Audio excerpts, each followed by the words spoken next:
Cod fans, football is done and it's Sunday in the CDL, and we've got 3 more matches coming your way. First up, Vegas Legion rolls out their new lineup against the LA Gorillas. We'll see if the controversial roster move pays off as both teams try to claw their way out of the bottom of the standings. Next, Rocker face off against the reigning Major I champions, Toronto Ultra. Will we see any more Minnesota magic, or will the boys from up north put them in their place? Pass is the pass. That champ yo, we back. And finally, it's our monster matchup. Optic Texas looking to make a big statement today. Will the LA Thieves' new roster be able to take down the green wall? Buckle up for that one. It's going to be spicy. It all starts right now on the Call of Duty League. Ultra are your champions. Slams inside, the last man. Call of Duty timing at its finest. The 1v2 in ace for Lins. All players everywhere. Close left. Slammed. Absolutely slammed. We are in for one hell of a season.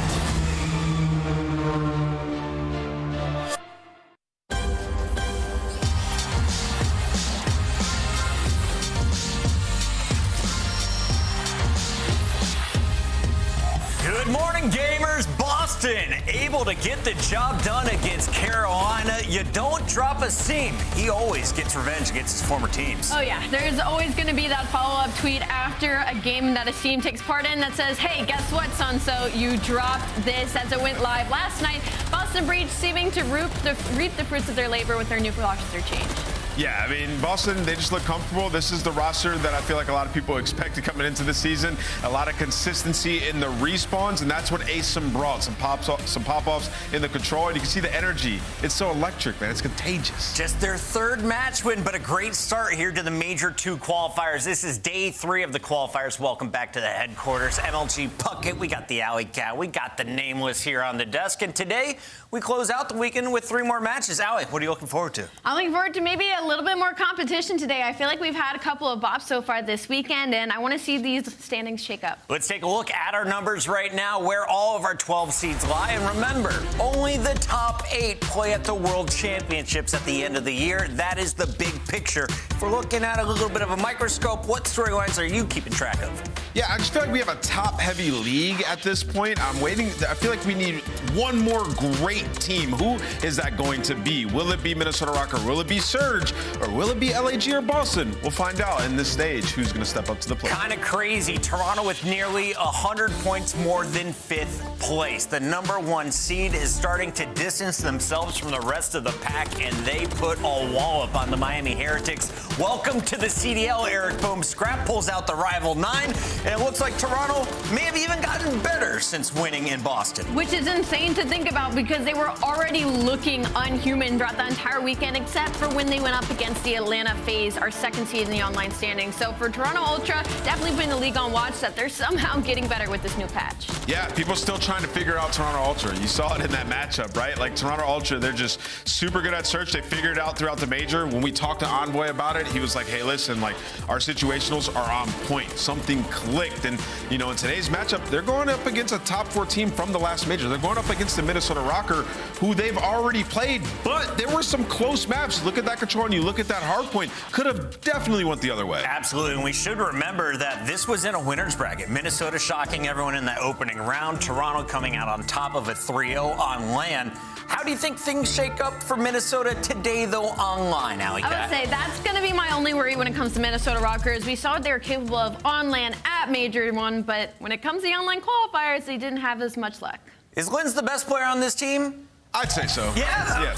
He's just been so consistent. You remember that rut early on when nobody was talking about the Minnesota Rocker? They were just getting clapped. Well, Lynn said, no, we're not going to have a season like that. We're a better team than that. And he started to turn up. It started with his performance, and then the rest of the guys sort of rallied behind him. We saw some bigger performances from Vivid. And then on LAN, when Big Wake and Accuracy started to perform, then you saw what this team could be. So for the Minnesota Rocker, I mean, they're pretty solid across all the game modes. They have ice in their veins. They can clutch up at the end like we saw saw in that LAG match what they were capable of in the tough moments. They're able to get it out the mud. And it seems that the Minnesota fandom is growing with their success as well. They're killing it on social media. Lynn's letting everyone know he's got the biggest baguette in the CDL. He's got some numbers to back it up as well, Allie. He does, and what shocks me actually is that search and destroy, Katie. This was definitely where he truly shined at Major 1, because before that, he was their respawn player. He was their explosive player when it came to that hard point and control. So to see him get better at land, specifically in search and destroy,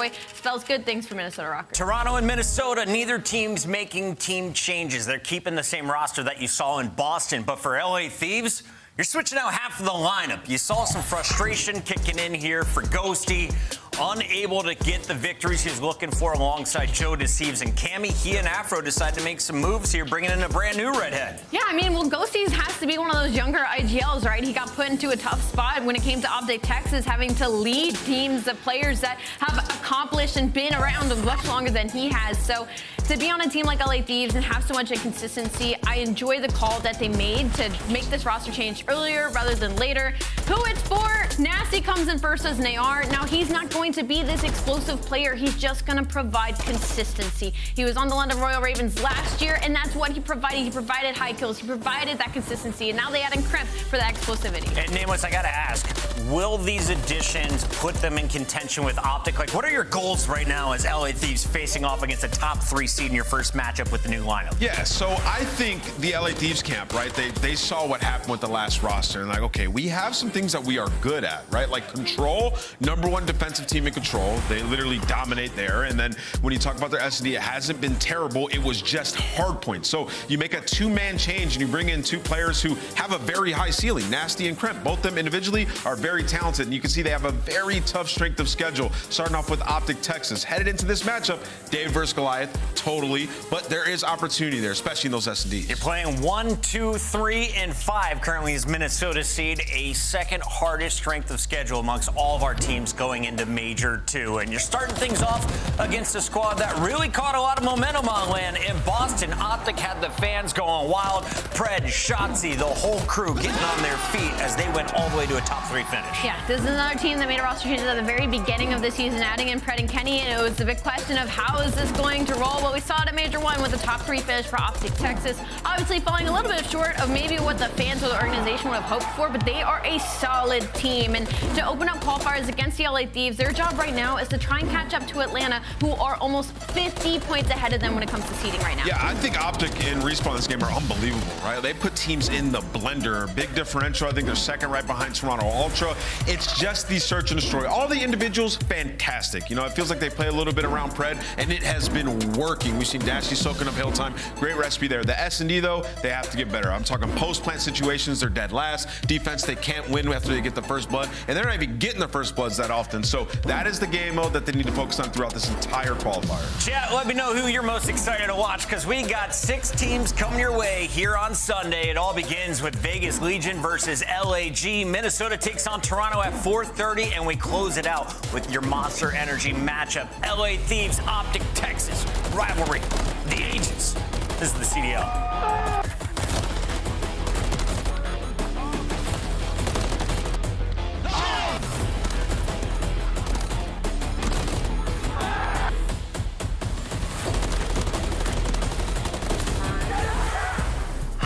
Slice up your competition with the Executive Chef Operator, now available in-game in the Call of Duty store.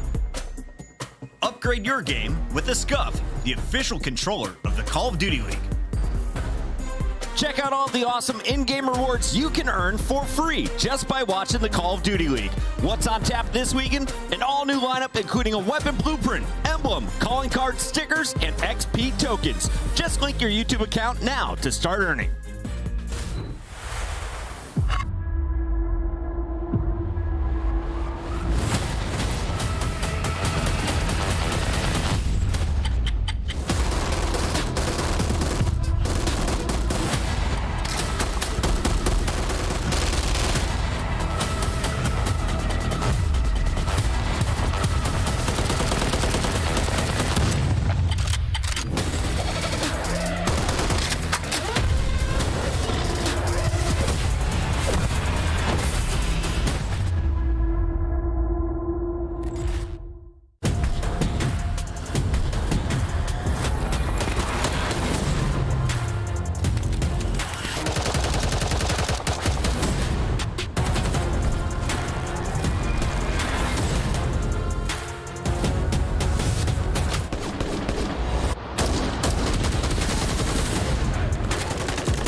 be honest, my palms are starting to sweat because I am in the predictions lead, and I want to change my prediction after seeing that Vegas video. Legion, nothing to lose today. You got a lot to gain, and they're trying to make some desperate plays, bringing in a new fourth. You might say nothing to lose, but we got to talk about the fact that they bring in Gio for Standy, right? And for Vegas Legion, this raises some flags for me because Standy was one of their better search and destroy players where they don't really have a game mode locked up like the rest of these top teams. So for Gio, there's a lot on his shoulders to have to fill those shoes that Standy's left behind. Now, Ant, everyone talks about the numbers, but you pointed out that this might be more of a structural change for the team. 100%. I think that's what they're hoping for, right? Like, I was talking about it yesterday when we were going over all the roster changes.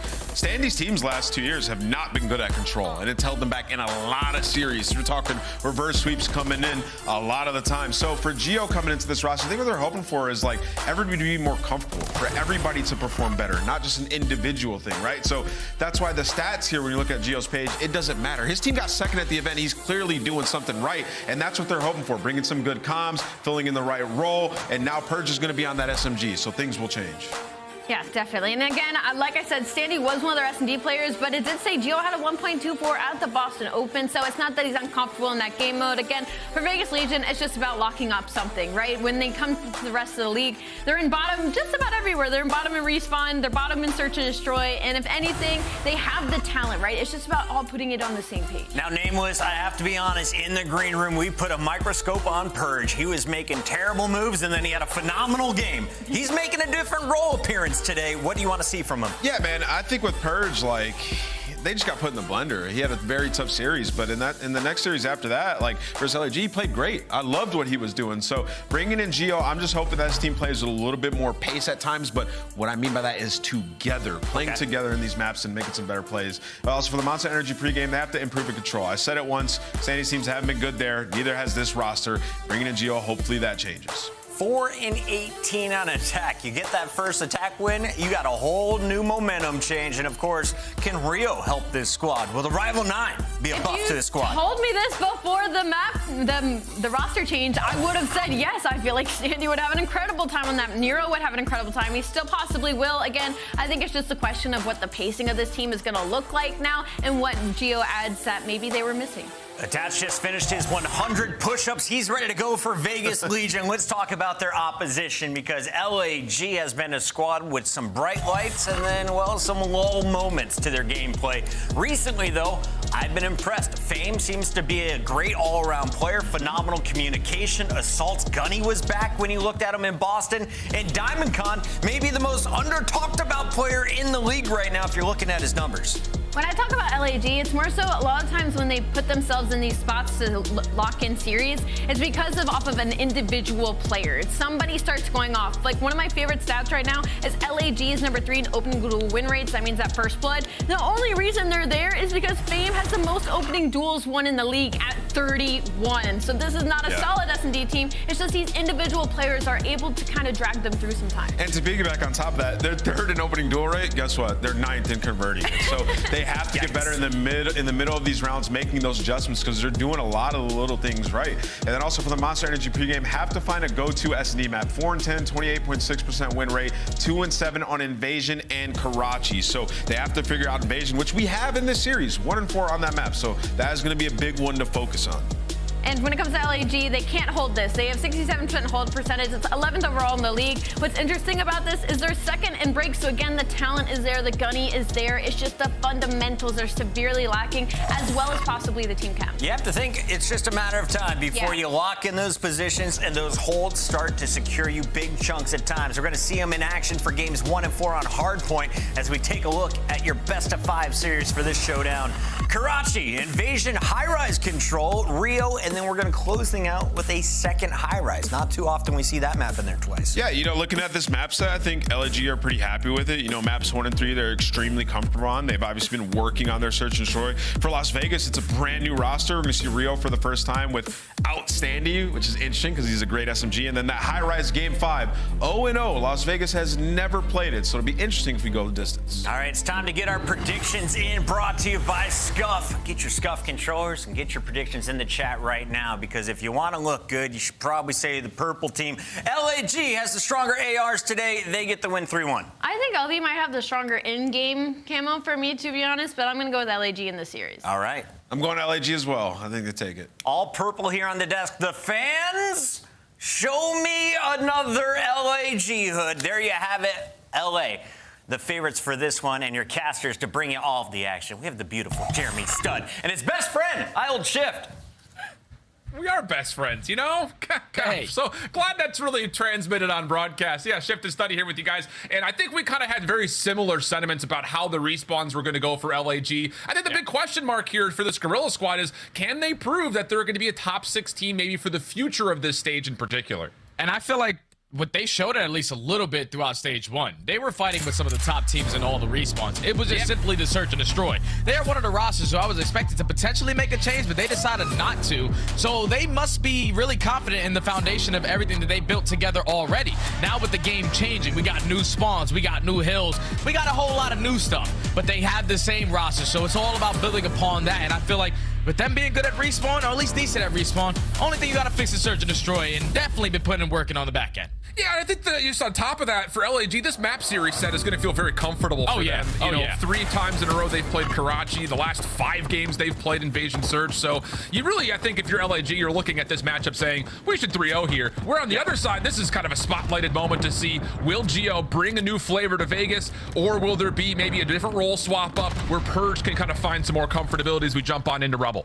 And I think the Death touched on it perfectly. It's not about getting up the best talented player. It's about building a more structured gameplay. With a player like Geo now running that second AR, Purge now moving to that second submachine gun, they just sort of have more structure to their gameplay. They're great on rotations, but when it comes down to that hold percentage, that's where they struggle. So hopefully with this roster, setups are a lot better. Well, it's a solid start for Vegas, but as we transition off the second set of lives here for the Gorillas, they do break back through, so we'll have a tie game. Looking over towards the P2 setup, though, Vegas do have some support, a lot of focus towards Purge, who made this route happen right off his initial spawn, and the follow-up is really good from Vegas on top of that, so they do miss out on the scrap, but this is going to be a really solid setup for them going into 2. Oh yeah, this is perfect, because if Purge is going to play like that with an SMG, Alan, the entire time you were telling me you've never seen this guy run an SMG all throughout challenges last year, so this is basically a brand new role. But if you're getting a 2-piece right off the rip of the game, you're rotating with about 30 seconds left, setting your teammates up for success at the next hill. Already a great start for the young man, but as we get into the P2, already 15-second uncontested, LAG trying to find a way in, Stamikon starting it off. And Fame does actually sneak through back alley, so he's in a spot to contest this dead silence, allowing him to get forward. Stun comes through. Geo first couple of the shots will land, but it's Purge who finishes things off. So, okay, how about this from Vegas? Tested on their first setup, but they provide the kills needed to lock things down. And usually the Gorillas, they find a lot of success on breaking hills. It's one of the best teams that we have in the game, but the Gorillas, but Vegas' setup right there was just too strong. Now you're forcing the Gorillas to hit that rotation after a full 60 ult from Vegas Legion, but they already have 2 players in a position. Purge again off the rotation in a crucial spot to win his team this hill. You know, it's really funny because when we look at this Vegas squad, and I think in particular off the respawn, you kind of think that their tempo was a little mismanaged going through the first stage and during the first qualifiers into the major, but this is already so much focus on rotation. Purge is beaming. 6-1 start with the rival in hand, and Vegas win the rotation from 2 to 3. And now they have everything cut off. If you are the Gorillas, someone has to find an opening. You have Assault dropping down from top 3. Can he find a timing on the Purge? Yes, he does. So already finds an opening through the chicken coop side, but you have to win these next set of fights, and Assault said, I'm going to get it done myself. He takes down 3. Diamondcon there for the trade. Finally, you get Vegas Legion out of the time, but you have to get in it now, and there's still a lot of players contesting it. Bro, Purge is beaming. Coming out of side of tools, able to find himself 1+ damage to assist the other. Yeah, you mentioned it on P2, but it looked like LAG were on the precipice of finding a successful break here again at 3, and it's the new man up, Geo, followed up by the new role in Purge that kind of locked things down, only allowing the back 10 seconds. This has been a flawless start from Vegas. Yeah, this is exactly what you're looking for. Already playing against a nice team in LA Gorillas who love to play some great respawns. They don't really do the fundamentals when it comes to the rotating, but you are shutting down their best category, and that's stopping their breaking. And so far, that's been LAG playing from the back for the entire time. But Assault all the way behind White Truck. This is going to be the new P4 for people who just started tuning in today. but it's going to be all out scatter. Spawns in towards the back for the Gorillas. Spawns toward the middle of the map for Vegas. This one is usually very, very scrappy. And Astral does have a natural pitch set up off of a split spawn. Finds one, gets away, keeps his life. Geo tracks him down. Little red dot chase works out. And then Nero follows up behind. So again, the timing for this for Vegas. What? Have we ever seen this type of control from Vegas? Not just on their rotations, not just on their holds, but providing a sick break here on the 4th hill. And now there's only 20 seconds left, and you already have players off the rotation. Right now, Vegas Legion are just a step ahead of the game. Final 20 is going to be theirs, but the Soul Man is going to be purged. Those a couple of shots down, position now known, but can he stay alive long enough? No, he does not. So this should be the opportunity where the Gorillas can get themselves back into the game with a great hold here. Kind of need it, if we're being honest with one another. Yeah. I mean, you put a full 60 on the board, and all of the magic that's happened in this first rotation gets completely mitigated by LAG. Vegas taking their time, clearing out the backside of the 3rd hard point, now finding some success, moving their way forward. But Geo, who is setting up for a pinch, does get taken down, and the threat has been alerted that, yep, Vegas is all hitting from the front. Yeah, Vegas all hitting from the front, but now Geo, again, off spawn. Gonna need a player to potentially set up this pinch. But so far, this has been a great hold from the Gorillas. They read the player, go for the pinch. They're controlling the spawns as well. They're finding all the right kills at the right time, and now they're able to flip as well. So currently down by only 50 points. They walk away with this final 25. It'll be a 30-point game, but here comes Vegas. They are in. The trades are there, and Nero is going to try to walk away with this final 20. Yeah, nice little high-low setup there from Vegas with the spawns over towards P2 side. They eventually take care of the members nearby at red, and then it's an easy follow-up. So what looked to be nearly the precipice of that full 60 we were talking about being fulfilled by LAG, it does not quite amount to that. So we've got double up the score now as we rotate back over to 1. Kills on rotation still looking good for Vegas. And I mean, rotationally, we never looked at this Vegas team to play with this type of tempo, and it does feel like this double sub setup for Vegas is working out wonderfully for them. Oh, it's working perfectly because one of the SMGs is contesting the old time every time. And then they're winning the gunfights off the rotation and a man down advantage because you're thinking about it, the Gorillas are rotating with about 20-25 seconds. That should be enough time for them to set up properly, watch all the cuts, but every single time Vegas Legion are getting the right kills and they are transitioning to lead to breaks. Now with only 25 seconds left on the P1, they're still a step ahead. You can contest towards the P1 side because you're on the preferred side going in towards the cafe. It's got to be purged though. The guy is going to probably rotate, but no, he's going to contest it here with his team. And that's exactly like you framed up because look at number 7 on the minimap. It's already rotating over for Nero. So it's again that same idea. One SMG will hit the old time, make life miserable for LAG on rotation while the other just takes the quick route. And I mean, it seems to be kind of a symphony of success right now for these guys. Flat out, there's still numbers here for Vegas. Kills for Nero. Oh my goodness! What a double! The finish from Attach is good, and we'll jump into a listen with Legion to see how they're feeling. Don't die, DK. Looking for Astro. I'm team shot across the down. Yeah. I'm not dead. Astro top fire. Astro top fire. You gonna like? Yeah. I'm shouldering it. Astro still top fire. Astro still top fire.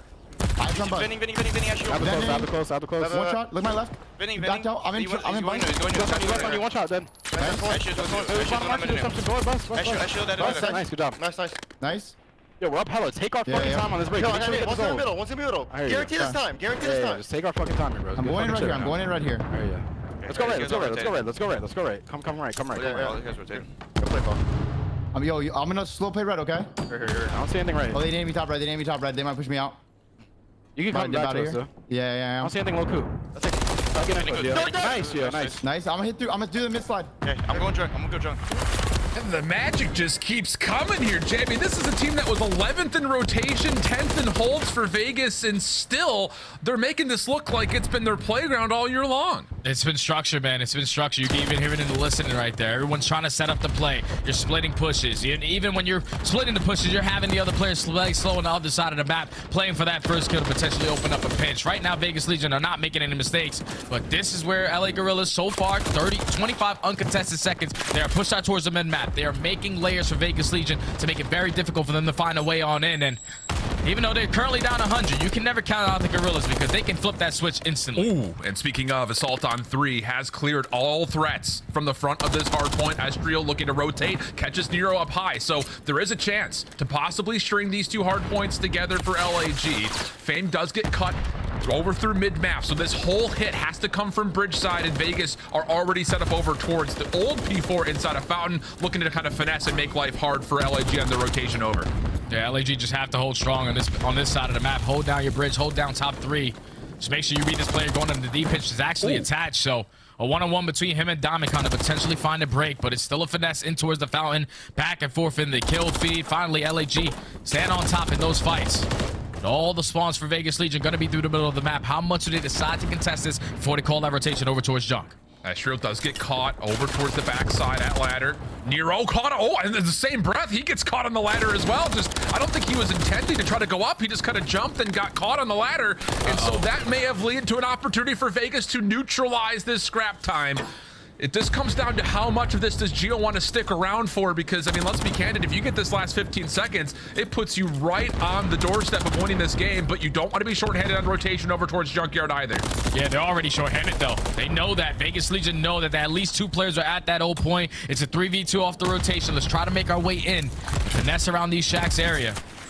As the Gorillas have made this a 50-point game, but these next set of gunfights are going to tell us how it's all going to be. Attached with 2 from the top, but here comes Fame on the pinch.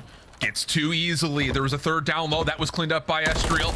Fame gets a read on the 4th, and it's a 4-man feed. LAG comfortably step foot in towards Junk. Trophy systems at the ready. Vegas largely trying to hit this from the front, and this is a lot of time that they're going to have to concede if they decide not to give this a true go. And honestly, with Gio playing on a long pinch, they're not going to have numbers to try to break this hill unless the kills come through quickly. Finally, a chance for Vegas to break. Yeah, Gio finds one on the pinch, purge through the front end, attached with the final 2.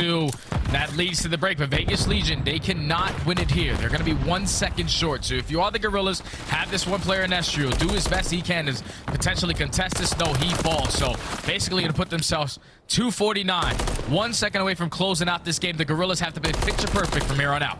Oh, good read here from Gio, taking care of Assault, and then immediately snaps up towards Fame. DiamondCon, last one left, will eventually neutralize, but Vegas with those eliminations will win rotation. Just need 3 seconds of time. The only one who can contest would be Fame, and he's able to clear out the hard point, get in for a contest, but it's short-lived, and Vegas, with the huge lead that they amassed throughout the first rotation and a half, will walk their way to a map 1 win.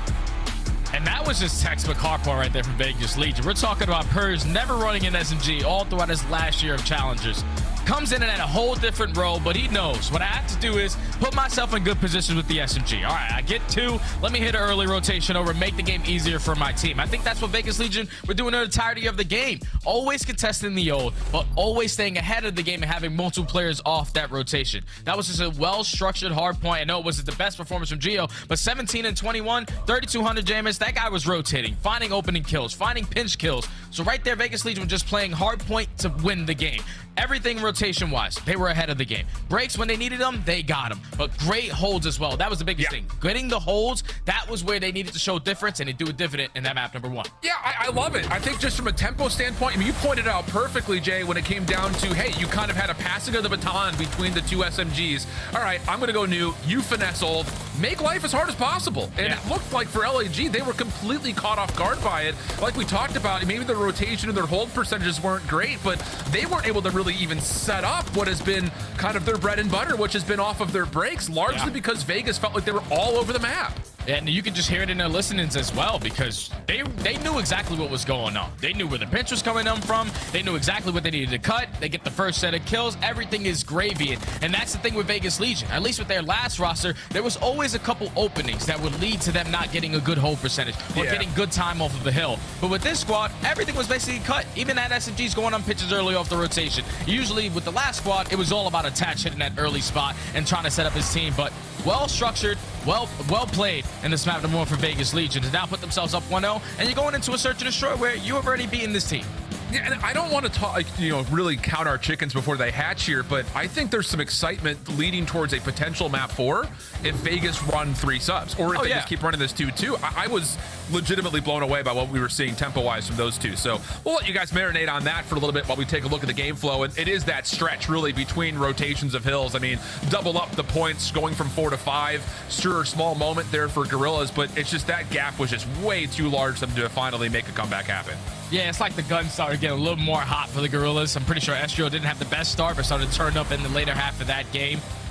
But now you just got to put that one behind you. And now you got to show what you have been working on in Search and Destroy, more specifically on Invasion. This is their most played S&D, but for some reason they lose it a majority of the times due to their attacking rounds. You're 6 and 20 overall. You find a lot of opening first blood. You even heard the best touch on it. It's usually on the back of Fame, who's the #1 first blood guy so far in the season.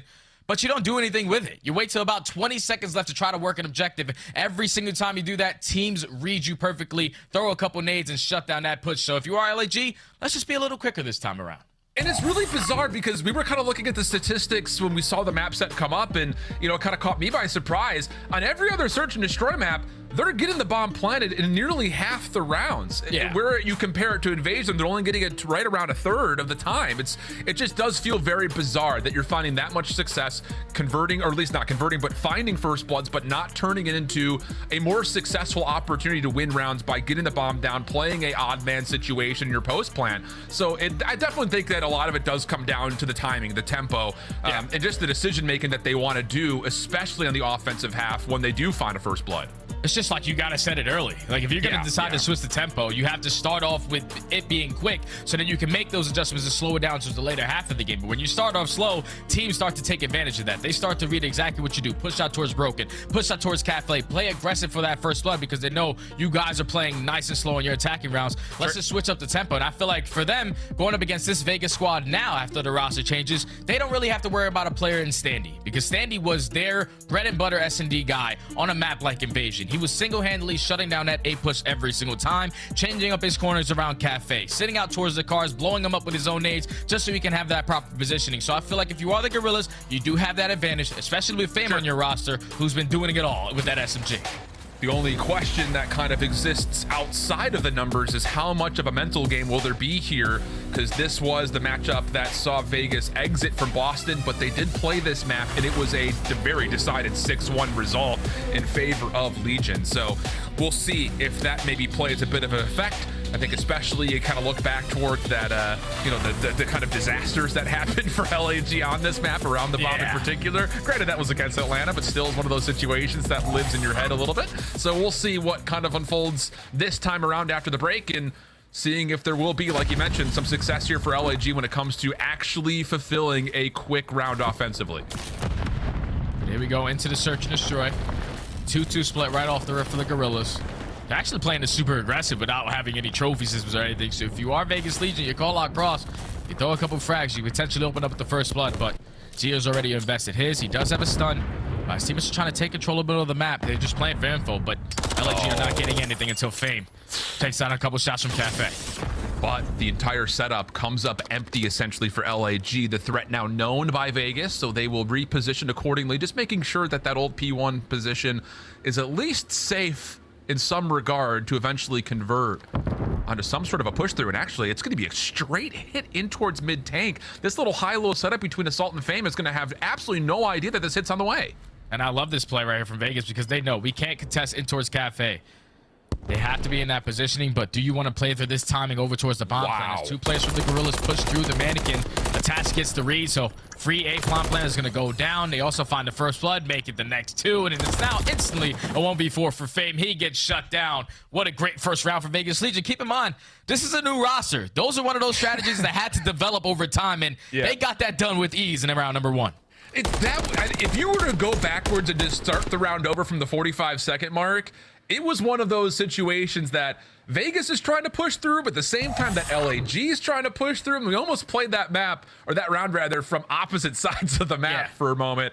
Very bizarre, I think, happenings across the timings. But yeah, like you mentioned, I think a lot of that is just simply down to the fact that Vegas get a really solid read on, if not both, at least one player playing over towards lobby, and they completely isolate perfectly. Yeah, that was just a great first round right there from Vegas Legion, but now they have to respond on the defense. Gorillas going to what they know best, nice and slow on the attacking side. As two players are working up through Cafe, the other two watching the B push through and one holding down the Cafe area. But here we go. Finally some aggression in towards Cafe. They're getting all the info that they need, but once they turn this door, the attacks have to be hitting to get some more. Yeah.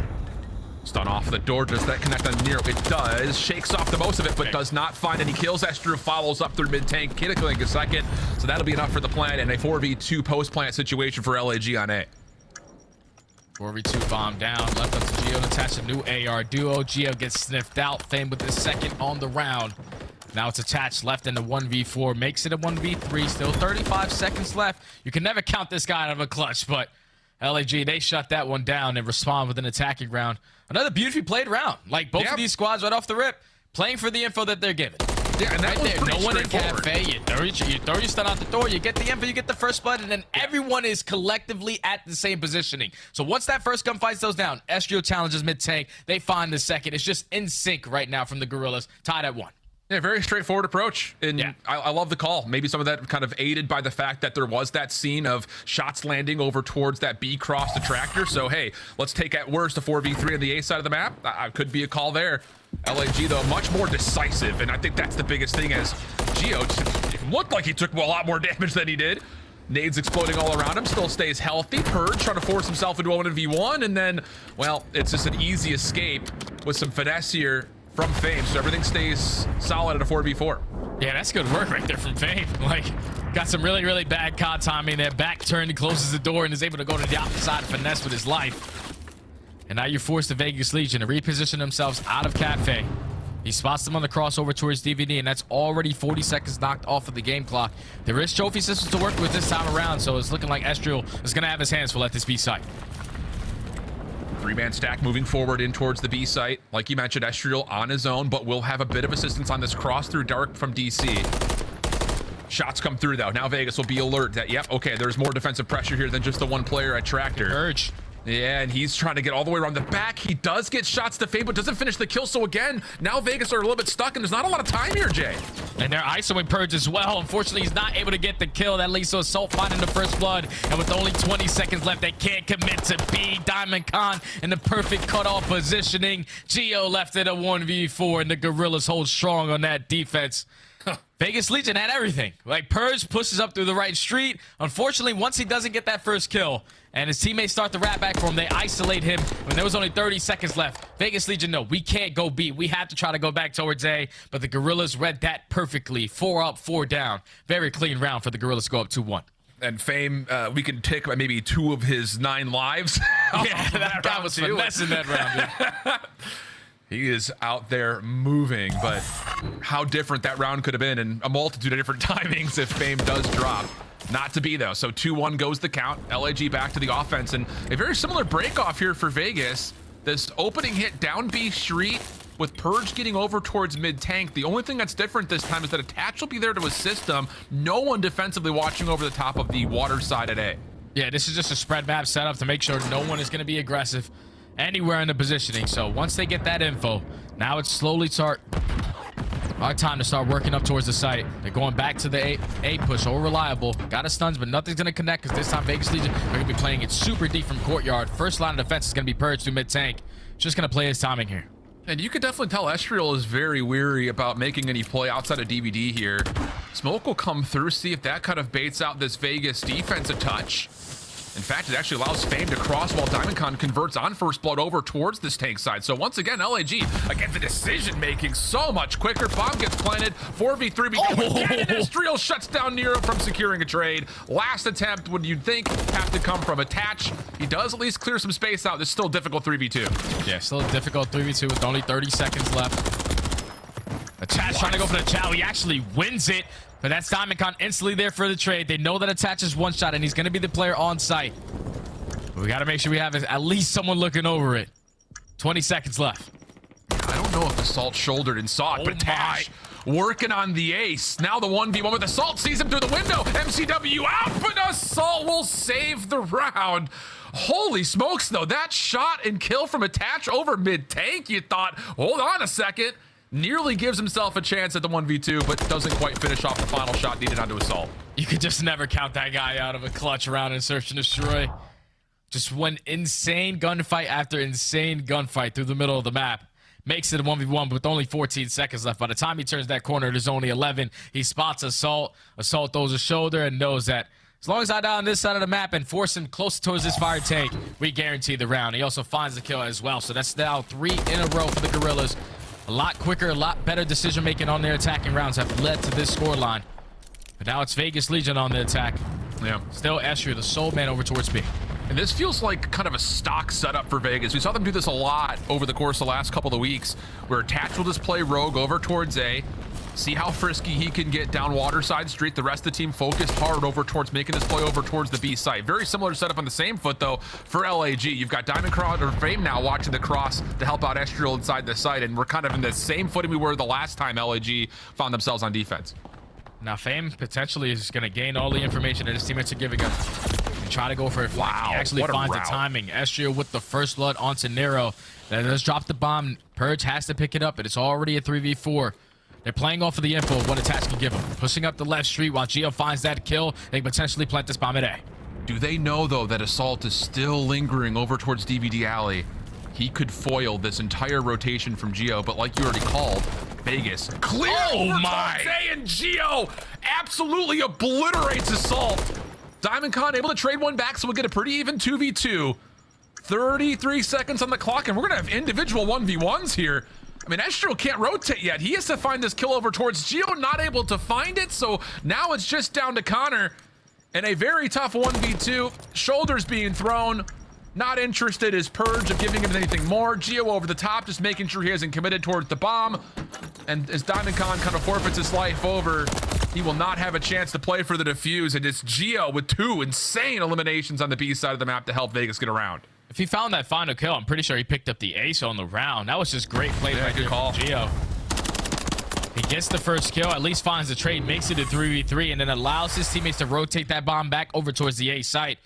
As we take a replay look at the snap onto Assault. Keep in mind, that's a world champion. Finds the second onto Estriel. Know that that guy is usually the one that plays over towards the B site. Just played it super patient. He finds 3 kills in towards Broken. Rat packs towards the middle tank and finds the final. That's the way you want to get it done for Vegas Legion to stop the bleeding. Huge round as well. Not being down 4-1, massive, but on top of that, the ability to kind of manipulate the mind games about an LAG trying to get aggressive. That could come into play next time through as we get back over to another LAG offense, which means another very slow opening, kind of feeling things out a little bit. The only difference is that Vegas are kind of double stacked here over towards old P1 with assistance from Attach. So call it what it is. 3 members are here, but as Nero drops, now Attach's role becomes a little bit more menacing as he's got to watch everything at once. Yeah, Vegas Legion are trying to change their defensive setup. That's 2 successful A plans for the Gorillas when they slowly work their way up to Cafe. So they try to double stack it, but Nero not in a great position.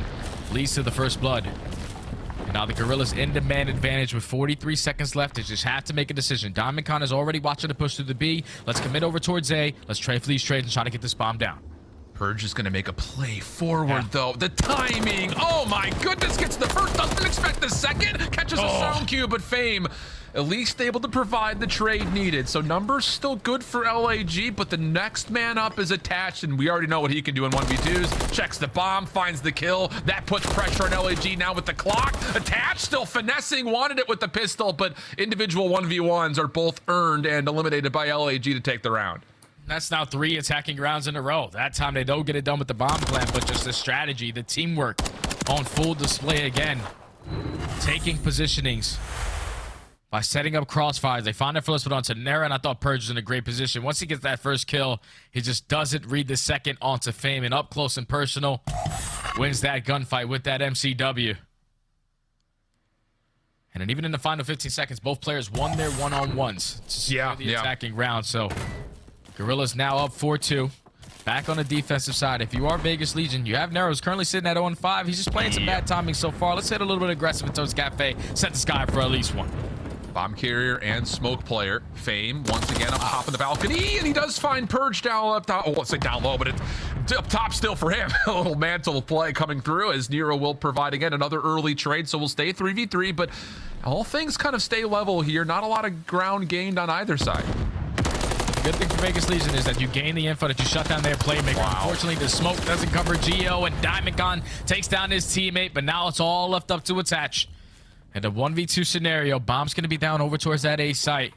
So buddy system on the opposite side for the Gorillas. They're just slowly pushing their way up through that B point.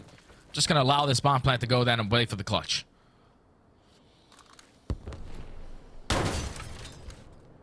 Both players stacked up for LAG. Attached. He's seen one.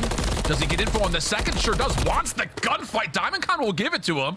4 HP is what Attached survives with, and now he knows the only play really available is to try to make his way through mid-map. which good expectation that DiamondCon's watching the cross. And he's not going to play for the bomb. He's going to play for the kills. Finds DiamondCon cleanly. I mean, is there a situation Attach doesn't feel comfortable in? Collects the bomb. 1.5 seconds, enough time for him to get the plant off. Estriel trying to play for the exit. Little pop-up from, Attach nearly to take the final 1v2, but Estriel just a little too healthy, and that'll put LAG on 5. Oh, man, that one got scary, though. Like, if you're on the Gorillas, there's only 20 seconds left. You know that Attach positioning is now known. He just shot DiamondCon with a couple bullets through the middle of the tank. If I'm Estriel, I'm jumping out. I'm making sure that even if my teammate dies, I'm in a position to trade. But he stayed in his top treehouse too long. Jumps out eventually as the bomb gets planted, but wins the crucial one-on-one to put his team now at game point. Got a little bit more scary. You got to play a little better in the teamwork aspect. A little better duo work right there on the Gorillas to make that a little bit safer. And I'm not going to lie, if Attach maybe doesn't get shot with those first two as he tries to finesse over the top of the bomb site, that's yeah, that's a 1v1 that I think Attach would be happy to take any day of the week. But regardless, 5-2 now, the gap, a convincing differential here. Vegas needing something, and they're going to throw a monkey wrench into the system. Look at this hit. 3 members pushing up Bialy, but once again, LAG playing back. Estriel gets the sound cue off the door, plus the follow-up nade, and it's LAG in an early 4v3. They do the same exact thing they've been doing on every single attacking round. Just spreading the map, making sure no one's going to be aggressive, and this time Purge tries to be the aggressor. Gets picked apart. They also spot Attach as well. A couple shots going down. He's able to walk away with his life, but should be a free bomb plan. Also, a team kill comes in from Geo. 3v2 now. Yeah, tough situation. Vegas kind of stacked on top of each other. DiamondCon deals with Geo's threat immediately. Last one left alive is Attach. Finds the first 1v1 with assault, but no, he's hit up too hard. And LAG will finish off the final kill and put a very convincing search in the minds of not just us, but I think the rest of the league. And we talked about their Invasion Search has been their most rehearsed map in S&D. Just hasn't really found the results they want, and I think you walk away from that one as an LAG fan saying that's a little more like it. That's definitely a lot more like it. We're talking about 6-20 on their attacking rounds on Invasion. They now improved that to 10-20, winning 4 in a row. By just a simple setup. You spread the map, you make sure no one's aggressive, but then the game plan after that. Okay, we have DVD, we have Cafe. Now we can use our attacks to work out towards the A-bomb and then also set up crossfires and instant chows through the map because of what Vegas Legion were not showing. Their setup was really weak. Like, no one was playing mid-tank. They were just watching the mid-cross from mid-courtyard. But once that player gets smoked out, he's cut off now. Now we can slide up to the tank, take that position, and get the first one on a bomb. And every single time, it was methodical from the Gorillas on their attacking rounds to close out this S&D 6-2. We were asking for improvements in this most specifically, and they were on full display in that map number 2. Now they tie the series up at 1. Going into a higher rise control, you couldn't feel any more confident if you are the Gorillas. Yeah, absolutely the case. And I think maybe without the exception of that first rotation of hard points, I think LAG's going to be feeling pretty comfortable in this series at the moment, kind of at large, because not only do you have your bread and butter control coming up, you're also playing the worst control team in the league. Yeah. So not good news all over the place, but I think for Vegas, you're looking to evaluate what the role swap will look like for Purge, which in the first respawn was good, and then in the follow-up, will Geo assist this Vegas team in becoming a better control squad? Those are the questions. We'll give you the answers when we come back at the end of this break.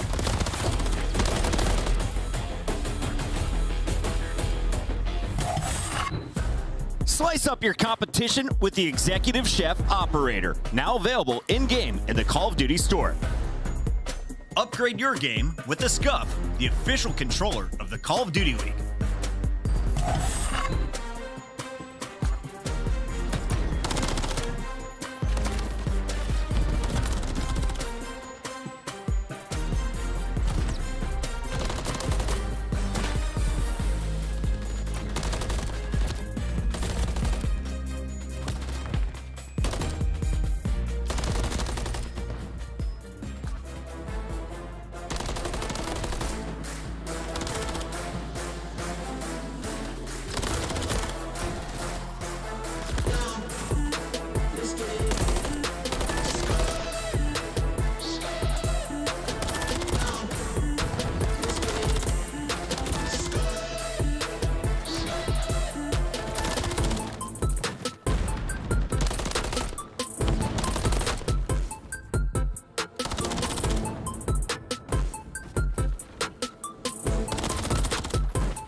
Welcome back, friends and family. It's Sunday here at the Call of Duty League, and we've got a good one on our hands. LAG Vegas locked into what was a really entertaining first two maps, but looking to the control, this is where things get really interesting because I think we're looking at this matchup from two different perspectives. For LAG, it's time to prove what the ceiling may be for this team overall, what the potential is.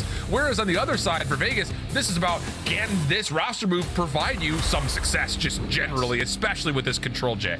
Yeah, because control for them hasn't treated them well. So far, 2-7 on the season, and more specifically on this map in High Rise, they are 1-3. And the biggest thing that they struggle with is gaining segments on their attacking rounds. They're currently 1-8 on the attacking side, which is one of the worst that we have in the league. But they also don't get any segments to go with it, and that's due to the fact that they are not keeping up with the slaying. But if map 1 is going to tell us anything, the game plan is going to be to slow it down, just make it easier for your teammates. So hopefully they come out with that on full display here. Yeah, unfortunate opening propane kill from Fame to Assault, as Vegas will actually kind of use that as an opportunity for Purge to step forward. Again, the timing and tempo. If you were to look at Purge from a month ago to what he's doing now, it looks like a totally different player. He's not sitting back. He's trying to get aggressive. This time cut down by Fame, who turns that into a nice opening double to make up for the team kill on Assault. And with that, LAG's defense will hold strong. Yeah, they're holding strong so far. Now the next on defense that they have to take down is Attach, who's currently holding down top helipad.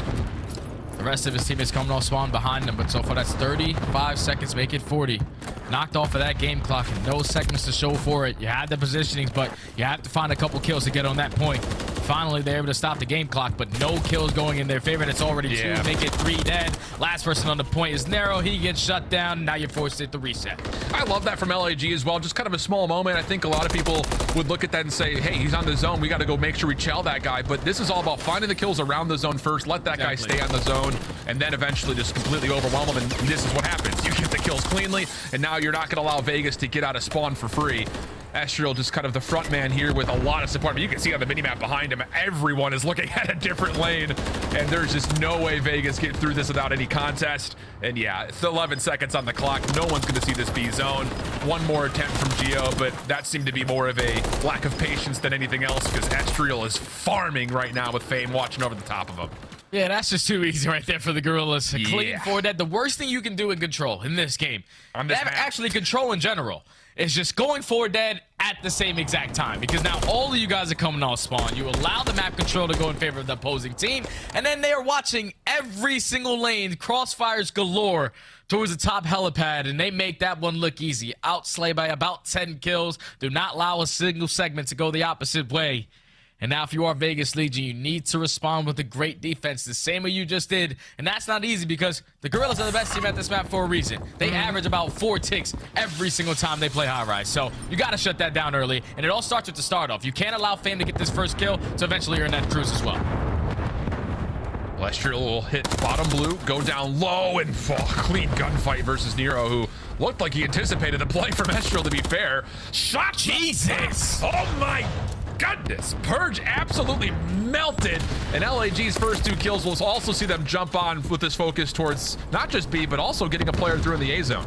And Fame at least finds that kill to earn himself a cruise whistle, but now all of his teammates shot besides Adam Assault, who's already pushed out towards the crack shack. And that's now 2 dead. They eliminate the player in the back of their spawn as well, so they have a free lane to push it towards this left street and stop that Glane Cloud over towards B. But Fame, he's not trying to slow down. He's trying to play for a couple spawn kills, but it comes back to bite him. Now his teammates have to gun up, iron up, and towards his B point. Decent follow-up eliminations, though, from Legion. First tick halfway completed, but Vegas quick to complete the retake, and now it's just DiamondCon last one left. He needs to value his life here, and he needs to do it badly, otherwise Vegas will be in the spawn of LAG. And he does well, finds a kill up top as well on top of that. Assault working with them. Vegas are hunting for these eliminations, but haven't been able to track down LAG at all. So now all of a sudden the offense finding some success here. 1v1 with Assault. Nero will beat him to the punch, and Vegas will get us back to a 21 versus 21 with only 21 seconds left on the clock. And they don't allow a second as well. Whole lot of 20 runs right there to you, Alan, but you like only 20 seconds left. The kill's going in favor of Vegas Legion. That's already 2. Make it 3. Last player up is Assault. You take care of him, and now you just have to hold strong. We were asking for a response on the defense, not allowing any segments. Exactly what you want to do, and now it's Nero's turn to potentially earn himself a cruise missile with 1 kill. Now, I was marinating on a Vegas 21 like blackjack joke, but I wasn't feeling quick enough to make that happen, so Just going to tell you about it instead, very casually. Clean stuff, though, from Vegas. I mean, I think the biggest thing about it is you go back to that LAG moment where they get 2 players forward towards the Vegas spawn, and neither find kills. That was Fame and Assault who get eliminated quickly, and then that's just quick retake situations for Vegas across the map. Yeah, that was just on the back of Nero as well, because he was that SMG through the bottom on the ground, and he jumps up into B, he finds 2, and then continues on that spree to end the round on 5. So every single time they had the numbers, Neros was able to cut them down and make it even in those gunfights. They were able to tie the game up at 1, and now all tied up at segments as well. A fat donut for both of the squads, but all out pressure for Vegas Legion going towards this B street. They're trying to at least get 1 segment done and also set up Nero for 1 kill. Gets the 1v1 with Estriel, but first couple of shots just a bit off. So the cruise missile will be taken out of the picture. Vegas still working down Elevator Alley. Attach able to kind of do the exact same here. Now he's on 5. Nades from all over the place start to hit him up, but Attach does stay alive off the regen. Just comes down to does he anticipate this gunfight with Diamond Con. Shots are decent, but can't finish it off, so everything stays pretty neutral. 50 seconds to play. Yeah, Vegas Legion have left side control. They just have to fight for mid-map as well. They finally able to stop that game clock, but teammate who came off spawn in Geo does get cut down through the middle of the map. Now it's all left up to Attach. He's been trying to play for a kill so long to earn this cruise missile, but does get cut down by Diamond Con. Potentially the first segment is going to be complete. Yes, Purge here with the SMG gets the first one done, but now the rest of his teammates coming all spawn. Gorillas have the opportunity to put them in the headlock again. Yeah, and the 1v1 on the point was part of the equation, but Assault deep over towards the Vegas spawn forced them on that top right corner, which is not where you want to be spawning as an offensive player. Astriel just through the bottom of the helipad, gets a little bit of damage into Purge, but both players will stay healthy through it. Follow-up gunfight will be won over towards the A zone, so once again, LAG defensively looking really calm. Back towards the B zone, the focus comes though for Vegas, who they've already converted the first tick, second on the way. Fame is really kind of here by himself, so this may be an extra 60 pending the kills come through here for Vegas. Yeah, that's already the second segment complete, and Purge at least stays alive long enough, walks away with a fight, and allows his last 2 teammates on the point to win those next 2 gunfights. So that's going to be B done and dusted, time extended by a minute, basically all tied up in lives. But now if you are the Gorillas, this is where you got to slow it down. You cannot go forward in this situation, allow them to get on the point, get in your spawn and start putting you in that trap. Yeah, Vegas with this high ground position over towards Hilo, just trying to do what they can to build up a life lead and maybe keep the map in their favor, but a good quick follow-up from Estriel. He finds 2 up top. So just like that, in the blink of an eye, now all of a sudden it's LAG who own the high ground on the map. Only player who stepped in and all of LAG snapped around to find them. Kill comes through, and the LAG defense reaffirms their control. Staff players in a greater position. What else can Nero get done from bottom blue? At least takes down the first, but doesn't commit to the second gunfight. He has to wait for his teammates to make a valuable push coming in. With only 25 seconds left, this is basically going to be their last hurrah. You go forward dead, you're getting put in the swan trap in. Gorillas aren't budging. They are setting up. Look where everyone is. Outskirts, outskirts, underground, back spawn. They are waiting for this push to come in. Hey, put the onus on the offense. You got to step into the zone. Thing is, Attach and Geo have made a long route happen, and now Diamond Con is kind of on an island by himself with a whole world of Vegas players in front of him. Does step over, finds the first, Nero with the trade, keeps the clock stopped at 7.1. Fame feeling the pressure, calls in the immediate cruise missile. Does it find a kill? Yes, it takes Nero out of the point, but quickly to jump right back in is Attach. 5.4 seconds on the clock. First tick is locked in. Kills continue to still come through. Second tick on the way, but it's Estriel around the back to once again clear. 3 seconds on the clock. Geo, the next man in. He finds himself 2, but not the third. It's just 1 by 1 they come. God. Vegas still in the point. 9 plays 6. Nero now for sure the last one left. He's been stunned, he's been naded, and the clock will expire on this Vegas offense. Vegas had an opportunity, man. They had an opportunity right there to potentially close out that 8 point. But once Attach finds only 1 kill in towards the spawn, Diamond Kill at least stays alive long enough, even with his teammates dropping 3, to take that 1 player off of A. So now it's a 3v3 with the players coming off spawn. You use your attacks, you use your gunner, you set up the crossfire to eventually break your way back on in. But it was an all-out mix fest in through bottom blue. Gunfight after gunfight, trade after trade, but with the Gorillas having the better spawn on that side. Also, invest in the cruise missile as well. They secure the defense, but they give up 4 segments. So that's got to be in the back of their mind on this attacking ground. Yeah, it feels like it was a necessary call, though, I think, if you're LAG, right? Yeah. So 2 on the count. Attach first blood. Fame trying to work his way through mid-map. I believe he did see Nero through the window. Doesn't matter. He's already been taken care of. Follow-up kill good. Fame now on 4. and he does step in towards the zone. Follow-up help here for LAG as they kind of just assess the new situation, and the kills come through cleanly. LAG working with some heat here on offense. And Fame is already in another 5 streak, and he reads this play beautifully on an attach. Earns himself that cruise missile. He used one last round, but he said, all right, I'm going to get one next round as well, so it doesn't even matter. He allows his teammates to get on that beat point. A couple players from Vegas Legion coming off spawn, so they have to take their time through your attacks, make sure everything is hitting. But now that trophy system does get invested, the first segment is about to be complete. And Fame has played the deep agent here, now on 7 in a row. He's going to be forcing Vegas to spawn at this back elevator position. This, again, is not where you want to be. It's just so much good spawn manipulation coming out of Fame. Follow-ups, again, all individual. They're just trying to lock him down, and finally kills come through. And to be fair, as much of that was a nuisance, Nero and Purge do a nice job of getting the kills, and they don't really allow much offensive success to happen on the zones. I would have loved to see the Gorillas right there with Fame in the back of the spawn behind enemy lines. Let's just complete one of the points. Exactly, not 2-2 split, and at least complete one towards both. Because now you're 3, make it all 4 dead in the back of your spawn, and now Fame is in a situation where he potentially has to use a cruise missile to try to work his way out if they want to close it out here. But with only 25 seconds left, they're currently down by 2 segments. It's a conga line through the underground. Yeah. The only bit of good news here for LAG is the fact that they did confirm those 2 ticks of progress. But Vegas making life absolutely miserable for LAG off this spawn. This will likely come to a bit of a close. If Attach can find this cruise missile before the next round, that would be pivotal for Vegas. Kills continue to look good, and it looks like Attach will be a bit too far away from anyone from Gorillas to Chow. So we'll go into a round 5 with Attach 1 off a cruise, but big bounce back for Vegas considering the circumstances. Oh, yeah, and that's due to the misplay from the Gorillas. You got someone behind enemy lines. Your 2-2 split already have full map control. Let's just stack one of the points so we can extend time by a minute, not go for a segment at each point, because then all it takes is Vegas Legion to hit a couple nades, get that one player down, and then put their sole focus on the other guy, and that's exactly what they did. Found a 4 dead at the right time once they eliminate Fame from behind enemy lines. Even though he earns a cruise missile, it still was great work from Vegas Legion, only giving up 2 segments. Now they guarantee themselves defense in round number 5, and they're happy as hell about that because they suck at offenses. So you got defense versus team in LAG. Everything is set up for you to win this, especially if Attach finds that 1 kill for the cruise. See how it goes.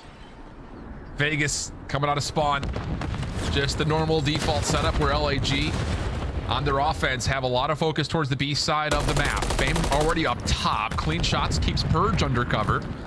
So a chance now for LAG to kind of use that as maybe an opportunity to know, okay, no AR over the top of the B side. Maybe we can find our way in, and they'll just walk right on in to start working on the first tick of progress. Yeah, they're just right into B. Purge, unfortunately, with the team kill into Geo, that propane tank has a crazy radius. Wow. Blow up teammates, but that's already the first segment done. The second segment about to be complete, but at least Attach finds that 1 kill to earn himself that cruise missile. He's not done yet. We're jumping right back on in. That's already 3 dead. And now they're starting to get aggressive on the map. LAG, this is a crucial moment. You have to win these next fights so you don't get trapped. Dude, Attach everywhere on the map. Oh my goodness. Huge double from Attach. Levels out the life count. Of course, the cruise missile in the process had been earned. And Vegas off spawn now dominate the B zone. LAG left reeling, 42 seconds on the clock, and Fame is going to call the trigger on the cruise missile to see if he can open something up. Yeah, Fame's got to call that cruise. He knows how crucial this moment right here in the game is. Astrio finds the first kill onto Geo. Nothing's going to connect with the missile. Because they're all playing in towards bottom blue, but you got to keep in mind, Attach has one of his own. When does he decide to call that in? Probably when his teammates are able to find a couple kills around the map. No, he's just going to invest it now. Even though that B point does get completed. They invest that cruise. They got all the info. That's 3 down. Now you just got to take down this last player in the elevator, and you have them in the trap. Yeah, Assault has to make a play here. Yeah, he has not had a great map to this point, but the rest of his team is getting spawn trapped. He needs to create some space. First kill is good towards Elevator Alley. Can he get a second? Has to. He absolutely needs to find more than this. Shots to Attach decent, but still, Vegas making life really, really tough off spawn. And with the kills looking the way they do, it's a 7 life gap, 55 seconds of the clock for LAG to make their move. Yeah, they gotta get out, man. You gotta get out. Just right now, the team fires, the crossfires from Vegas Legion are just too strong. That's 3, make it all 4 dead in the feed. Attach sitting at 30 and 15. Double positive, 2.0 KD. 1 off of earning that cruise missile. Has read this player beautifully. Takes down Estrio. Now he has a cruise missile to work with. Only 30 seconds left, and the Gorillas only have 7 lives remaining. May as well just call it in right here. Nail, meet, coffin. LAG worked their way out of the spawn trap, but we're on final lives. 5 playing 17, 18 seconds on the clock. Geo gunning at range. Oh, it just gets that much nicer for Vegas. DiamondCon, the last one left, he'll be taken out of the picture, and Vegas looking clean with it in their 2 respawns in this series. I wasn't expecting that. I promise you, LAG were not expecting this either. We're talking about playing 2 maps, 2 respawn maps that we beat this team previously on, and they made a roster change, so we had the heavy advantage. We're going into a high-rise control. We're 3-0, undefeated, one of the best teams in the game. But when you're not finding success the way that you usually are in your attacking rounds, Vegas Legion definitely prefer that defensive side, and they clutch up at the very end with great AR work from Attach, Geo holding down the power positions, but also the SMGs just finessing the way that they were. Narago's only +1. Purge goes -3, but you can see the damage out of both of those guys. 4K for both of them, just putting down those shots across the map, setting up their teammates for success. But Attach MVP, man, 5,200 damage, 32 of 17, 29 non-traded. Oh, that's Mr. Do It All right there. Yeah, I was about to say the same thing, the 29 non-traded. And it's in the fashion of where he was denying the trades. Yeah. A lot of the special moments were happening for Attach. And I think if you're looking at the other side, you know, Fame, great map out of him, but Assault was just not a presence whatsoever, which I won't say is, you know, one thing or the other, but he had a great map 1, played pretty solid in the Surge. It's just unfortunate that you had Attach popping off on one side and Assault really not a factor on the other. And I also think, like, it was the teamwork aspect for the Gorillas. Agreed. You go back to that attacking round, like, you're getting all the kills. You got a clean 3 dead. All of Vegas League, you know exactly where they're spawning because you currently have Fame in their spawn trying to put them in the spawn trap, but they just go for the split. So the game plan wasn't really the best. They outslayed them in this map number 3, but they still lost the game. Like, that just doesn't make sense if you are the Gorillas. Teamwork has to be better, and unfortunately it's not. Now they find themselves with their backs against the wall, down 2-1. Wow. That was, I mean, we've had some very entertaining maps. That may be one of the most entertaining high-rise controls that we've seen in a minute, if maybe at all at this point. Just individual pop-offs, again, spawn trap turning into spawn trap. It's just, it almost feels like Fortress at some points, but it's just in the fashion of which LAG found success early. Vegas turn around, do the same thing to them. Wow. Captivating stuff. And now we go to a Rio hard point. Neither team has had a rep on the map yet, and I think the thing we look at here is kind of on both sides, how are the SMGs are going to play through the first 2 days of this qualifier weekend, Jay. It really has been a conversation on this map mode convo all about what happens with Rival 9s when they're in hand. Yeah, the SMGs are very impactful on a map like Rio. We even see Toronto Ultra pull out a 3rd and Scrap, who usually dominates with the AR, but that's what it takes on a map like Rio. A lot of close up and personal gunfights, a lot of routes that need to be hit, and also a lot of timings that need to be going your way on a map like Rio. So I'm really expecting Purge, obviously the new SMG for Vegas Legion, to play the same way he has. You know, he's just hitting that early rotation, popping a 2-piece, putting himself in a great position to block spawns.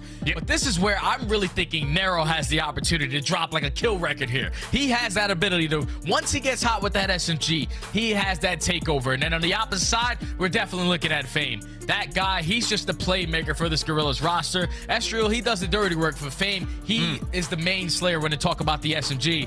But there's only 2 SMGs per team. I'm really curious for both rosters, who's going to pull out that 3rd SMG for a couple of these hills. Yeah, if at all. I think it's definitely a lot of pressure. Pressure's not the right word. It's just when you think about Fame's history, he's been on some teams where he's kind of been forced to have to run an AR. And I feel like that really, really limits his potential. If you can get to a position here where you're LAG and you say, hey, Fame, just go black out and do what you want to do. Just run routes, get kills, run this sub all over the map. Let us handle the rotational work. I think this could be a really successful map for LAG. But the thing about that conversation, it doesn't just start and end with Fame. You need Assault to be playing well as an anchor. Exactly. You need Estriel to be, like you mentioned, being good on finesse time. And then DiamondCon kind of has to, again, be running fast with this 2nd MCW unless he pulls out that 3rd rival. It's definitely an interesting situation when we look at the roster versus how teams have provided early conversations on Rio to this point. Yeah, because I feel like with SMGs on a map like Rio, they're going to be leading in everything. Where you're talking about the comms and how they want to attack certain hills. Yeah. But the crazy thing is, you don't want to be too aggressive in certain aspects, because if you push out the wrong way and you tell your teammates, all right, I'm going for a deep flank, and it doesn't work out for your teammates on the opposing end, then you flip the spawns and everything flips on its head. So that's not the good thing. You have to make sure everything is coordinated as a unit, and already starting off into this P1. It's all out nades over the top, so we have to make sure the attacks are hitting point. Attach is working his way up through bridge side, but he's also going to be playing this slow. So all out battle. Here comes Nero. LAG first one's in. Nades will mostly be expired. And whoa, nice shots from Nero. Little finesse around the outside. Tough gunfight versus Assault to follow up. And with that, LAG will reaffirm their control.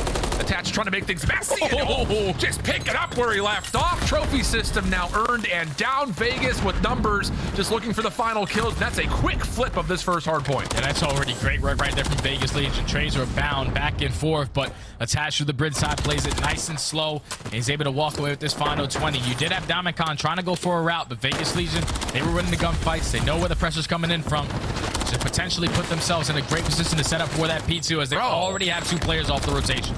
The way staying patient with the rival on these gunfights. He's looking for an early cruise missile. The finesse game, next level, lots of damage, but again, patient, not over-challing. And this is the same setup that we kind of saw from Vegas, where one of your SMGs is going to make life hard on the exit while the other's already rotated.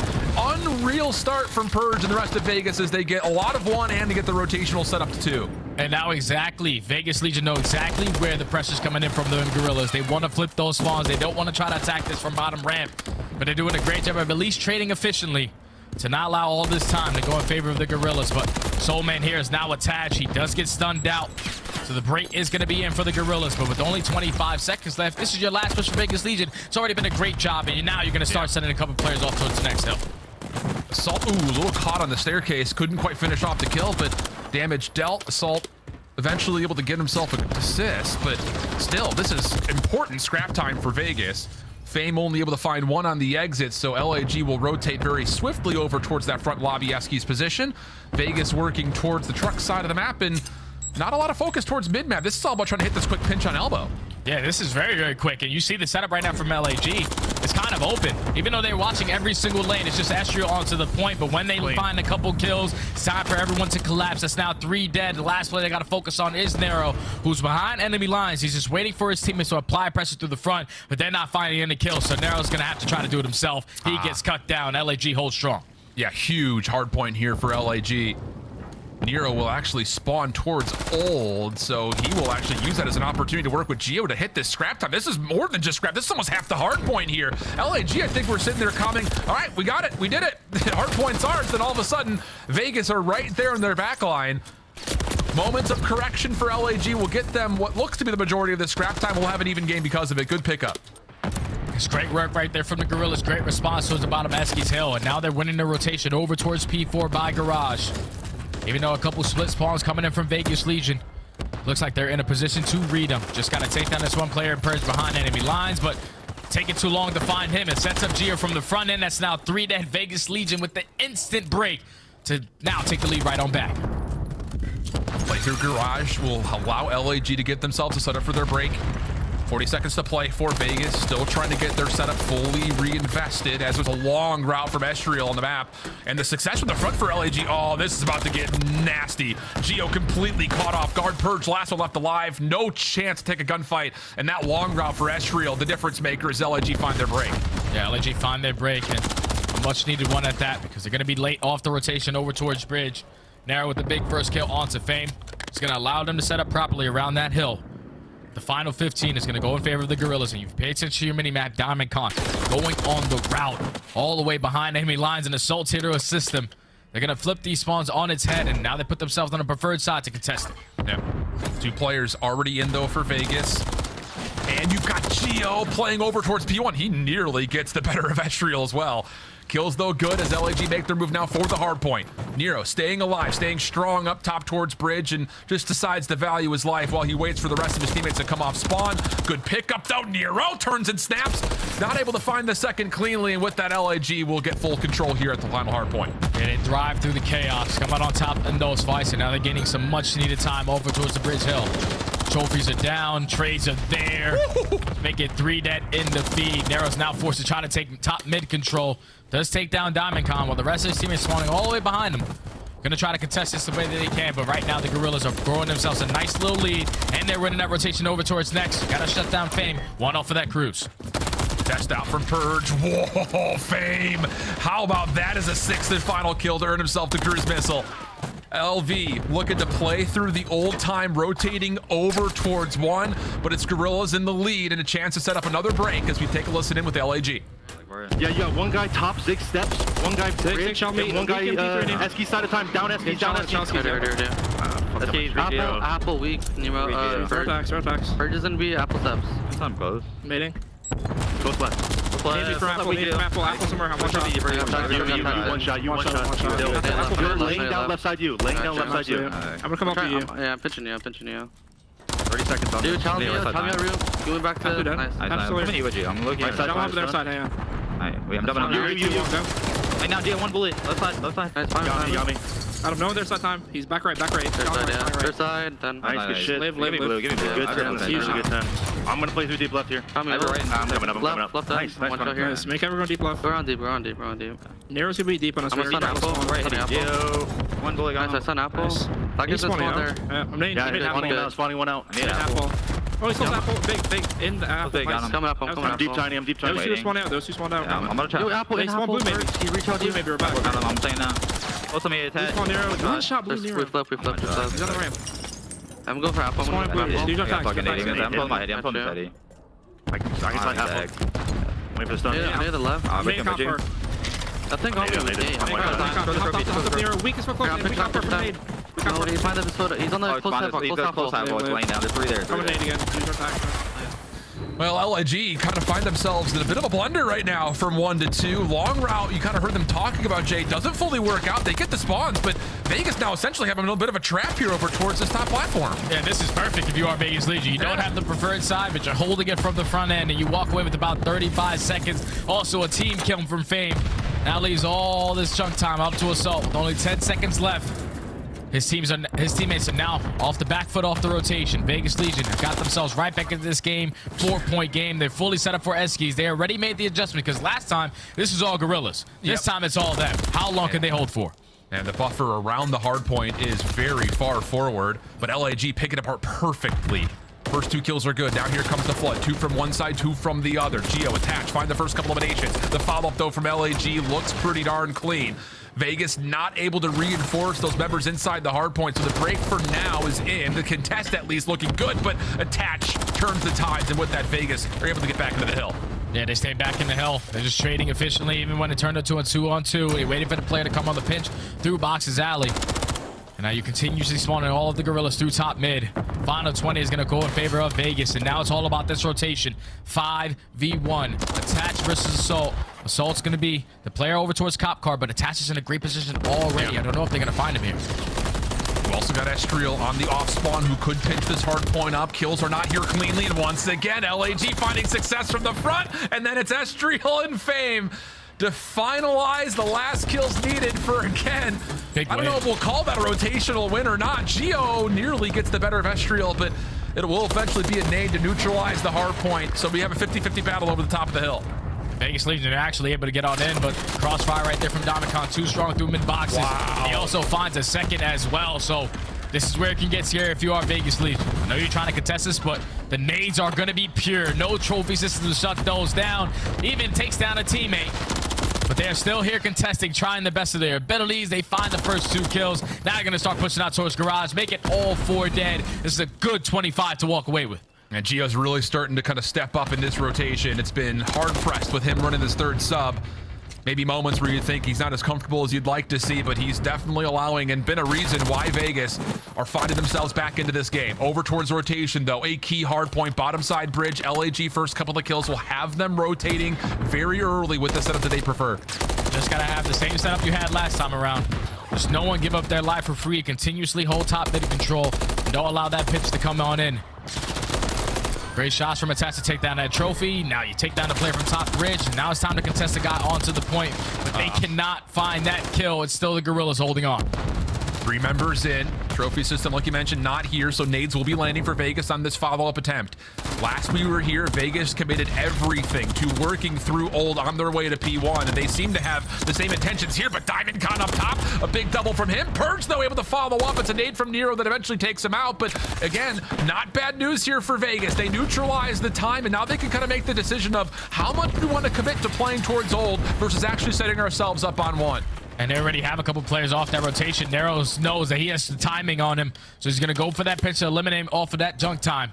But 204 to 207. Potentially end here at P1. Attach up a close and personal with the Renetti. Takes down Assault, and now it's all about the mix fest. Who can come out on top in these fights through mid? Attach, good help over the top. Purge, make sure that Geo at low HP stays alive. First 3 kills are good. Now it's up to the LAG, who have been kind of categorized in their hard point by being a successful break team. Can they do that here to try to extend this at least another hard point? First couple of kills good from Assault. Geo trying to finesse, can't find anyone to shoot at, so it left with Purge, and the break is clean. Only dropping 1 to the process. LAG extend the map another hill. And that all comes down to Assault, man. He went to up close and personal gunfights with that MCW through the bridge side. Eventually leads to the break for the Gorillas. Now, if you are Vegas Legion, you are forced to give up this time. You don't want to be man down off the rotation. They're trying to put themselves in the perfect scenario to try to close it out over towards P2 hot dog stand. And here comes the pressure from the Gorillas again through the back end. You have players going for the long route, players going for the short routes, but Vegas Legion have read it perfectly. Purge finds 2, and now they're going to be able to set up properly off of towards the next. Spawns are still in for those 2 members that fell from Vegas just as the hard point opens. 230 to 236, and LAG are split focused on this break attempt. 2 around the back, 2 from the front. No one's nearby at the moment. Purge catches one by surprise. Does he get a read that there's a second one still on the way? May not make much of a difference because Attach from the front is finding the kills that he needs. And oh my goodness, the role swap seems to be working out like magic for Vegas as they will find both hardpoint wins. This one with 3 subs in hand, and Attach lets everyone know what he has to think about that. Oh man, he's probably talking to the people that didn't really believe in this roster change, but he lets them know this is what we wanted to do, and it was on full display in all of the respawns.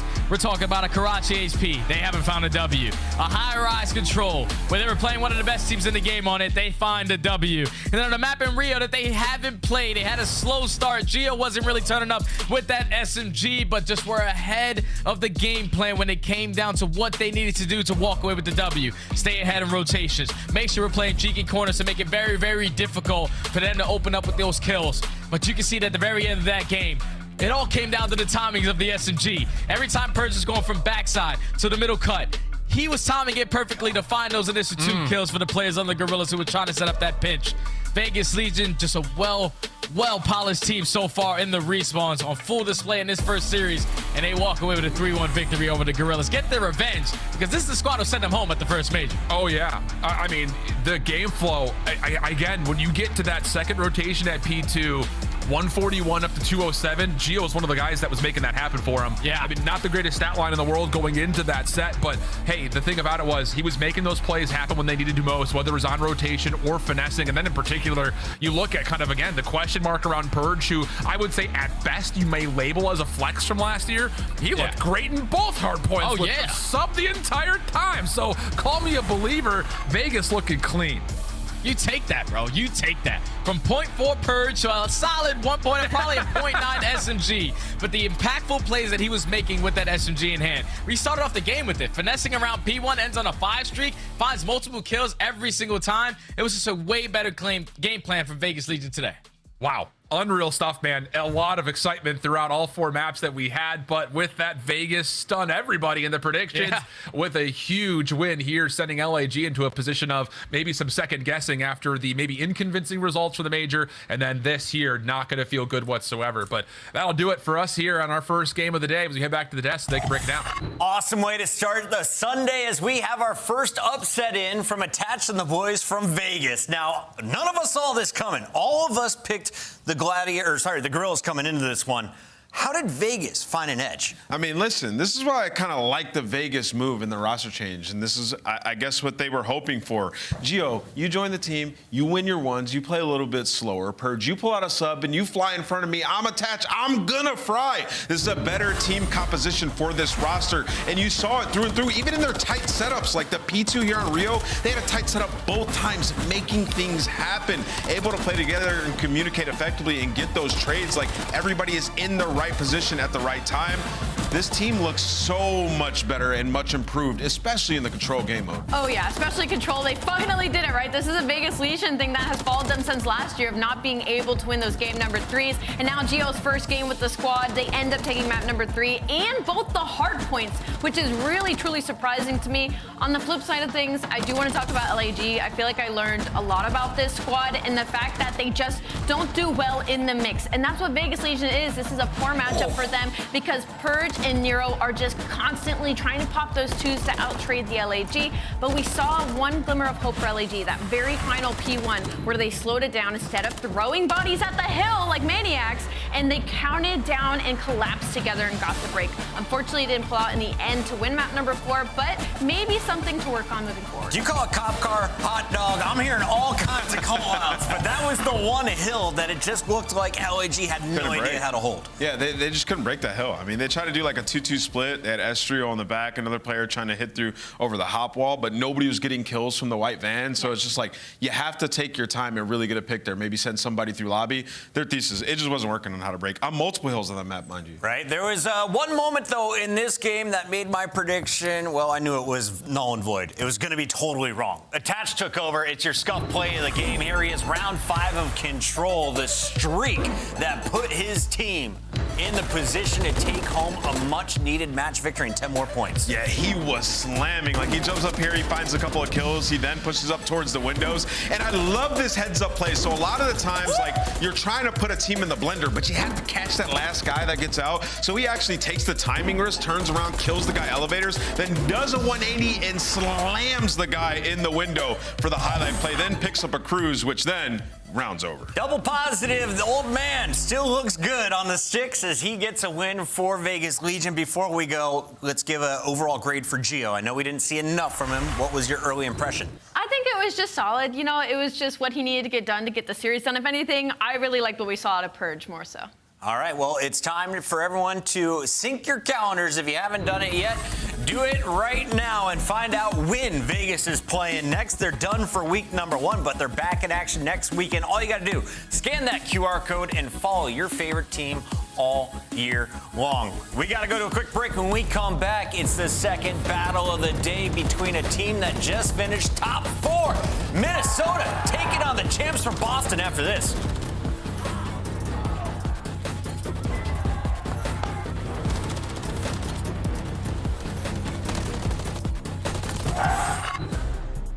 Start the season strong with the Call of Duty League Pack. Grab yourself the CDL Operator, Weapon Blueprint, and so much more. Check out the Call of Duty store in-game now. The Call of Duty League is brought to you by Monster Energy, the official energy drink of the CDL.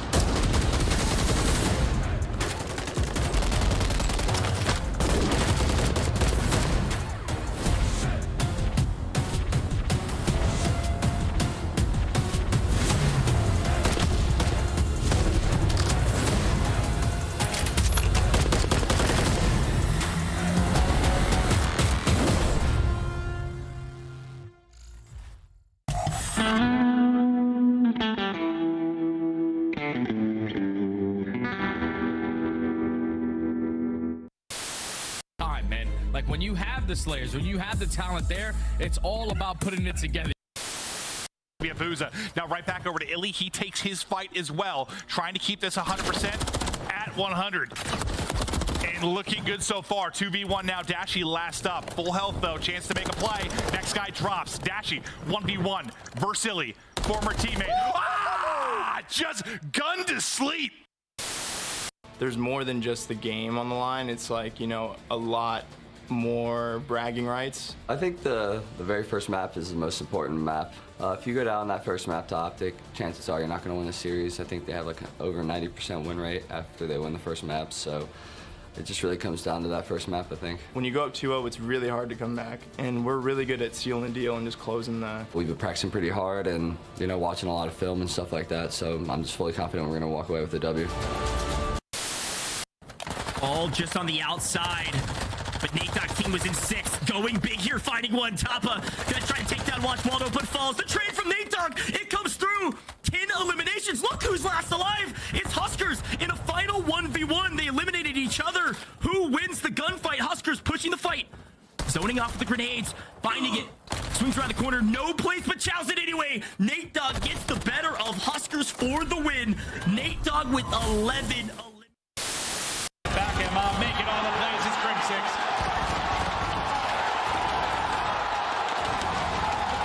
The curse has been broken. The dynasty has been cemented.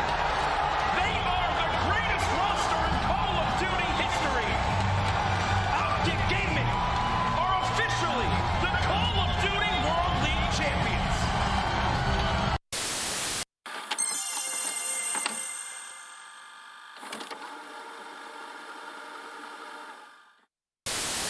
We gotta find him. We gotta find him. You got your smokes. If you're a little weak. He's running the outside. He's running the outside. Eddie. To your right. Let's go, baby! Come on! Come on! Let's go! Let's go!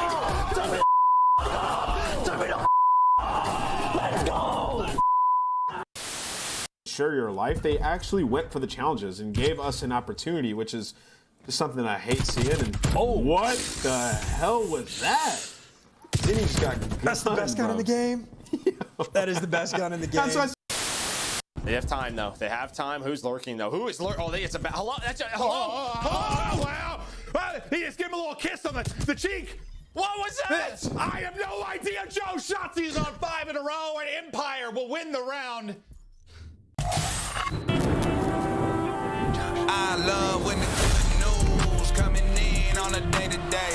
Already know what's happening. I don't gotta shake the A. Big moves, big stepper in the right direction. The trip continues. Every double use a psychedelic. I think they gon' need a minute.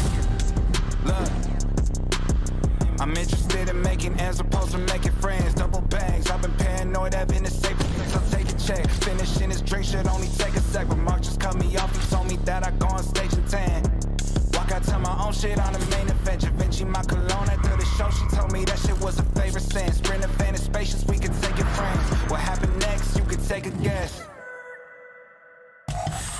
By any means necessary. Everything I'm doing is legendary. Step in my office cause I'm a boss, not a secretary. Second to none, I am primary, not secondary. Give me the throne, I'm crown taker. Yeah, this is a rude awakening. Still got it on lock, you ain't getting the combination. About to shock the whole world, I am ready. There's the play from Liz to the back line, from the hip. Get some both. I'm just getting started. Time to turn it up. Going off in 5, 4, 3, 2, 1. Pinch, the pinch, Unit! All three of them gone! Rocker, he's able to find another gunfight. Does he get the second hit? He does. I'm coming with it, you feel it, I make it boom, boom. We got a showdown between 2 top 5 seeds coming up as our number 1 seeded Toronto Ultra take on number 5 Minnesota. Before that, though, we got to get to our monster winner spotlight. We got Dylan, a.k.a. Attach, on the line, and he's joining us live. We got to talk about this series, my guy. At the end of it, you stand up, you're shouting at the camera. I was running back to the studio, so what were you saying to everyone hating on you in the chat? I was just trying to say our team is number 1 with our new roster. So, nah, I'm just kidding. But honestly, I got flashbacks till after the major because LEG knocked us out. They reverse swept us. And then just like hearing the interview, walking off the stage, then also looking over the team that did the choke symbol, I kind of got flashbacks like PTSD. And I don't know, something took over me. But I apologize to everyone if me holding up the number 1 sign offended you. Don't ever stop. Don't ever never change, my guy. Too wholesome. Attach, why the role change with Purge instead of Gio when you brought him into the roster? Well, Gio, he's just been like a dominant AR, and the way we've seen with Purge, like throughout this game, it kind of seems like he was more naturally an SMG player with the way he would play.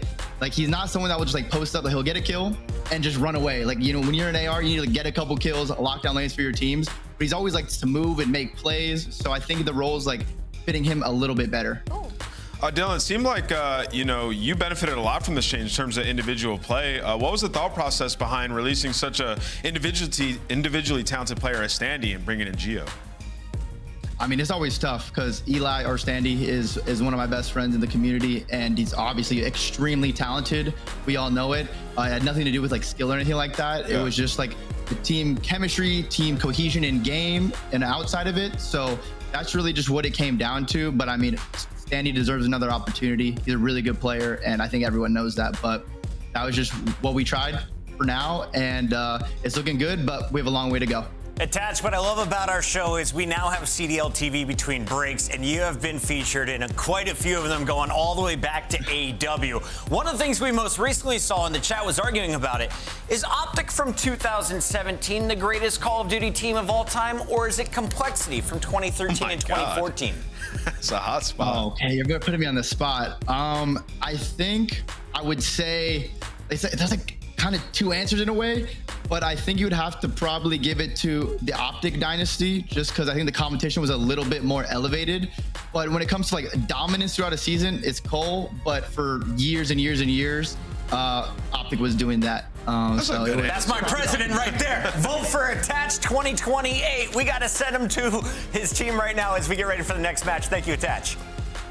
Thank you. What a political answer. I mean, that fence is just, that's a great fence. Phenomenal job. All right, let's take a look at the battle coming up, because it is the #1 seed Toronto versus the number side Minnesota. In Toronto, they looked nearly flawless in Boston. They took down everybody. Their toughest competition is arguably Atlanta FaZe, and even that series wasn't close with a 4-1.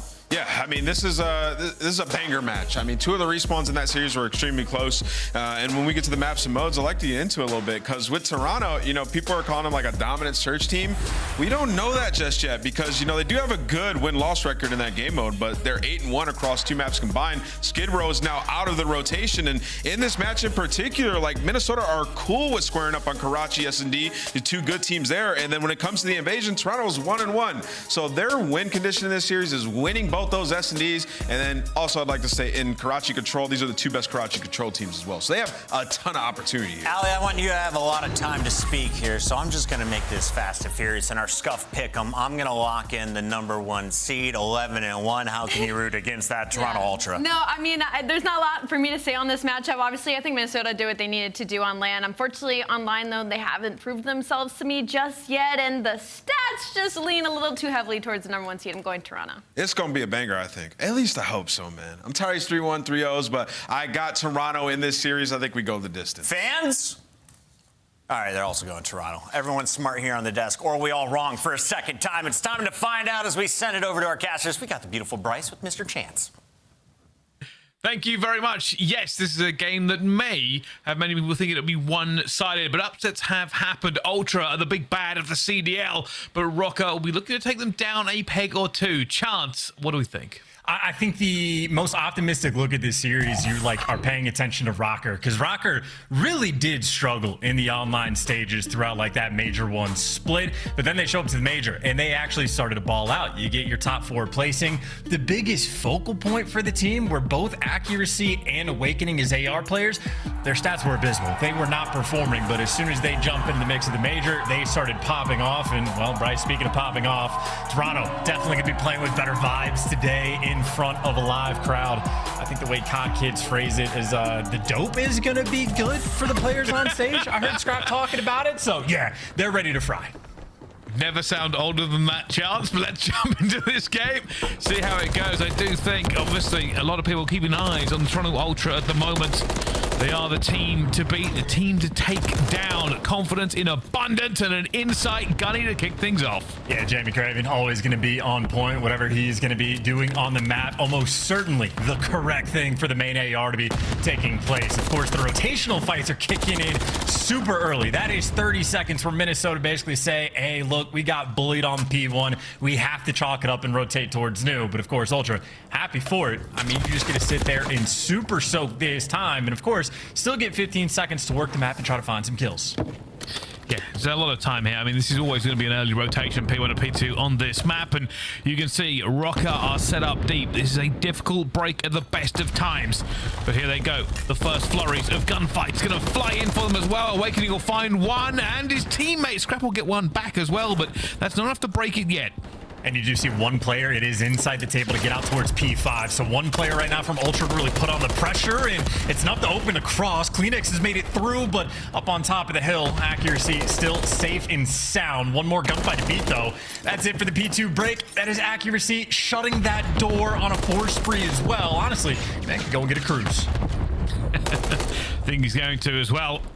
So sitting here just with a little bit of patience. No, his teammates have got this cross. As much as he wants to challenge, it's just not a good idea. Soak up all of that time you've worked so hard for. He's peeking inside. It doesn't matter. Linz will get him in the end. This is all rotation now for Ultra. It's gone pretty much the way we thought. Ultra opening on the P1. Rocker get that rotation to P2. P3, though, anyone's game. And I love that we got like the accuracy view, watching like the minions run from underneath them to start to work their rotation. Envoy, though, basically just breaks it down, picks up the big 2-piece up top, and now it's going to be a scattered push over towards new, and maybe a bit of a square up as well. Insight versus Linz. Maybe just time for contest. Linz doesn't have the right gun for the job. You see Insight just waiting for the kill to come through. It's the nade that gets it done, and this is right now a beautiful setup for Toronto. A player deep in the back spawn, 2 players roaming up top, and Insight collecting that time. Rocker, this is a slow roll for them. They're thinking about the next point as well. I know it's 40 seconds away, but they're going to push this all through back alley. Kleenex will find the first. The second one tries to fly at him as well, and he will get taken out. Envoy here for the trade. Finds one, finds 2. That's a cleanup. That's a clean hill and hold. And for Rocker, it might just be rotation time. Yeah, and that is the beauty of the setup and the beauty of the coordination for Toronto, right? Kleenex, not only does he get the first kill and the damage, but he stays alive just long enough for Envoy to swoop in and get the easy 2-piece. So the perfect setup on the hill. Toronto executed as well, and now on the rotation, the question is, how effective are they at counting to 4? Vivid is behind enemy lines, trying to sort of make that hero play for the team, and I think he might have Envoy sort of hunting him down, and maybe not. I don't know if he was ready for the gunfight, but fries him anyway. That's a 4 spree, and backspawns secured. Got to be careful. Accuracy in a good position here to at least challenge the point. They're going to know it now as well. Scraps going to get caught, but Kleenex will clean it up. But it has opened the door just a little bit. Rocker trying now to capitalize. You can see them swarming towards this point. They're getting the trades. Insight will hold the stairs, but there's nobody here to help him as his teammates trying to flood through tunnel to get there. And that is a huge kill to break this.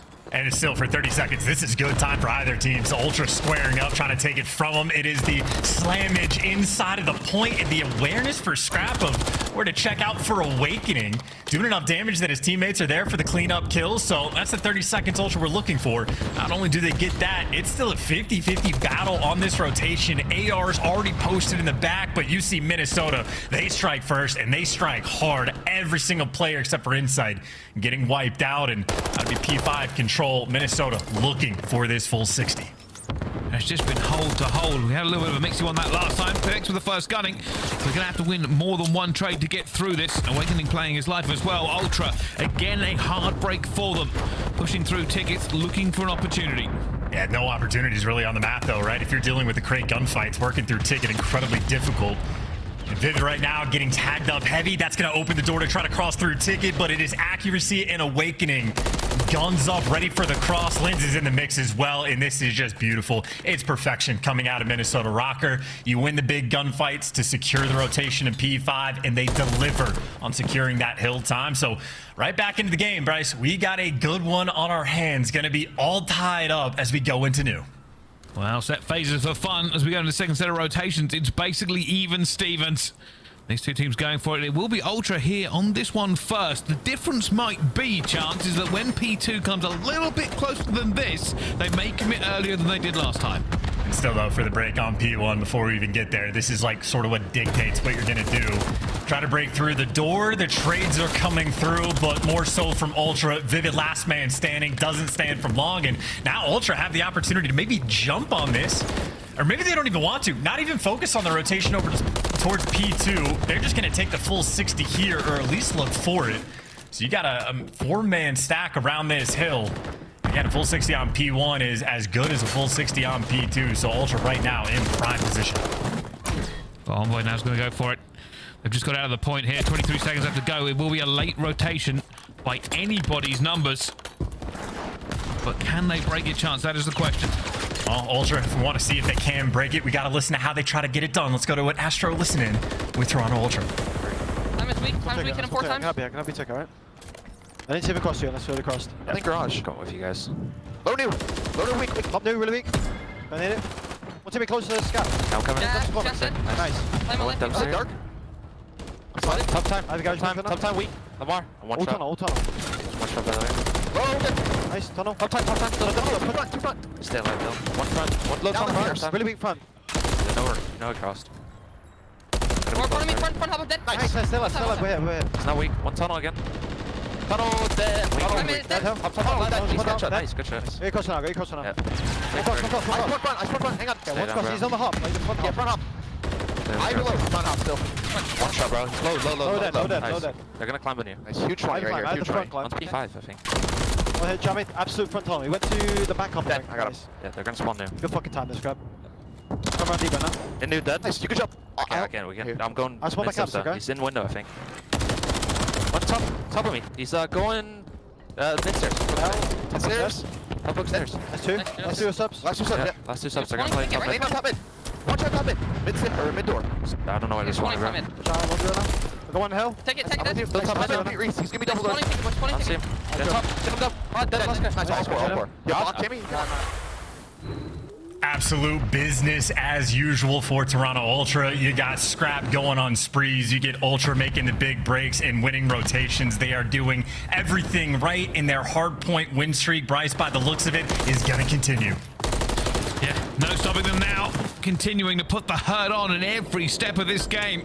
And they have looked rock solid onto this one. Envoy going to be holding the door. Actually, will take him down. They're trying to get bodies onto this point, trying to find something going into this game. But not only do they have to continue to put the pressure on here, they've got to be wary of the rotation. And they've got to be more wary of Scrap as he goes to work. That two-piece may have ended it. Yeah, that's going to call game right there. Minnesota, they got to get the old time, and they cannot rotate over towards new. That is now 14 hard point wins in a row for Toronto Ultra. They already have the record, and they continue to run it up. They may never lose again. It may happen. Who knows? The team is dominant. I will give credit, though. Minnesota Rocker looked pretty good. The rotations, when they had them, they held them well. They put some pressure on, but Ultra's class as the #1 team in the game just pipped them over the edge in that one. Yeah, it also seemed like sort of a map where you can really tell that it's like almost a comms diff at times, to where like their communication is so effective that sort of those mixy plays where maybe there's the opportunity, like especially from the alley hill over towards Barbershop, a few different players from Minnesota found themselves behind enemy lines, a weird opportunity to find like a cheeky kill, go for the pinch on Barber, but like as close as Minnesota was, they could never quite execute. So if you're on the back foot against Ultra, they're just so consistent about making the right plays at the right time, and really just no open avenues. So all things considered for Rocker, it really wasn't the worst played game. They weren't making mistakes. They got the P5s that they needed. It was just blenders like this where Kleenex does so much damage that Envoy is getting free too. You're turning the alley hill into full 60s. So I don't know. Minnesota played well. Ultra, just the best hardpoint team of the game.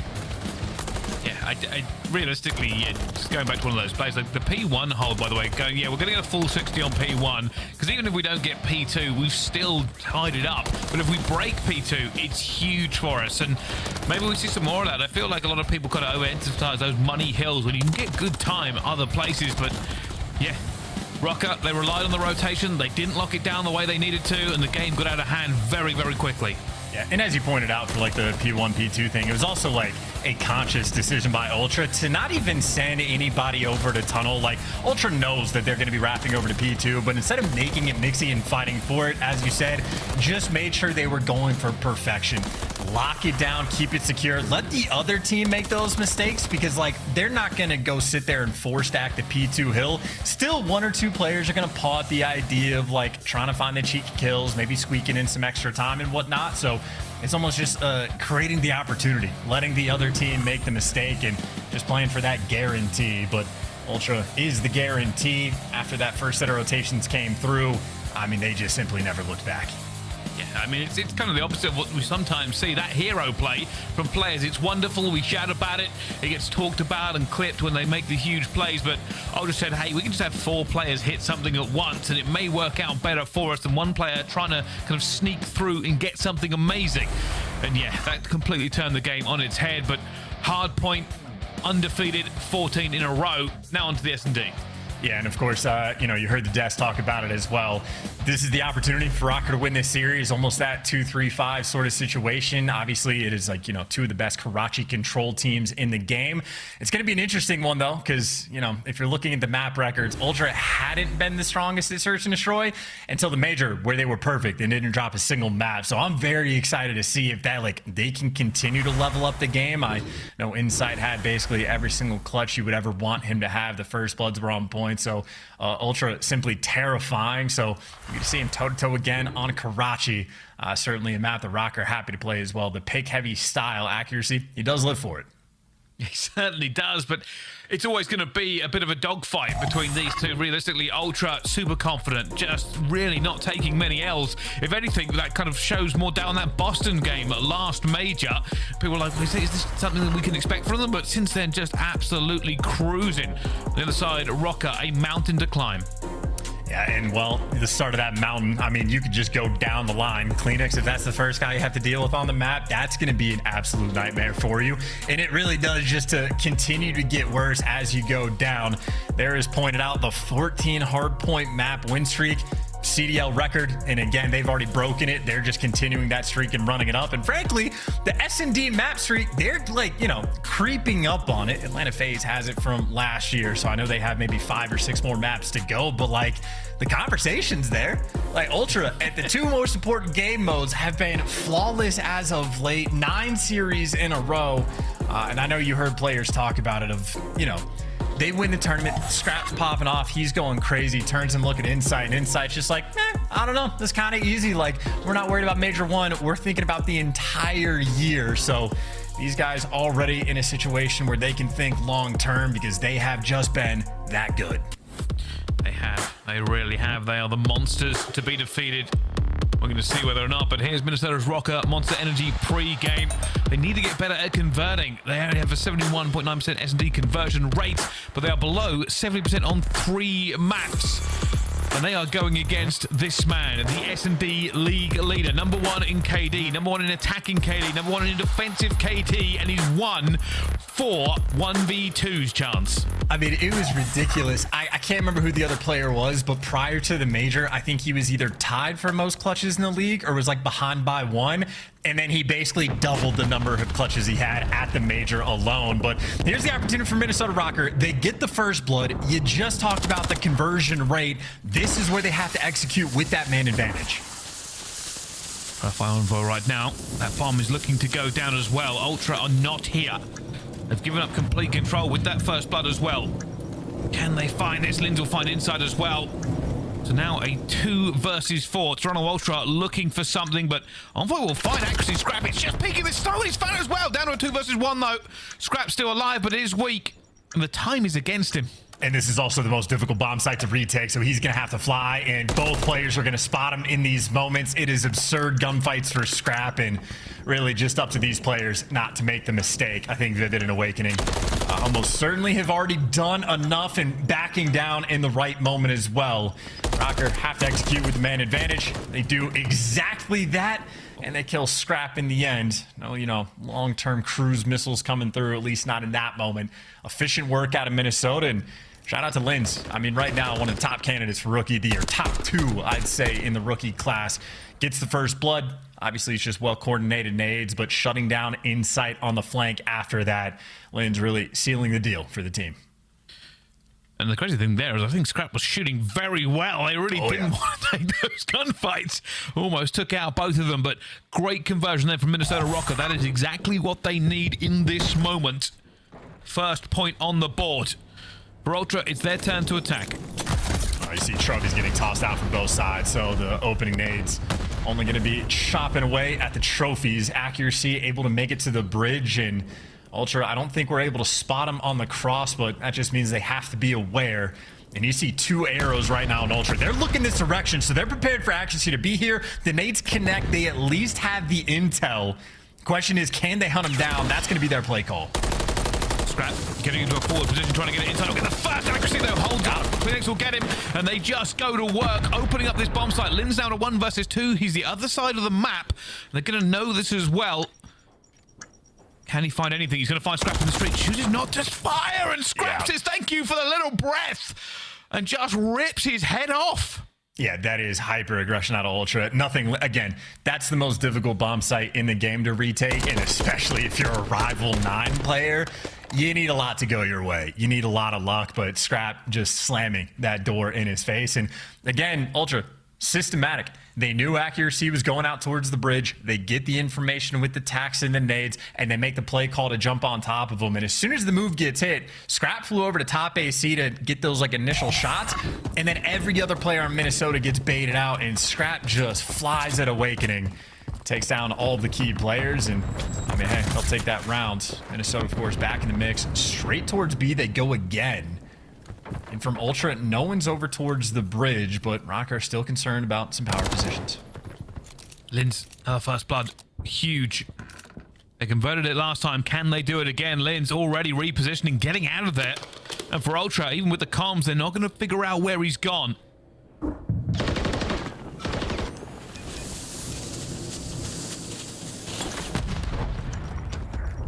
And Bomb Down gets out with his life. Again, most difficult bomb site to retake. Ultra are the best team at it, but I think Lynn's is already making the play. Just going to be difficult. ClearNex trying to take a long-range fight. Already been tagged up. It might be a distracted. Vivid's going to take down Envoy. A 2 versus 4, but a 2 versus 4 too far as Inside goes down, and Ultra are wiped out. Conversions on the first blood here for Minnesota Rocker. Yeah, absolutely perfect. And again, both those offensive rounds, Lynn's is basically the player that is deciding what is going to happen. He gets the first blood, and again, a 4v3, nice advantage. If you get the bomb down, even better. But Lynn's, not only does he get out with his life, finds the timing to actually work the flank. So Lynn's is going above and beyond, and his teammates off the back of it, executing perfectly as well. Again, Rocker, certainly a team that stepped up their game going into the major. They want to keep those strides going. So far, so good on Karachi. Let's see. Can Ultra get back onto this? Nades flying out. Coordinated nades. They're trying to hit somebody. Not enough onto the same point, though. ClearNex is going to go down as well. First blood for Minnesota. And that's not what they wanted to happen. That bomb has dropped in no man's land. Yeah, this is going to be a chaos round, too. Yep, weird timings and weird gunfights. But Envoy able to find out and get the odds back to even, but Lynn's responds. Again, Lynn's around this red area. He has been a menace. Once again, hands his team the advantage, but Ultra, plenty of time to work with. Scrap and Insight, obviously incredibly capable of the clutch, and Insight is just so far back. He might be loud, but they can't hear him just yet. He finds the freebie. All right, we got a 2v2. 2v2, and they've actually just completely swapped the entire map around.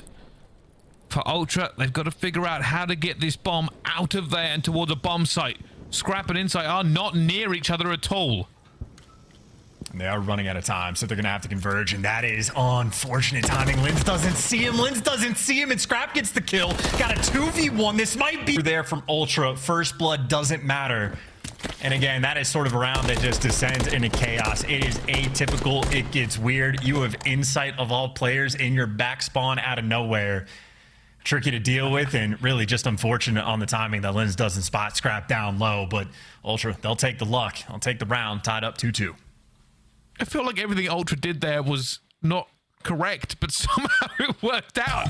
They dropped the bomb down into the middle of the map. The players weren't near each other for a trade. Still got the clutch out in the end, though, and it all works out beautifully as they tie it up. But Rocker are probably wondering if they could have got a little bit of a trade that would have been magnificent for them. Linzo, very aggressive down middle. Awakening will get the first one. They are heading towards A with bodies.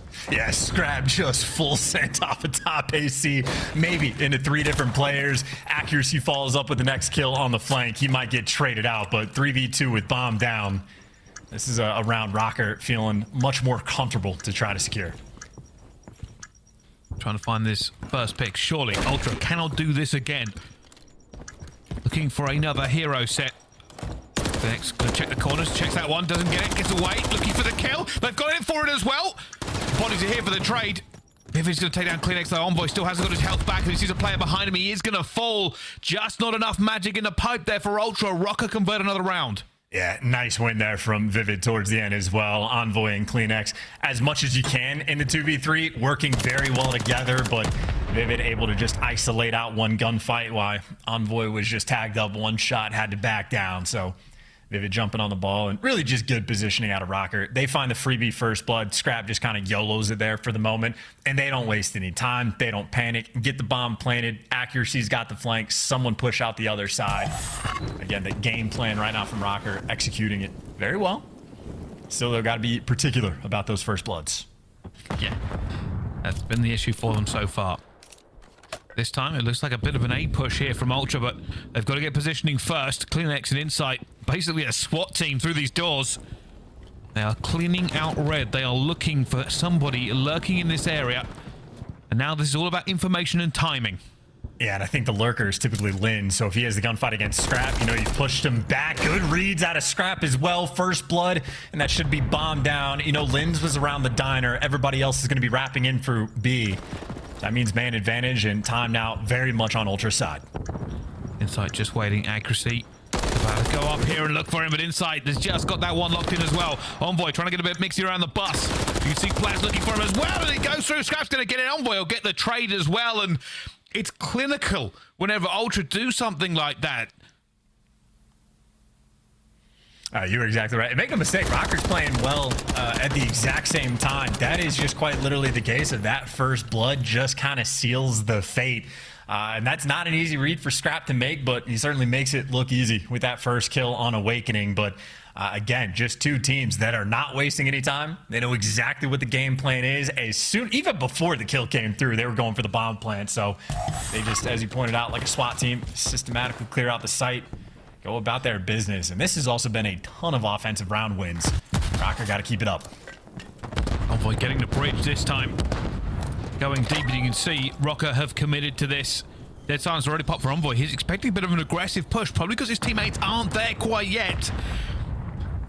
But Rocker, when do they push this trigger? Right now for Envoy, he does actually have both his AR players looking over this direction. Scrap maybe now rotating back over towards A, but he's going to get some communication, and you'd expect Inside or Scrap to get a couple tags in players if they try to jump on Envoy. Smoke's out. Vivid. Is the bomb going to actually go down? He does get it down. Doesn't get out with his life, but a small opportunity here for Rocker. Awakening gonna have to back down for it as well. Kleenex will find the player on the flank, and that nade will get Awakening. Last player left, and Envoy. That is a retake wipe. Yeah, okay. I was gonna say, you can like hold this site in a 3v4. It's not easy, but you can get it done. They just collapsed immediately. I mean, just the patience there out of Ultra. Kleenex just hanging out in red, waiting for somebody to like wrap back and roll through. I think that might be just be a moment of panic, I'd say, out of Rocker. Because as soon as the bomb got planted, yeah, we got confirmation price. That was a 10-second retake. Everybody swung into action. Obviously, we can see the player in that smoke a little bit easier than the players can, so he was waiting and holding his fire. Not easy to do when that smoke goes down, but as soon as it did, he backed down Awakening, put the nade onto his forehead as well, and everybody else was there ready to clean up. Ultra, 4-3. Yeah, mixing things up too, right? Last time it was a 4-man hit over towards A. Now they're going back for the more traditional route. Hyper aggressive on defense, though, is Rocker. Vivid's already gotten in position. They got somebody out on the bridge as well. It's going to be Accuracy, so they got a nice little crossfire set up for the guarantee, and as far as 2-2 split goes, you're feeling great about it. Accuracy able to strike for the first blood as well. And if you're in sight, you don't want to get baited into the crossfire. This is going to be very difficult to break down. Just checking, but hasn't seen accuracy. But accuracy has seen him and completely rips him apart. 2 versus 4 now for them. No positioning. And we will find one. Actually going to get this bomb down as well. It does give him a little bit more of an advantage. He has been stunned. Clearx is going to go for it. Envoy is just going to end up dying on the cross. Awakening with 2, and it's all tied up again, Chance. Yeah, not good reads from Awakening there towards the end when he was on the top ACs. I'm very confident he could see Kleenex in the corner top red and eventually just jumps out, gets the freebie kill, and oh, the bomb got planted. I'll look that direction and collects the second freebie as well. So accuracy really just opens up the round, gets the first 2 kills. Awakening follows up on the flip side of the map. So they bounce back. Rocker, they got the defensive round they needed to respond to what Ultra brought to the table. And we do have a true S&D shootout right now between these 2 teams. Who breaks first? Who loses the ice? For Rocker, this is a massive opportunity. Ultra have not been defeated in the last 8 S&Ds. They could fall here, but first blood to them now, and Kleenex jumps to the window. He's going to go down. Already bodies flying out as well. Scrapper's seen that player go towards the back. This is a huge gunfight, and Linz will win it. That is huge. Minnesota Rocker, they now smell the blood in the water. It's down to a 2 versus 2. Yeah, Rival versus MCW right there in that moment. Rival comes out on top. But again, in terms of like hesitation, they don't go for the instant bomb plant. They're a little bit concerned, but obviously Rocker, they have plenty of time to work with. 47 seconds left on the game clock. And I mean, Ultra haven't made a move. Ultra almost certainly just playing for the rat back towards B. So for Rocker, you don't have any information. You're not playing with a great deal of confidence of where the pressure is going to be coming from, but you do have time to get whatever setup you go for.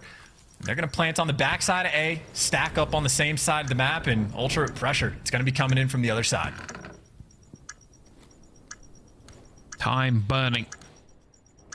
The candle is not that long, and they've got to check so many corners and get this defuse. Towards the back, he's got to see Envoy. Envoy does get a few out of it here. The smoke's going to go down. That will make Rock-Up move. They're going to have to try and check this bomb a few times. Didn't find the first, but it's all down now to Vivid. Can they find him? Can they get him? He's going to be seen there. Gets the first, but not quick enough. And that'll be the defuse. Ultra get it in just a second.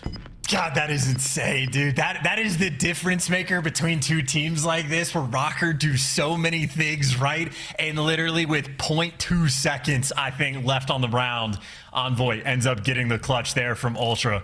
That's a nail biter too, because Rockcore making good plays. Not only did they push out like the back dumpster side, Linz just takes a massive route and clears out so much of the spawn that Vivid knows what direction they have to look. They get the early information, but I think it was honestly not just Envoy making the play towards the end, but that smoke grenade blocking the vision of Linz when he was top red might have been just enough to prevent Linz from getting those early kills. So that is a nail biter round. Ultra steal it away, and now go back to working that A site. There they go, Ultra. They want to end this here. They're going through with the bodies. The doors slam open. Found waking up top though. Oh, hello. The wins! All the way to the back. That's 2 already. Flying out. The third will fall down from Awakening, and Kleenex is left alone. And Lynch will get his third. Unbelievable. There was a gap, and it was exploited to the fullest. Dude, that was exploited instantaneously. Good trigger discipline as well. The route on point. I'm not kidding. Even the round before, Linz is straight up making plays. He has been single-handedly winning so many rounds, but there you see the timing just straight in through the window and slams him next to the wall right there for 2. And, of course, the follow-up after the fact. Linz might just be a top 5 play of the week. That is huge. Bring it to 5-5. Rocker have seeded the potential for a victory here in this round 11. And they push it over the line. Yeah, default call from Ultra too. Smokes out, going straight back over towards B. Slight difference in the setup and accuracy. 2 players already right next to him, hunting him down. He's 40 HP, running for his life, and can't get it done. Envoy, first blood. Such a huge first blood to open up. Kleenex are all going to be in a great position as well. All they want now, Ultra, is this bomb down. They are desperate for it, but not losing a member. Envoy commits. You can see here Vivid is the closest player. The rest are on the flank. And look at this flank fight, too. Doesn't check the corner. Insight puts himself in the deepest corner imaginable. And now Awakening in between a few different players. But Awakening might just want to wait for Insight. In the meantime, that bomb, that time is just ticking. 27 seconds. Rocker got to fly. Envoy might be caught here. The timing, I think, has just gone wrong for him, and he is going to go down. 2 versus 2. 19 seconds left on the clock. Kleenex going to have to check this bomb for a second. Finds him, guns him. Vivid's going to go down at 1 versus 1. He will not check this bomb till 7.5. Awakening has to commit. That's all he can do as Kleenex will fly out the window, sees him, guns him, and it's done. The streak continues. 9 for Toronto Ultra. And it's all about that first play. Accuracy just got mobbed.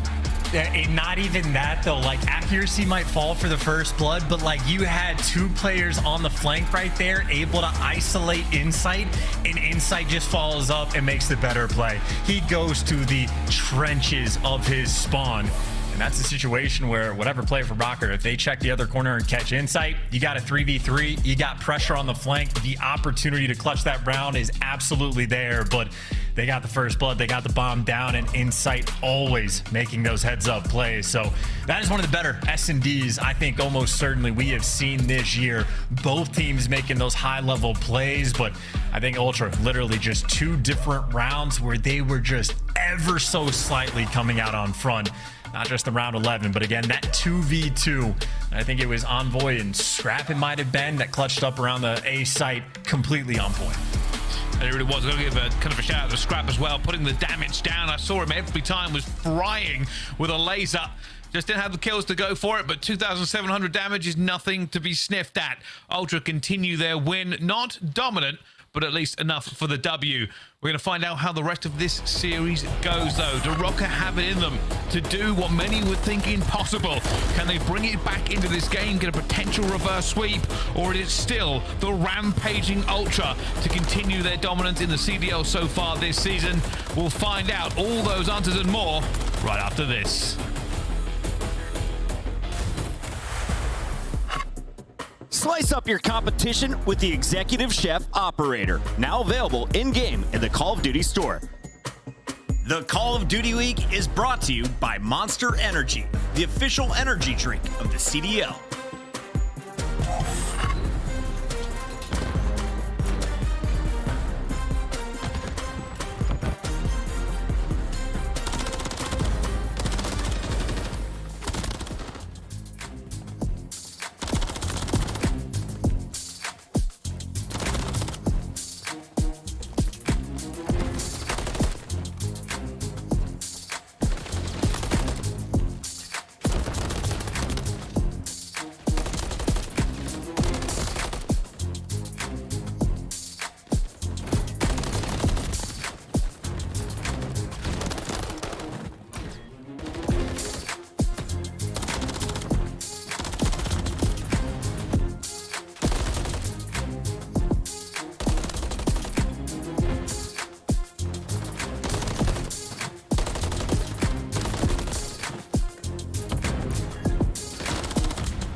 Ladies and gentlemen, welcome back to the Call of Duty League. We are live and back once again with Minnesota Rocker versus Toronto Ultra. So far, Ultra have blown Rocker out of the water on the hard point, but a very close round 11 also went their way. Iced up from Ultra, but Rocker, can they do what many people now think is impossible and take Ultra down? Well, I mean, in a reverse sweep fashion, that would certainly be a spectacle. I mean, gotta say, Rocker have been playing some very good Call of Duty on the day, just a little bit behind Ultra. Again, best team in the world right now. They won champs, or not champs, rather. The Major 1 championship. There you go. He's giving no. Hey, no, I didn't write it this year. I got this 2 years ago. It's on rotation, Bryce. Oh, fair enough. Well, when we get a copy of that, we'll let you know. But right now, it's all about this man. Scrap. KD through the roof, damage everywhere, and he's looking to do this again. Let's find out just how strong Ultra really are as they go against Rocker in the control. Hey, do you want to see gunfights? You want to see a lot of damage get? This is the man to watch. There, no secrets about it. Constantly going to be in the mix, and will obviously ego chow or just get red. Accuracy, playing for the distant, deep angle. Able to get those first few kills, and Rocker, as far as opening breaks go, that's what you want. Clean shots the way out of Envoy. Trying to keep the map under control, but trades out and about for both of these squads. Ultra just now stepping on that A zone. Black's just cleaning up the street as well, and I think he might make a little bit of a move here. It's a very common tactic for most of these teams. Get some time on the way, maybe start working the B a little bit. Ultra actually aren't moving though. I mean, Ultra just have the setup that they want. They know a lot of pressure's coming through on the flank. Kleenex is making sure his teammate doesn't get shot in the side from up top while he's capturing the zone. So they're trying to read the pressure, but Linz is the pressure. He's able to pick up too, and even working the flank. Linz is frying in this moment. Hell of a way to start this Karachi. Oh boy, he's actually just giving them a gap to escape though. I think they were trying to lock that one in. Kleenex will get Linz taking him out. You are right, Linz is really playing out of his skin, but is it going to be enough? Inside 0-2 so far, looking for Vivid. The pistol isn't going to work out for him. He's going to go down as well. Rocker doing a great job here to hold them off. Yeah, they're everywhere for the moment. Top 3 controls, the one thing they don't have, but they might at least be able to take it away from Ultra. Nice gunfight wins coming through over from the red section of the map, and I mean, 25 seconds left. If you're Rocker, you don't want to necessarily overcommit any of these fights. Might have to chalk up day, but certainly want to keep the pressure up and keep these kills flowing. Ultra feeling the pressure, really out of their spawn. They're constantly dealing with more players. You even got Vivid again, sort of that like factory line system. Someone always from Rocker gonna be over towards Junk, blocking these spawns, pushing him further away. And that's a sort of a long-term investment. You actually see on the minimap, Envoy just wrapped so far back to clear him out. So now those closer spawns from Ultra are gonna be open. They can start making moves.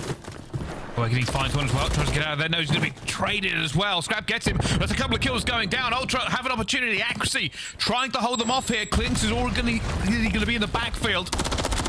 Looking for them, and actually does so much work there. He was in a great position, holds it off. And wow, it's just the mixing his time, right? Around the zone. Kleenex has been alive for such a long time. Regens on regens. Can't get number 2.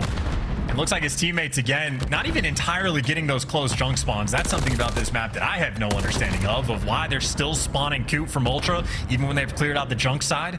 I would love if a coach or someone could explain that to me, because I simply do not know. But Rocker taking full advantage right now. Only 3 players from Ultra up working this B hit. Here comes the headbutt. Rocker just going to hold this off. That's all they've got to do. Envoy going to try and get through into this, but the trades have not been in their favor. And now he's weak. One last roll of the dice. Everyone from Ultra, everyone from Rocker, into the point, into the fire, into the fury. But it's all Rocker in the kill feed. Kleenex will get in and stop this for a second, but he can't do too much more. And down he falls as they drip feed through, but it's all Minnesota. And that is a great setup out of Minnesota as well. That's a very tight setup around Diner. Like all 4 players within touching distance of the zone. And I mean, that's just well orchestrated, reading the pressure of like, hey, no one's going to be going on these full flanks. They don't have enough time. We know everybody's off spawn. Stick together and make sure we get these trades. And again, nice job by Minnesota. No overcommitments. No one ego chowing and dying at an inopportune time. And Linz has still been on point as well. That kid can shoot. Yeah, just crazy accuracy. Also, just playing a wonderful role, holding them off completely. But here we go.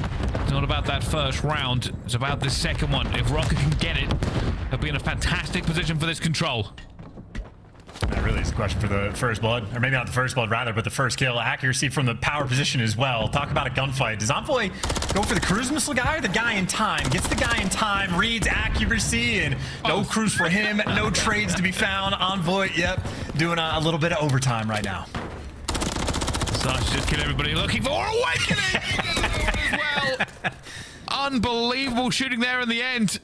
And pressure now mounting onto Minnesota, trying to get out of that spawn. They are spawning them all the way into market. Envoy, I think, has known that this is what has happened.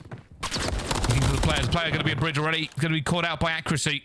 For Rocker, a great recovery. Getting players in the positions they need to break back open A. Yeah, and Ultra, by the way, falling for the same question that I don't have answered. I don't know how to tell you when a team is going to spawn all the way in the back or when they're going to actually spawn out towards Coop. It's incredibly difficult to read. Ultra miss it in that moment. So Minnesota get a bit of a deeper spawn, able to work up towards the A zone and get it captured. So certainly a pain point of a moment, but now they have stabilized right back to the 50-50 moment. And great news, they're finally trading out Envoy. They've got him and they've managed to get some control here. Kleenex is behind them. I think they're looking for him as well. And Vivid, yeah, they're going to work. Linz and Vivid are going to go clear the back lines. They've done exactly that. Moving up, that's another trade going forward. Rocker in a great place. Inside an Envoy, though, hold them off. Devastating to their push. Yeah, again, the step one was nice, but then they get moved a little bit too fast. They got the right kills, but then instead of working together for the next set, players end up just solo challenging and dying. So an opportunity gets quelled. And now Ultra, a tight setup of their own. It's going to be Scrap watching the flank. Everybody else pushed up into red, but accuracy does strike first. Scrap just got to wait this. This is all patience for him. And with that spawn come through, the COD timing for Linz is godlike. Unbelievable. The split second. He breaks through. He stops the clock. He causes the issues for Ultra. And now Rocker have an opportunity. And he's just buying his time, or his team, so much time to get in position. He has two players nearby him for the moment. Kleenex might be the first guy in action, but he's by himself for the moment. Ultra might only have one good chance at this break. Awakening just holding them off here. They've got a couple, but it's still ticking through. That second take is in. They're looking for the third. Kleenex will find one. Linz flying out, the hero from before, looking for Envoy, dancing around. He's been stunned. He's still alive. They've got to get bodies onto him to take him down. That's a great retake, though. You do get two ticks over towards B, but Ultra, again, putting in that overtime work to stop that push. Now, again, you're just dancing around the hill. Kleenex has to be getting spotted through these windows, somehow still out with his life, and he somehow turns it into a kill. In the chaos, Kleenex likes to reign supreme. Awakening now that last man standing, but the close spawns are coming through for Minnesota, so it's an 8v7 on the life count. You can win this one of two ways. Inside, now got to try and fire a dozen different directions. They're trying to get over the wall. Kleenex here towards the back. They're into the point. The lights have stopped. Kleenex will clean it up as well, though. Just dancing around, frying every way he can aim. One last body in there. Accuracy again for the clock stop. Will fall. And now Linz outnumbered. Finds the first, not the second. And it's close for Rocker, but not enough. 2 ticks is the silver lining. Yeah, a little too fast for their britches, I think, in that round. There's not a lot of opportunities you can get to win these offenses on Karachi, and they came close a few different times, but I think just a few moments where they were a little too fast. Ultra a little bit more patient and just delivered towards the end. But again, that's a nail-biter of a round. Similar story to the search and destroy on Karachi. These are two teams that are absolutely getting after it and really forcing each other to be at their best. Well, for Rocker, an advantage technically as we go into this round. What can they do? Ultra will want to win this, want to take that advantage as far away as possible, but we will see. Straight into A. Pretty standard setup for them. Nothing too elaborate. That opening salvo, that's a big gunfight win there from Vivid. Trades, though, rolling all the way through. It looks like Vivid might be... No, he got dropped as well. One more player underneath. That's number 2 accuracy. And, well, he actually gets the 2-piece as well. So Rocker can keep the pressure up towards A. Keep playing for these kills. Keep going for the power positions. You get top third. You get pressure over towards red. Ultra might have to regroup and maybe even go for a B hit when they're getting these close spawns. Scrap on his way out. And his teammates are getting a few of these kills, but he's getting tagged up along the way. Rocker certainly know where the pressure is going to be. Scrap's going to have to shoot too many different directions. This is too much timing for him. Doesn't really have anybody with him, but finds the first, surely not the second. Pistol banging to the door as his teammates come flying in to save his life. They know he's going to be in here. Awakening, he'll get that kill on board for the trade. And all teams just throwing bodies at the point. And Ultra, their silver lining here as they got underway and got some timing down. Yeah, Scrap out there doing just that extra damage to buy his team the time. But again, those B hits are never going to be easy. So Ultra does regroup, but at least bought themselves pressure to capture A. Should be able to get it done. Envoy seals the deal with that final gunfight.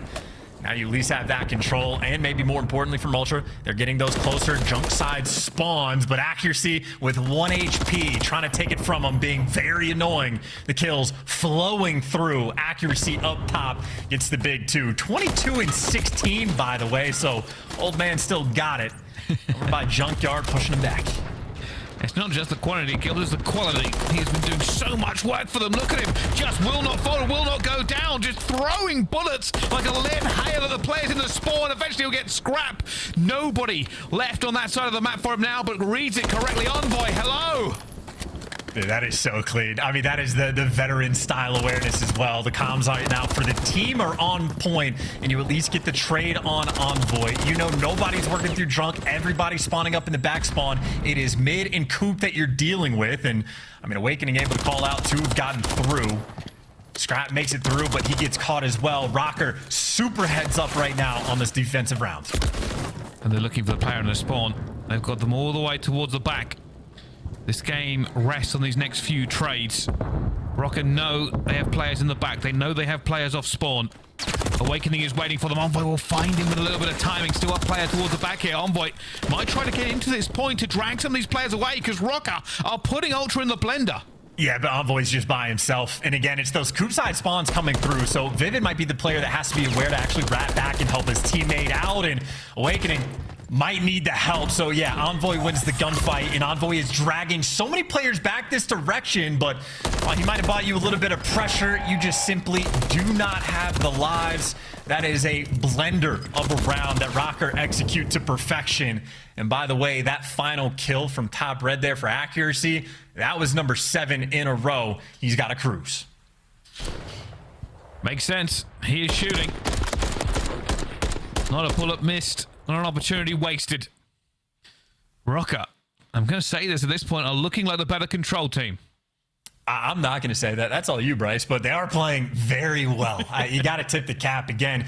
Basically, this entire series, maybe a little bit less so in the hard point, but Rocker have been playing super clean Call of Duty. They absolutely pushed Ultra in the search and destroy, just barely came out behind, and they are pushing them once again. You have a cruise missile on control on a map like this. It could be devastating. Rocker, the opportunity is absolutely here. That's love for clean X, but Linz gets it straight back as well. Accuracy will find another one into the kill feed, already on 27. And they're into this 8-point. Accuracy, just Overwatch Insight was waiting for him. And now it all goes down to a bit of a stalemate. Ultra, they don't want to commit too heavily to this, but they are slowly but surely making the kills go through. They fling them off the 8. Do they activate the blender? Yeah, I was about to say, you just have to do anything you can to get out of this spawn trap, and accuracy doing exactly that, taking a bit of a longer route, making sure you at least alleviate that top third pressure, but you also have Envoy that's in junk. The top third pressure is back and gone again. Linz keeping under control. Envoy, though, has almost been handling these players right now, doing so much damage, slowing the pace down so much, but great news for Rocker, they're getting kills on the flip side, so Envoy is only a nuisance. He has been dealt with. The third tick on A nearly gone. I think CleanX not going to be able to make that hero play, or maybe only the 2-piece does the damage, but A-zone is secured. And there's still so much to play here for Rocker. I think they have the advantage in ticks. Maybe if they get one more, it'll be guaranteed. But Linz doing everything he can. He doesn't want to do this. He wants to go all the way to the end. He's going to just kill everybody. They're through the point. Envoy last alive. 2 now into this as well. Bullets thrown into Linz, but he isn't going to go down. Envoy on the flank is going to fall as well. They're going to have to jump over the wall. It's a horrible place, and somehow they make the kills. Awakening now has to back up his teammate. That is a ridiculous retake. And that, again, those are one of those moments where, well, actually a team kill comes through. So maybe Rocker could just keep up the pressure. No time to break anything down. They have made it back to the point already.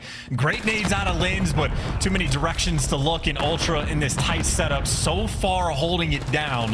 Great deal of damage on the outset, but Scrap wins a big one. Ultra clinging on for dear life. Looking for it actually though, in here with the Rival 9. Still stopping the clock, still keeping the pressure up, still making Ultra dance to their beat of the drum. There are players everywhere. Accuracy says thank you very much, old Watchful. They've got bodies all over it, looking for the next kills. That might be it for Rocker. They've got 3. They've cleaned house. It is done.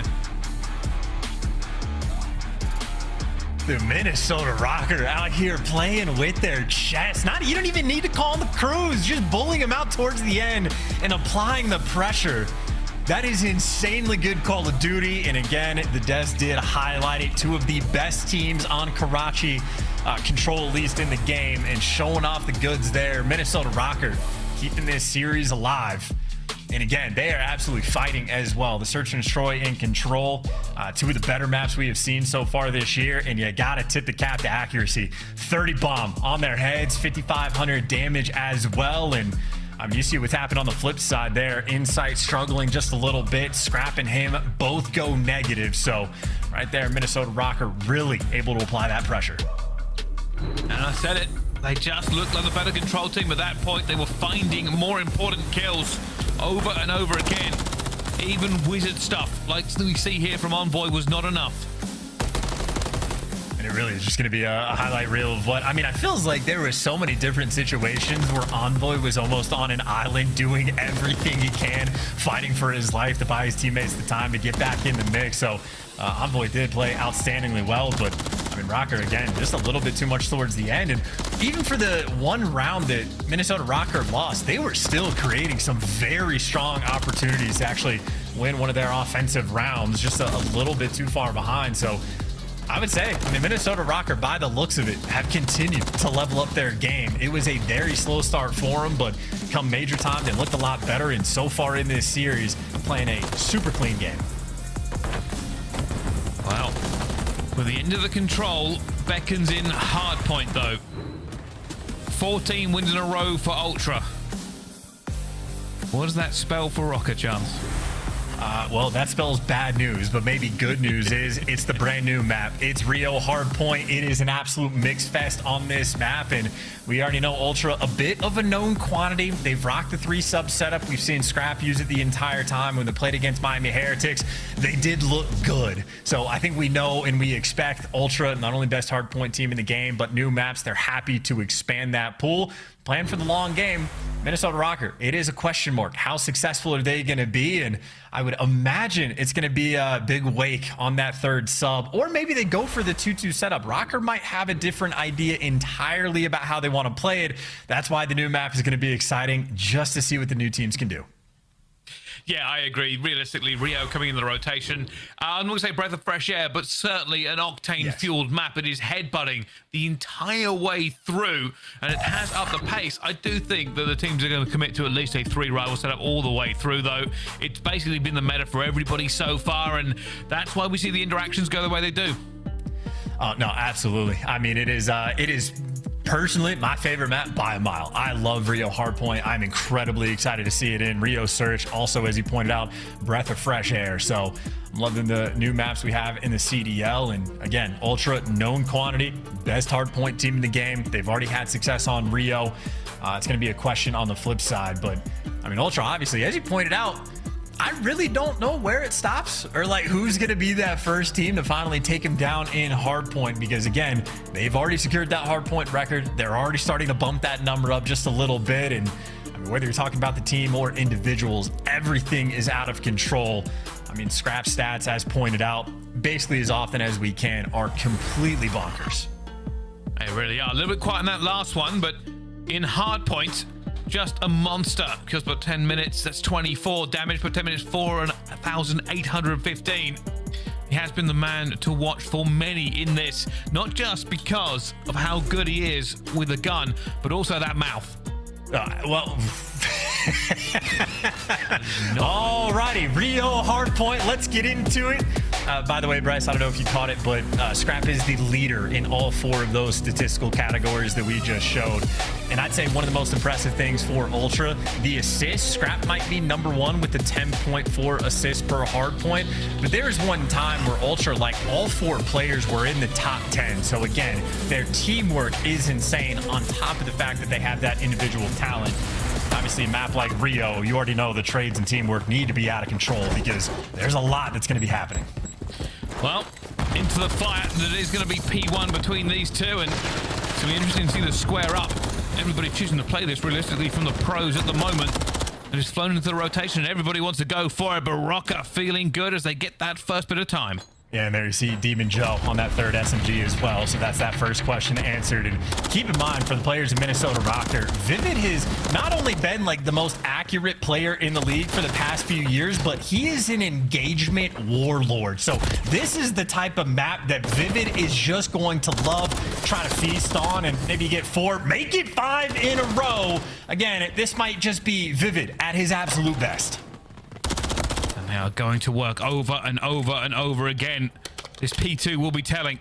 For Ultra, a chance to stop the bleeding. Vivid's actually going to call in the crew straight away. Not expecting this off the first hill, but he's got it. And this completely breaks down the setup. They now all have to run. They are losing kills. That is 3 down. Rocker go back-to-back on the points. That is absolutely perfect. That is getting everybody quiet in the comms, call out where the players are going to be. Easy gunfight wins, and then the 3rd one, just the cherry on top. Nice little corner there from Linz, getting some errant kills, looking for some trades as well. Last man standing from Ultra, going to be Scrap. I want to take his time, wait for the teammates, but I'm just kidding. It's Scrap. He's challenged, and he's going to get that time. They need to get this back as well. Starting to get some points onto it. The trophy's doing a lot of work into this overtime, and you can see pressure coming through. Scrap having to be a bit quiet. Just stay still, stay down. He will fall eventually. And that means there's nobody on the point now for Ultra.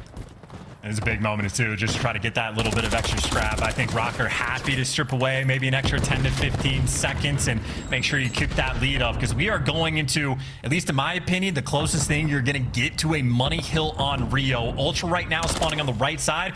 If they start losing these opening gunfights, they are going to spawn across the map. It can be devastating, but little moments like that from Scrap by your team, so much pressure. Ultra now flooding through the time. Look at all the bodies just fly through, but Rocker, they find it. Wow. Put a stop to it. Lens accuracy and Vivid all combining to shut them down completely. Get to the other side of the map, get to the respawn, and try again. And that's what I'm saying. It is such a distant spawn, and Vivid's already gotten you the information. Only 1 player through the left. They're going to just be so far away from the chows. Everything else through mid. Got to make sure you get these trades, and it is set up and easy there from Rocker. Closest thing to a money hill, you get a 4-man wipe, you turn it into maybe not a full 60, but still maybe 45 or 50 seconds of time to collect. That is a beautiful hill from Minnesota. And honestly, trying to keep that pressure going. Kills still flowing their way. Vivid 10-4, by the way. Hasn't really slowed down since the opening break, but you do see Ultra being feisty. They don't want to give away even the final 10 seconds. They'll fight for that scrap as we finally break over towards new. We kind of put this as the underdog of Minnesota Rocker, but they have looked very good throughout this series, and they are looking great once again. Oh, Scrap just made the play. Sorry, not to cut you off. Scrap, I think, just let maybe 1 player run past him that he got the eyes on. So he's going on the flank. Shooting player number 1 in the back. Shooting player number 2 in the back. He can't quite get it. Rocker actually end up dealing with the chaos. So high IQ play out of Scrap, but it does get stuff. Rocker still holding on. X trying to find everything he can here as they fall further behind. And they eventually will get on this point. It has been mixy so far, and it's not working out from Ultra. They've got to hit a new level of pace to try to keep up with what Rocker are doing. I mean, yeah, it's just a gauntlet of a map, right? Even when you're making like these flank style plays, it's just 1 player can burst in, make a 2-piece, and just turn any given hill on its head. So pop-off potential always going to be there, but now on that rotation, Scrap for the moment, the lone man trying to hold it down. His teammates have some pressure over towards the middle of the map, but they're going to lose the stairs, and if you don't have stairs and mid control, it makes getting that time that much more difficult. Envoy up top, again, just going to be a thorn in their side, something Rocker constantly have to deal with, waiting for these players to jump over. They're going to know he's here as well. Goes for the commit, he finds one, looks for the second, not going to get it. Accuracy, just holding his lane as he needs to. Insight coming in with the AR as well. Both teams headbutting. This is huge for Ultra. They can turn this game around if they continue to put this kind of pressure on. Yes, absolutely a hill where you can get, maybe not a money hill, but a decent chunk of time if you get the setup, which Ultra currently do have. Flying out towards the front, Scrap. 2 maybe not so easy ones for him, but they weren't shooting back, so gets it in the end. Final 20 seconds on this hill. You are getting absolutely nothing. Scrap just simply pushing you too far away. And what an insane map we have so far. Rocker have played so many hills so well, but one good one like that, and Ultra are right back in the game. Now Scrap time. Just going to go away from them there, but doesn't matter. Back to P1, a 20-point game. It was running away from Ultra, but Rocker still have the leaders next set of rotations, and they have the hill, where they got so much time last time. And still trying to keep these players pinned back. Ultra certainly want this break. Kleenex sort of getting that entry kill. Nades rolling through as well. And boom, 4-man wipe. Ultra do it perfectly. And the question is, can you read these spawns? You just got 2 on both sides, but I think Rocker might be heads up for it. Scrap at least dealing with the first 2, and Envoy ready for the other set. So even when some chaos splits come through, Ultra always handling their business. That was disgusting from Envoy. Just slapped them both down. Now we go over the P2. They're still putting the pressure on. They are going to take the lead here on P1. Yeah. And with this P2 rotation, Rocker have not got a lot of points in a lot of time. I mean, that's like the map flipping on its head in that moment, not just to get the 4-man wipe on P1, but to read the split spawns coming in after that. Might be the moment of the game. Effectively tied up going in over towards New. Ultra, they're going to be in control of hill first. Rocker putting so much pressure on the flank, though. It's going to be 2 players trying to work on by, while Accuracy tries to work through the front. And Ultra still have this setup. You see the nades rolling through to get these kills, and they clear out the flank, all guns forward. Big push there coming through as well. Rocker now going to be fighting from all one direction. Nades going to be flowing like water. Scrap flies away, stays alive with his life as well. They can't deal with him. Someone's going to go for the chow eventually, but bullets just flying down for this hill as well. It's always Mixie onto this one, but Ultra have the hold. And there's so many of these hills where there's like conditions. Like you can get a good chunk of time if you do certain things right until Accuracy does the better thing and just drops 3 of you. Picks up a big 3-piece. Rocker back in control of the hill, and even on the rotation, Awakening is already pushed out like over towards Catwalk again, setting up around the P3. I mean, it was a hill last go around where Minnesota Rocker, maybe not quite the full 60, but put themselves in prime position. And Bryce, they are here once again. Well, Minnesota Rocker are locked in, so let's lock in with them. For Minnesota Rocker, listen in. Make him push, make him push, make him push. One more weak, weak. Envoy's weak. They're both there, all 3 there. One's gonna be mid. No, I'm back here, we're good. Give me boxes. Boxes, watch out. Boxes. Tree Envoy. Tree Envoy. Nice. Jump.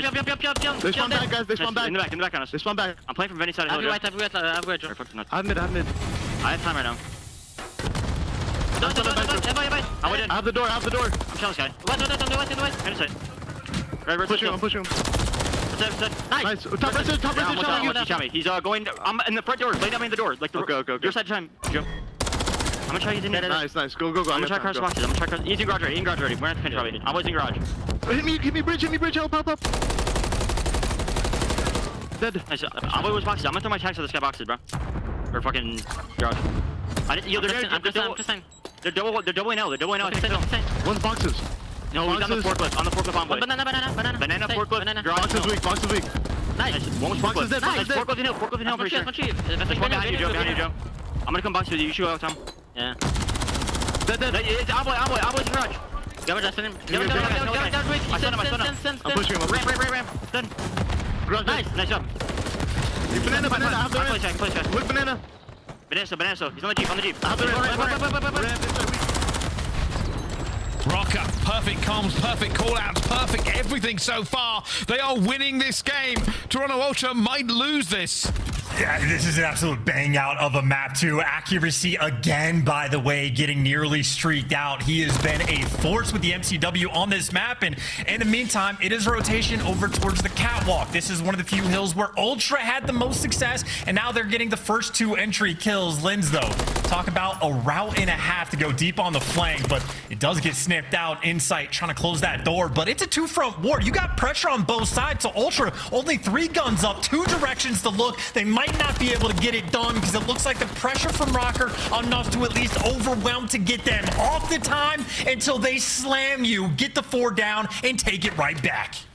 Against most teams, they crumble, but not against Ultra. Still holding on, still trying to get every bit of point from this. Envoy about to hit the flank, finds Linz as well. That's caused issues for Rocker. They now have to go back and find him before they can make this push.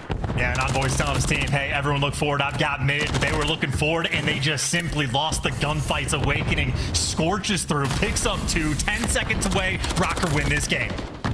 Here we go. This might be it. This might be completely over. Now the bodies are falling. Ultra are falling. Scrap finds one, but it's not going to be enough. The bodies are going, and the streak is eliminated. It will be Rocker taking this to a map 5. They took down the Titans of Hardpoint, and now they have to get one more map for that sweet win, but they have done so much work already.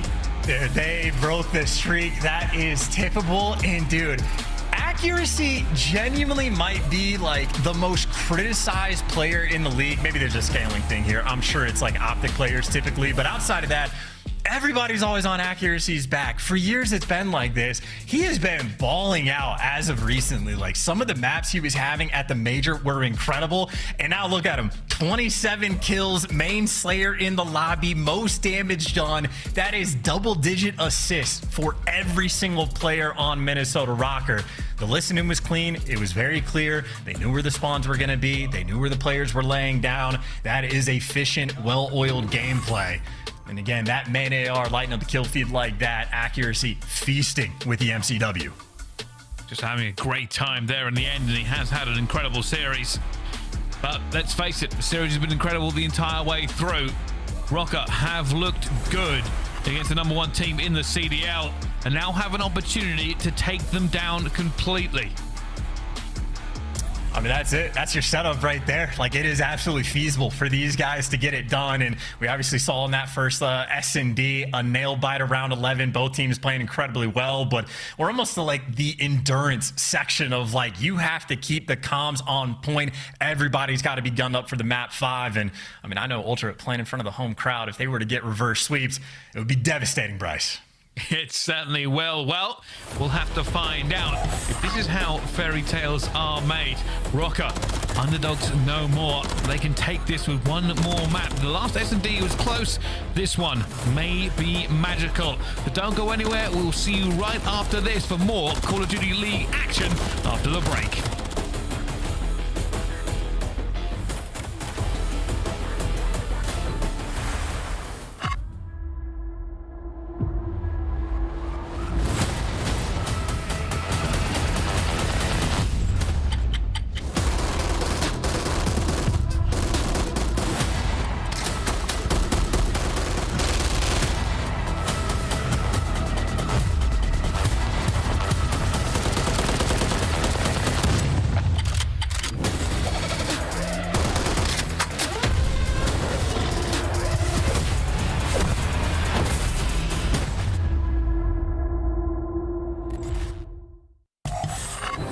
Slice up your competition with the Executive Chef Operator, now available in-game in the Call of Duty store.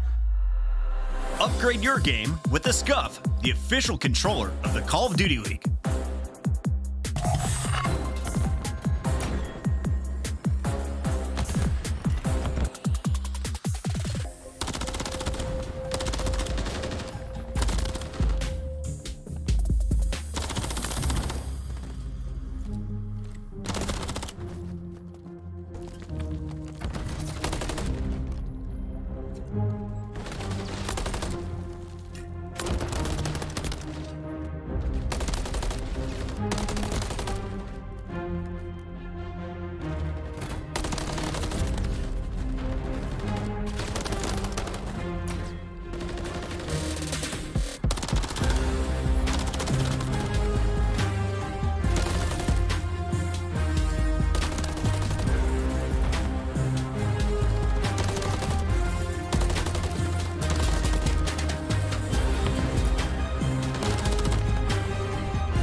Ladies and gentlemen, welcome back to the Call of Duty League. There is a wonderful production team doing everything they can to keep this running smooth and excellent, while also smelling like roses and looking like superstars. But speaking of superstars, we have the game underway for you. Chance, stop laughing at everything I say. You're just a funny guy, Bryce. I don't know what to tell you. Smelling like roses. I love how you can tell that thing. But yes, wonderful people. Everyone putting in the absolute overtime work for these moments. Because as you pointed out, we do have a Game 5. Minnesota Rocker stocks right now at an all-time high. Well, let's see. They do this. It'll certainly be something to talk about already. The stock has risen. They've looked good everywhere so far. And on the road to Miami, that's what you want.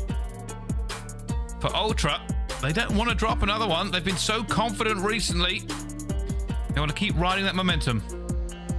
And look, make no mistake, this would be what, the 4th or maybe 5th reverse sweep that we have seen this entire year. And typically the teams that have been getting reverse sweeped, we sort of daggered and talk about how they're not looking good. This is Toronto Ultra we're talking about, back against the wall. But good news is, Insight, when he's back against the wall, you can see the number of clutches he has in the 1v2s. His 1v1s are also out of control.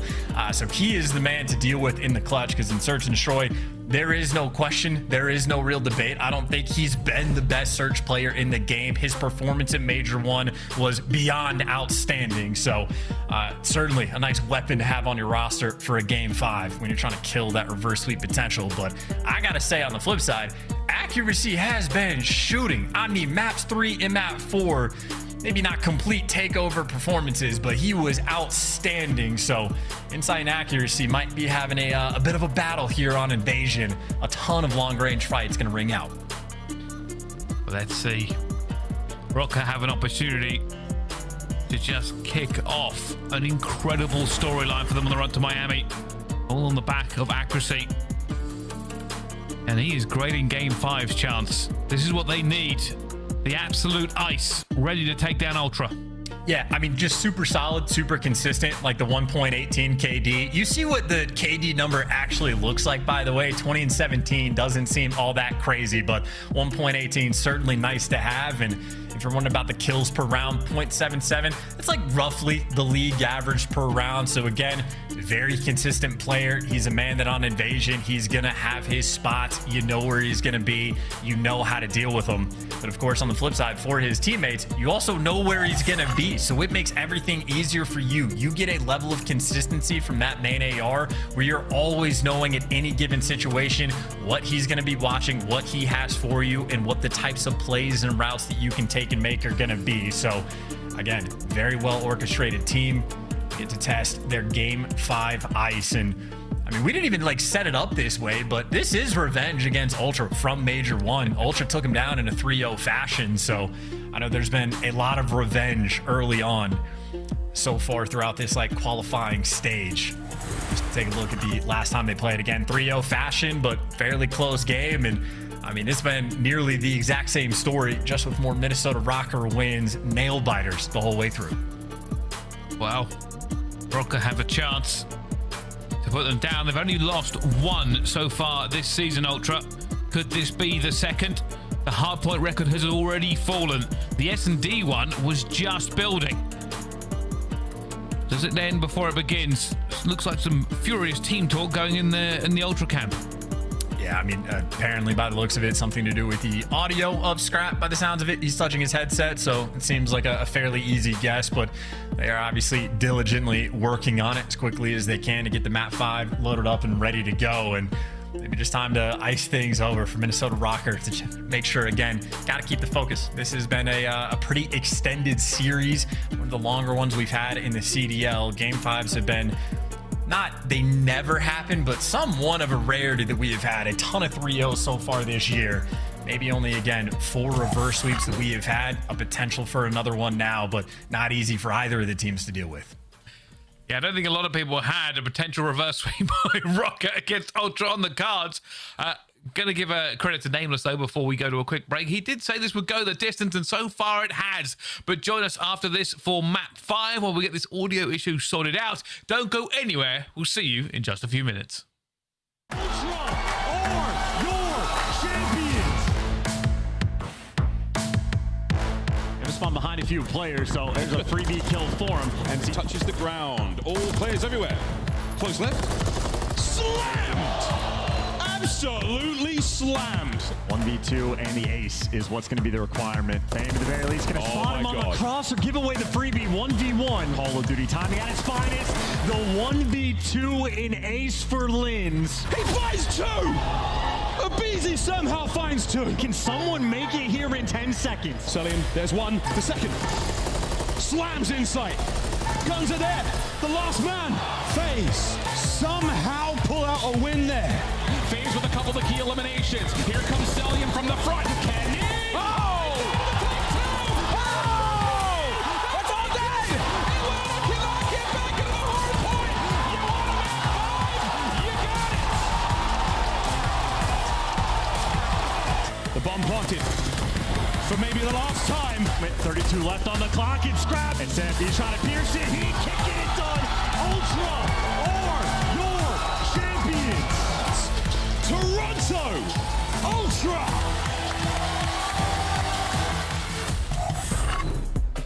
Ladies and gentlemen, welcome back to the Call of Duty League. If you are just joining us because maybe your friend has told you that there's a game going on, well, they'd be right. Ultra and Rocker are going the distance all the way through to our map number 5. Rocker have just taken away the streak on hardpoint that Ultra had held for quite some time.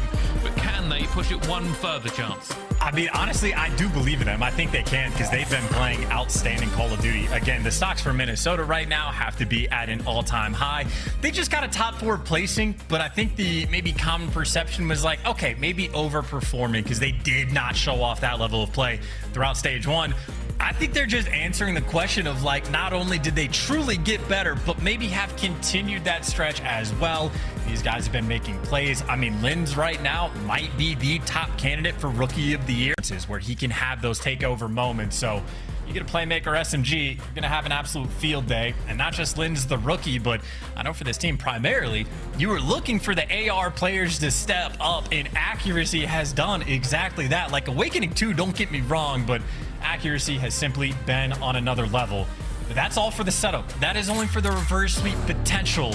Toronto Ultra, a team that is going to be, you know, killers when it comes to the game 5 to not let this happen. They don't want that embarrassment in front of that little home crowd. Here we go. All down to this. Ice in abundance for both teams. But the pressure is now on. Almost feels like a grand final with the setup for these have been putting in, but we will have to find out. It was close on S&D last time. Small differences make big points. But here we go. Ultra on the attack to begin with. Rocker defending. Yeah, and this is not a map, by the way, that either team has a great number of repetitions on, but something you learn very quickly. No trophies at the start of round number 1. That van does explode, and Rocker expose it immediately. And you already have, I mean, Lins is just so far back in the map. Scrap is turning for the flank, but I don't know if they recognize just how much map control Rocker actually have. They're dominating 80% of it.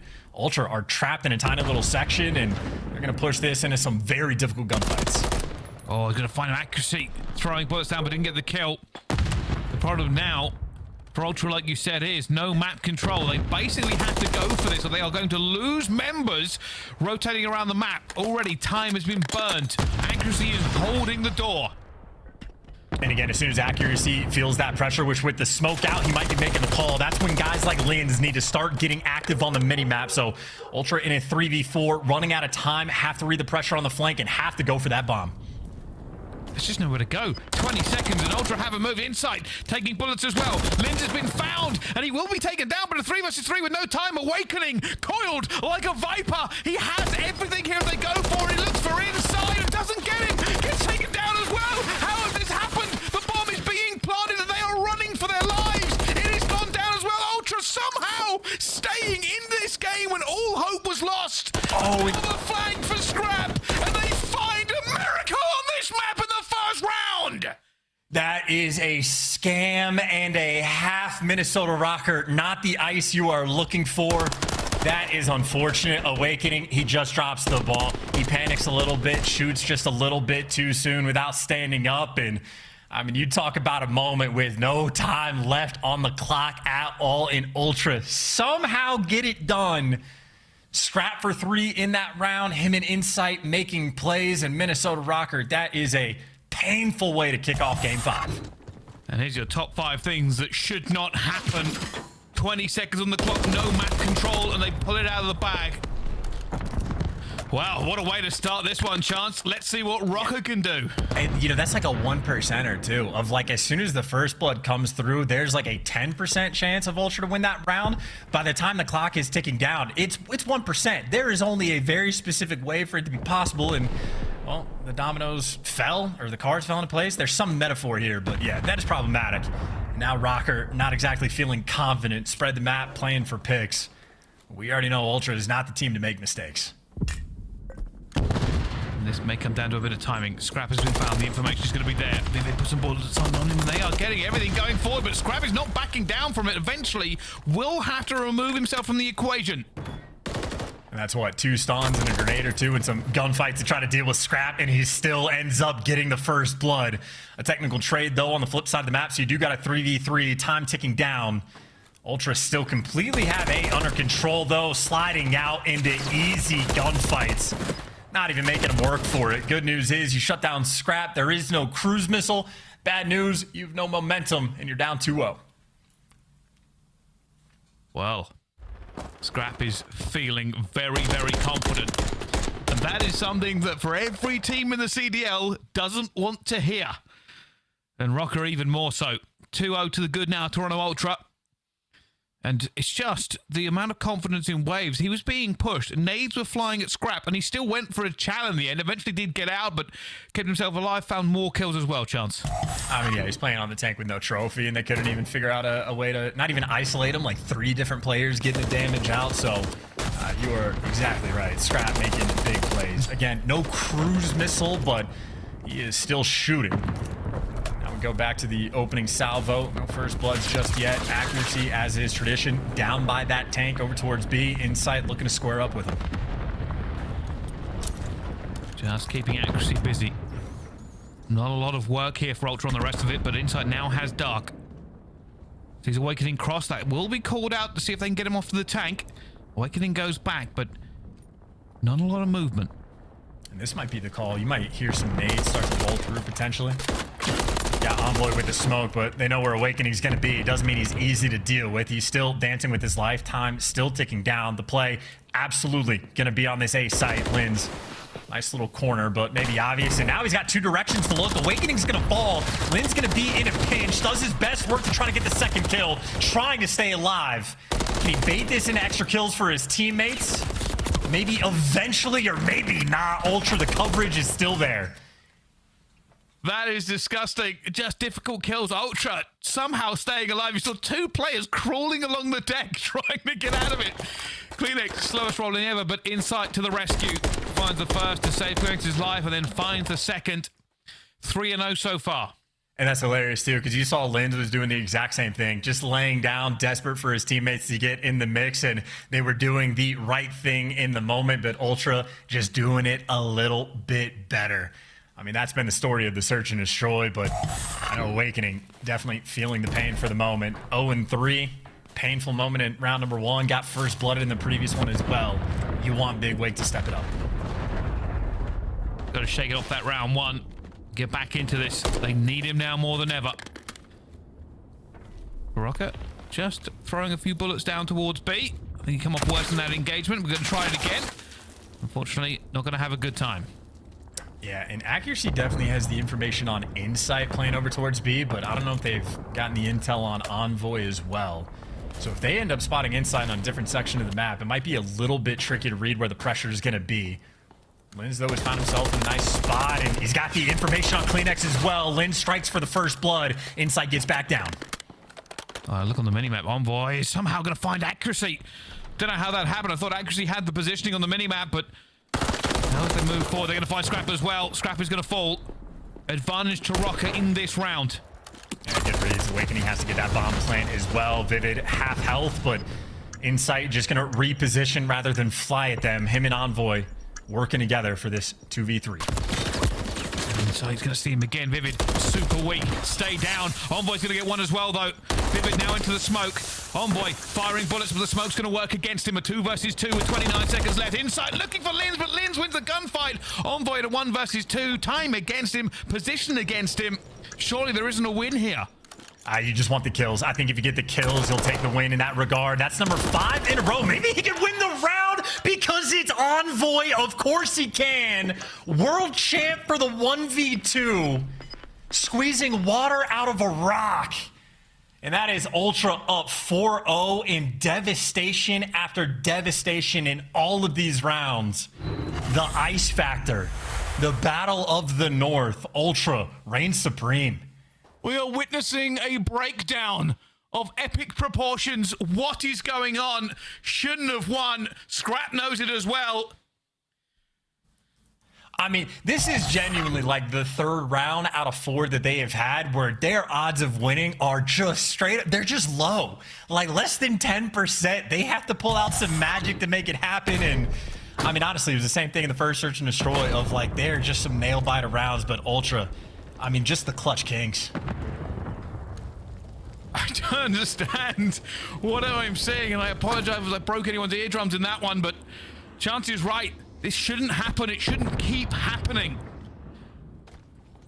Rocker. There is no ice. It is all melted. Envoy calling this in now information. Oh, no. I was going to say, Linz was playing outside. He's forced indoors, Awakening, nowhere to run. That's a freebie round. I mean, Rocker, we get to test their 2v4 clutch potential, but I think we already know how this one's going to go.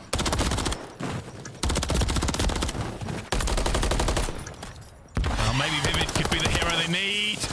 Into the smoke. They got away from him. Vivid for the chow. Not going to happen. 5-0.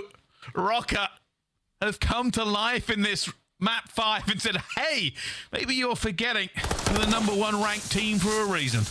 Yeah, and look, on the reverse sweep front, like there's some teams where the reverse sweep kicks off, you feel the pressure, you start to break down a little bit. Nope, all smiles on Ultra. Again, killer mentality when they're going into this map 5. Absolutely no sweat on their brows. It has just been a painful map. And Rocker, I mean, such a long way to go if you want to even think about winning this series at this point. 6 rounds in a row is going to be required. Near impossible. And Scrap just squaring up in the middle of the map. Happy to take the chow. Well, Rocker, easy reads too, I think. Yeah, freebie first blood. Hey, it's not over. Rocker, for this reverse sweep, will also need a full sail. But crazier things have happened. They are man down in this round, however.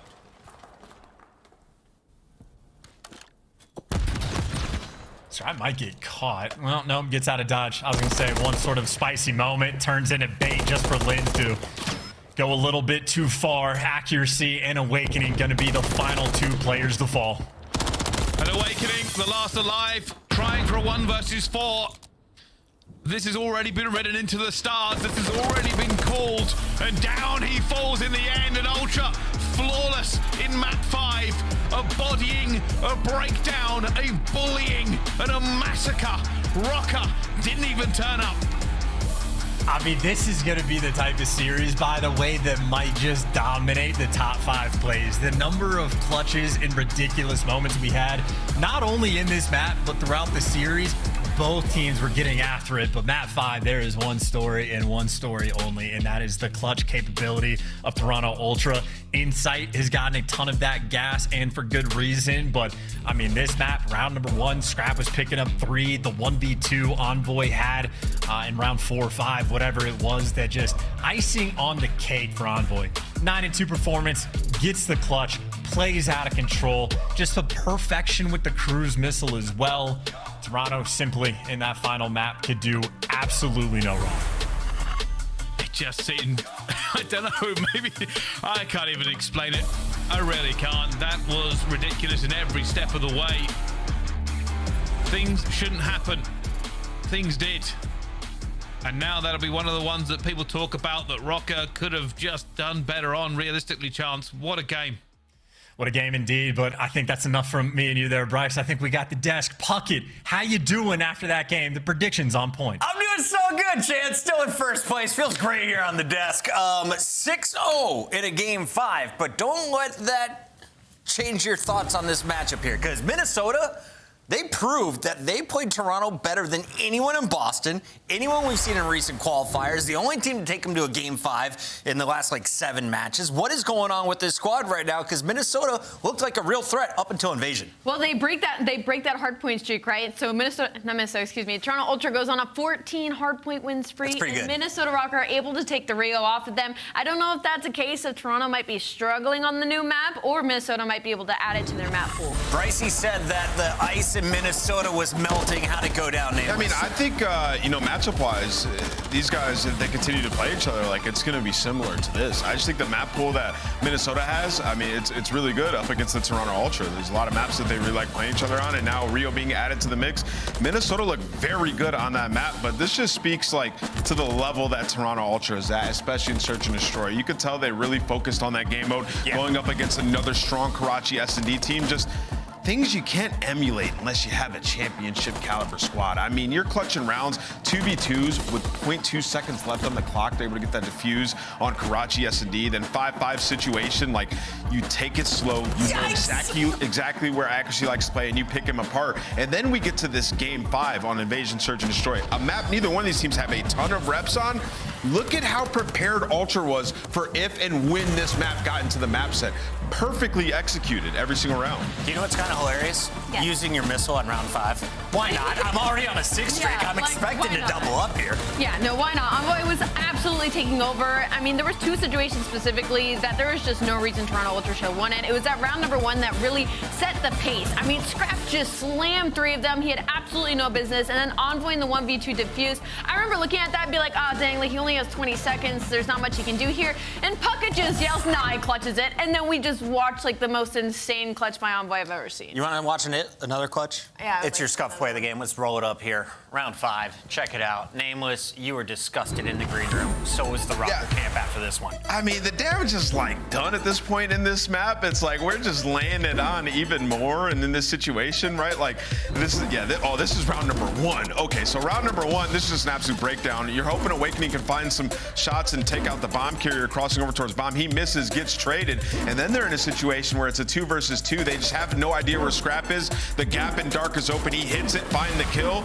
But that round, from Minnesota's perspective, you could tell the comms were just all over the place. They had no idea what Toronto was trying to do. All right, Lynn's had another great series. I think we should show some love to him. Are we worried about the chemistry? Because in the player cams, the players didn't look too happy at the end of the matchup. I mean, there's only so much you can talk about when you're down 0-3, 0-4, 0-5 when it comes to Search and Destroy game number 5. But I will say, if anything from Minnesota, their S&D, at least on map number 2, they were in a position to close it out. That round 11, they should have put more bodies onto the fire side of the map. I think they were just a little bit too one-dimensional, but there's clearly some takeaways from this series. Top 5 seed looking more and more accurate for Minnesota, though, despite the loss. But it's Toronto now moving to 12-1 on the season. 13 matches, and the only loss was a beating by Boston in the Major I qualifier. Scrap joins us live once again. And Scrap, apparently you're a very attractive man, according to the chat. How you feeling after your dub? I mean, what can I say? You know what I mean? I'm not going to say I'm not attractive. Come on now. It's skincare, bro. It's looking great on you.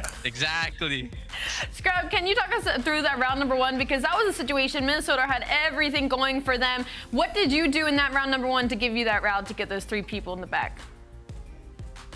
So obviously I think Dylan got naded off the spawn, I'm pretty sure, if I can remember correctly. And then I think us was just trying to work Lamar on the bulldozer. It's a pretty godlike spot to be in. So, we kind of took our time, figured out the info. And then obviously I turned around in DVD and saw Lynn's pinching. So I pretty much told Toby and Jamie, stay alive, I can kill this kid. And then, once we get to a 3v3, it's 100, we can probably win this. And, quick rotation to A. Them just, a little fuck up from them, and yeah, it's a good round. To follow that up, with Search and Destroy for you guys, you take both of them in the series, you go to round 11, map number 1. Was this just a lot of rod review, knowing how Minnesota Rocker plays, or was this you guys just, showing your S&D two-dimensional? Yeah, I don't know, the Karachi 5-5, there's just so much you could do on the, on the map, and we played them so many times this year that, we know what they do, they know what we do, so, it's just kind of trying to find the gap that they don't know what we're gonna do. But you know, it was a good round 5 or round 11, whatever it was. Scrap, you know, after the championship, you come back and you're like, dude, we're just frying in everything. What is it that you guys are focusing on trying to improve? Because one would say, looking at the search, like Skid Row being taken out hurts you guys a little bit in terms of your map pool, but then Invasion pops up and it's a 6-0, so clearly some work has been done. Can you walk me through that? Yeah, you know, we put practice in every day like most teams do, but you know, I feel like what makes us different is, you know, sometimes, you know, this game can check you out mentally, but you know, even though it can check us out mentally, you know, we don't let it. You know, we just keep going. You know, the game is the game. You can't really change it, and you know, if you can, it's minimal, but you know, it's pretty much just making sure we're on top of everything, making sure we're not getting complacent.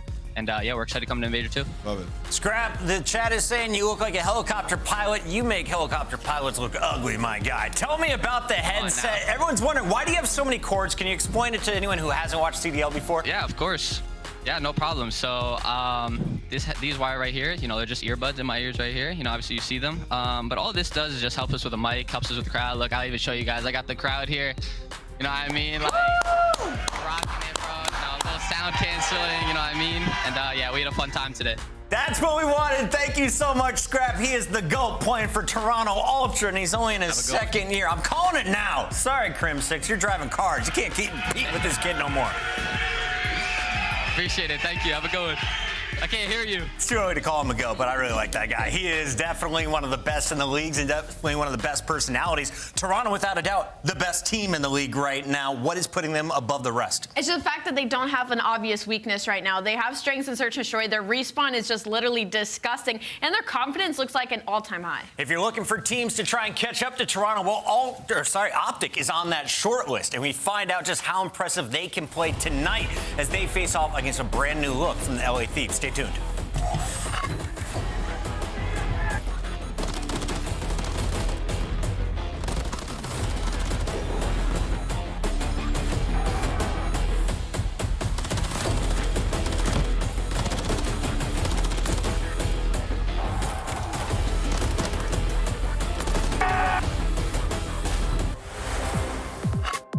Upgrade your game with the Scuff, the official controller of the Call of Duty League. Start the season strong with the Call of Duty League Pack. Grab yourself the CDL Operator, Weapon Blueprint, and so much more. Check out the Call of Duty store in-game now.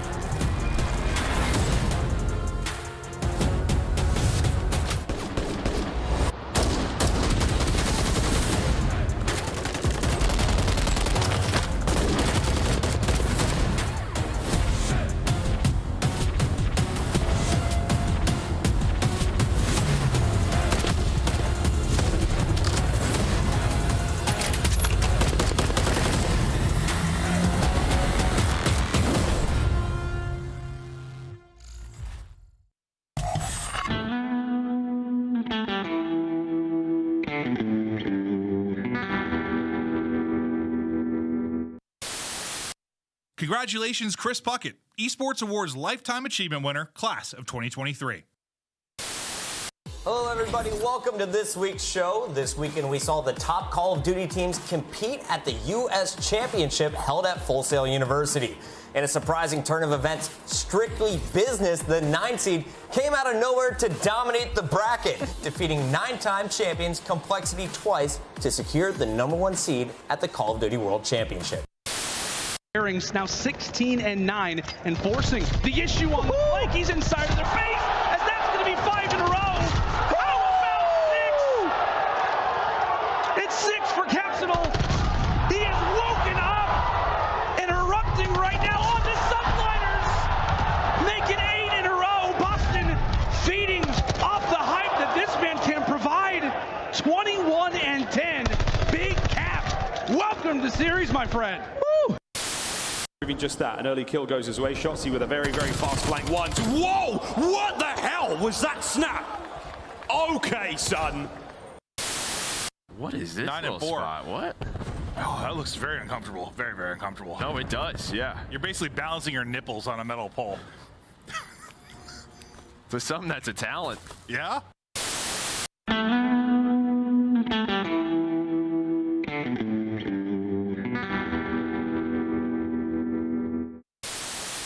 obviously being one of those players, might have a little dance with Sandy here in a moment. And as the pre-fire as well, gets it done and gets out with his life. Possibly the best player in the world. One clean break, one set of kills there. Afro sneaks in and steals the victory. It certainly makes the big play. And now you're on offense flanking. You've taken the bomb straight through the middle of the map. Hook, he's everywhere. You're getting flanked on defense, but Beezy gives him the ish, and Methods wins his one as well. I don't care if he gets traded.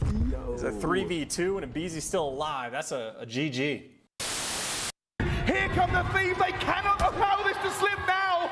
And there is snaking going on. Octane and Envoy have broken through. Finds the second 1v1. And it's placed up, looking for the last. And they put it out. 10 seconds, 10 points. The comeback of the CDL year. Can they do it? The Thieves are moving. But they are moving into the kill feed. And Legion has just made the greatest comeback in Hardpoint you will ever see.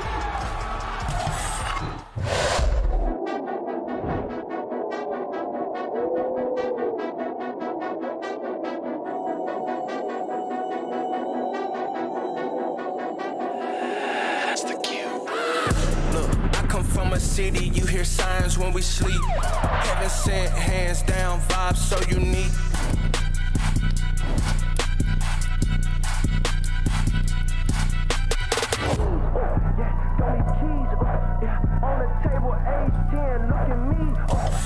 Optic Texas finally lived up to their potential in Boston, where they finished third place after getting knocked out by FaZe. But before that, they showed the potential of this new lineup. You brought in Pred, you surrounded Shotzzy with the players he wants to play with, and they looked quite comfortable on land. How do they look today online against LA Thieves? They look the same. I mean, this was a team that was trying to push that top 4 spot and now trying to maybe take that top 2 spot over Atlanta FaZe, but they're about 50 CDL points behind, and the way they're going to do it today versus LA Thieves is definitely going to be in those respawns. We always talk about Toronto. They were on their 14th spree. They lost it in the series beforehand. Optic Texas, same deal. A very, very strong map, 1 and 14. Man, let's break it down for me. Is Kenny the IGL? Who's making the calls today against Dan Ghosty and the LA Thieves? Yeah, I think a lot of the crucial moments, they're looking towards Kenny, but I think it's more like outside of the game. Like Kenny's the guy that's bringing the strategic mind, helping them get through tough scenarios. But I think this team in Respawn has been absolutely fantastic. I really just think it's a search and destroy, and that really comes with the preparation, right? Like there's a lot of things that they need to work on, and it's the middle of the round adjustments. We're talking converting your first bloods into wins, post-plant retakes. Those are the things that Optic needed to work on. We'll see today.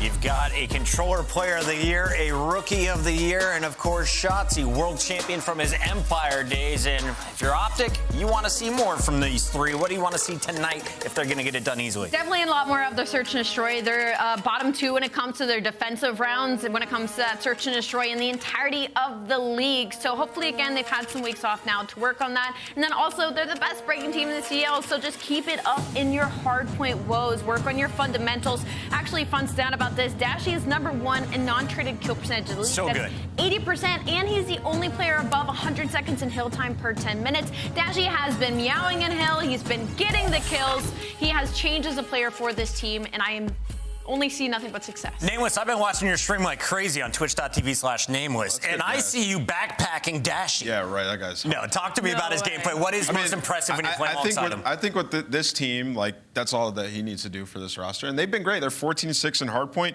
Like I said, it's just S&D. They have to figure out their search. Just search. Even if you don't today, I think you should have the edge because of the first look of the new LA Thieves. And after seeing them bomb out of Boston, they went back to the drawing board, swapping out the redhead and Cammy for another one from the UK in Nasty, a bright light from the Royal Ravens' dim season last year. Yeah, this is an unfortunate conversation to have when it comes to the LAD, simply because they don't have a lot of strengths that we can touch on, other than a lot of talent has been put into this lineup. For the LA Thieves to bring in Nasty and Kremp, and we said it earlier in the pre-show, Nasty's here to add some consistency in that AR role, where on the flip side, Kremp is now going to be that consistent, explosive player for this team, man. Yeah, you know, with this team, they had some things that they were good at, like defense and control. They were #1 in the league, right? They're 10-0 in invasion defense, 4-1 in the other maps, so they're comfortable in that game mode. Search and Destroy was like solid, but their hard point, they were 1-12, hopeless in that game mode. That's just downright terrible. So they make a two-man change, sort of change the entire identity of this roster, and you're bringing in a guy like Crimp, who plays super fast, should make the game a lot easier for Afro, and then you bring in Nasty, a guy who can use any weapon. So when you get to a map like Rio, that's going to definitely be towards their advantage, and then also he can use an AR and take over. So I like the roster move in terms of hard point. And can we pause real quick? I know we have our monster pregame points, but do you even take these numbers with a grain of salt? Are you taking them face value? How do you look at this situation? Because for me, I'm like, forget about all of our old stats. Yeah. We're 1-12 in hardpoint. We're never going to win that with the previous team, but we got new lineup. That's the whole point, right? Is for comparison, right? Is to see where you started with and where you're going to be at now with changing half of your roster heading into this split. Well, LA Thieves have a lot of fans at their back today, as you can see the party out there in Los Angeles. Shout out to everyone there at the Hunger Thieves facility. That's got to be a party, man. Shout out John Robinson. J-Rob, we love to see it, my guy. All right, LA Thieves, the underdogs. They're at the bottom of the leaderboard, but today you can climb and knock Optic down a peg or at least stop their hot streak. Where is Nate Shot? Nisha, I think he has a child, an infant. He's probably playing ranked with them right next to him. You know, that's what I would be doing if I was an early dad. All right, let's get into the maps and modes. It's 5 games. Don't you worry about Nate. He's still got his team. Rio, Karachi, Invasion, Karachi, Terminal. Do we get to a Terminal game 5? I mean, I don't think so, but I think something to note here in this map set is, like, for Optic, they're trying some things out. Like the Terminal SDM map they have been great at. They're playing that if it goes to the game 5. And then also Karachi Hardpoint has been like an auto veto for them. So I think they're trying to test it out because they don't want to play Invasion anymore. It's been a map that hurts them versus the top teams. I think Optic has been waiting for this match. They've been waiting all weekend to play, and I think they're coming out with some hotness. I got this a 3-0 Optic, closing it down quick. I want LA to show me something. I really, truly do. But as the numbers speak, I'm going to have to go with Optic Texas for now. Yeah, I'm going to go with Optic Texas as well. I just think the LA Thieves aren't ready yet. And so will the fans. We're all the same all day long. Are we right once again, or is it going to be like match number 1? Study, Shift, take it away.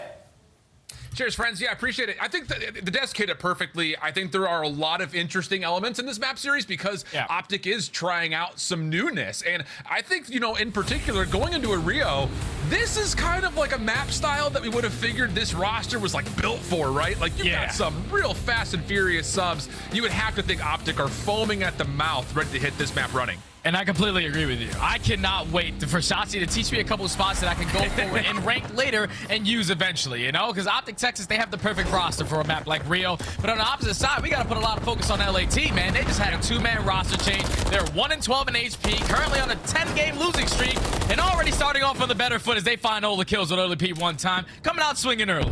Yeah, it's one of those things, like, when you take a look at this LA Thieves roster move, it doesn't necessarily feel like it's one of those situations that you're sitting there and saying, oh, this is going to be an immediate upgrade. But I think the thing about it is the alarm bells have been ringing, and more importantly, there is no better time to reset everything because you've got a new roster, essentially, with new spawns, new maps. I mean, everything is going to feel fresh and new. So if you're Thieves, you got to come out and just say, whatever happened in stage 1 is over and done with. Let's restart the season here. Yeah, especially if you're going 1-12 in hardpoint, you're not going to win any damn series if you're losing all your HP. So something had to change, and I really like the changes of this roster. You're adding another duo in Ghosty and Crimp. They used to play together back in the challenges, and in Nasty and Afro, those guys been around each other for quite some time. Another duo. So the comfortability is now here for LAT. As already into the P1, it was scrappy, but Optic walk away with the majority of that time. But you could already see at P2, it's a fight for these spawns, but Pred with a big one-on-one gunfight versus Afro should try to secure that for Optic. Yeah, these are, again, moments where you look to a player like Pred to really just dominate, take over as one of the best SMGs in potentially the league. 4 in a row for him. And 5, and okay, just prove my point for me, Pred. Really easy stuff going through backside gate. One more player in the way, that is Kremp. And I will say, again, talking about potential hot subs, Kremp has looked nasty with the rival 9, but he gets taken down, and Ghosty finds both of his forward teammates with a team nade. So not good news here for Thieves as Optic will soak up the scrap. Yeah, it's an unfortunate play right there from LA. Double team nade comes in from Ghosty when they had the numbers to find the break. And now you are forced to find another break in towards bottom Eskies, but at least you have a one-on-one gunfight across the map. Dashy, fortunately with some bad timing there, does not spot Ghosty, but now his positioning is known to 2v4 on this side. What can Ghosty do? Can he play his life as long as he can for his teammates to get back into the play? Really well done by Dashy. Does take care of those couple of backsided members that will lock in spawns for Optic. Thieves looking to set themselves up, obviously, from the front. A lot of this actually going to be coming from the outside angle, and a nade from Ghosty does land. Preemptive Semtex for Pred. Reads the one up close, and then he gets a second. Almost finds 3. Finally finished off by the majority of the remaining Optic players, but, I mean, Pred is showing us that you put a rifle in his hand on an SMG map, he's going to take over. Yeah, man, like, that's just what he does. He does it on every map. It doesn't matter what kind of map it is. He's always going to put in work with that SMG. Early cruise missile already invested. 10-4 start to this game. With only 20 seconds left at this P3 HP. Optic already a step ahead. They were able to flip those spawns. Now win the rotation over next. I thought that they were going to be a good team at it, but they're looking picture perfect so far. Yeah, I'll say this is kind of, I think, for a lot of Optic fans, it looks kind of the same tempo that they would play a map like Skid Row at, right? It's just so quick to play both sides of the map, playing on the old time while also taking some good focus over towards new, and you're seeing that here. Making a mess of the old time, and now already having 2 members ready to go over towards Garage. Shotzzy will win ramp, and this is picture perfect for Optic to start off this hill. And you see the spawns from LA. It's going to take a whole lot to try to break their way back on in, especially pushing through that Garage side. We know that trophies are going to be down, but you have to check every single corner, and even if you're not checking the corners, the crossfires are too strong right now for Optic Texas as they find a couple kills, but it's still a trade battle. No one currently on the point as Kenny's the sole man here, just trying to keep him off until Steven's able to reinforce, but finally LAT gaining some much needed time, but for how long though? Yeah, just there's no trophy system down for Thieves, so all of these stuns are essentially locking LAT in place, making life very easy for the SMGs of Optic Texas to run through, and I mean run through the setup. 110 to 28. Not the start that teams are looking for, considering that 90% of that time has been earned on the first hard point. Yeah, not good news here. Yeah, they're looking to improve in this most specifically, and with this brand new roster, it's definitely not the way they wanted to start this HP, but they have an opportunity to potentially earn themselves back into this game. But here comes that cruise missile from Pred. Gonna be at least able to take 1 player down. No, actually connects on none. Looks like 3 Prats, but Trophy was able to block it, but those trophy systems do not block those big missiles coming in from the sky. It's still LAT holding on strong towards the bridge HP. They're finding all the right kills and forcing all of Optic Texas to rethink strategy. Do we attack from the front, or do we try to take from top mid? It looks like a conga line right through the front entrance. Oh, well done from Nasty and Kremp here, the 2 new guys in for Thieves. Getting a lot of time from the front while also trying to hit that small pinch from Nasty's point of view. So it does allow some extra time here for the Thieves to be earned. Dashy looking to contest. Good nade placement again from Optic. Just down to, can Thieves actually clean this up? Looking like they want to play for all of this old time. Dashy making it difficult. Last player left alive. Not going to win the better of that. It's Nasty for a double. And in that moment, Thieves will also have a chance to get some numbers up as Thieves. Already off the rotation. Shotzi's going to be here. He takes down the first kill. Now Afro, he knows that the second player is going to be towards side door. Tries to go for the chop because he knows his teammates still have somewhat positioning towards top mid. They just don't have bridge, so Shotzi knows the spawns are still on this side. Unfortunately, cannot find the second gunfight onto Afro. So into the contest, we go in towards P1. Now it's Dashy's turn. What can he get done? Waiting for a little bit of help. Also is waiting for a little bit of health. Ghosty, Semtex lands. Dashy, goodness, just 2 bullets. Cramp right there. That'll be enough to get him in for the contest. Thieves looking to flush them out. Well done. Good timing here. The hit is perfect to bounce out Optic. Okay. 4-man feed, and here we go. Nasty on 5, and Thieves looking good for the back 20. And a new addition in Nasty starting to turn on up. 1 kill off of earning that cruise missile. You're now going to force Optic Texas to hit that early rotation, but they sniff out every single player trying to push out from that P1. Nasty does not earn that cruise missile, and now you're forcing all of LAT to hit the overextension to try to break a rotation over towards the next hill. But Optic, they're fully ready for it. They know exactly where the pressure's coming in from at all times, and now they're fully set up for the next. Yeah, early attempts from Thieves to get into the back and foil up the spawns. Not fully successful. Second effort looking much more promising. Kenny just kind of jumping and peeking, but Afro takes him down. Good prediction on the second as well. That'll at least take Optic out of the hard point and also force the spawns to move around just a touch, but off spawn, Optic well-placed nades once again locking Thieves up. They can't find the full break.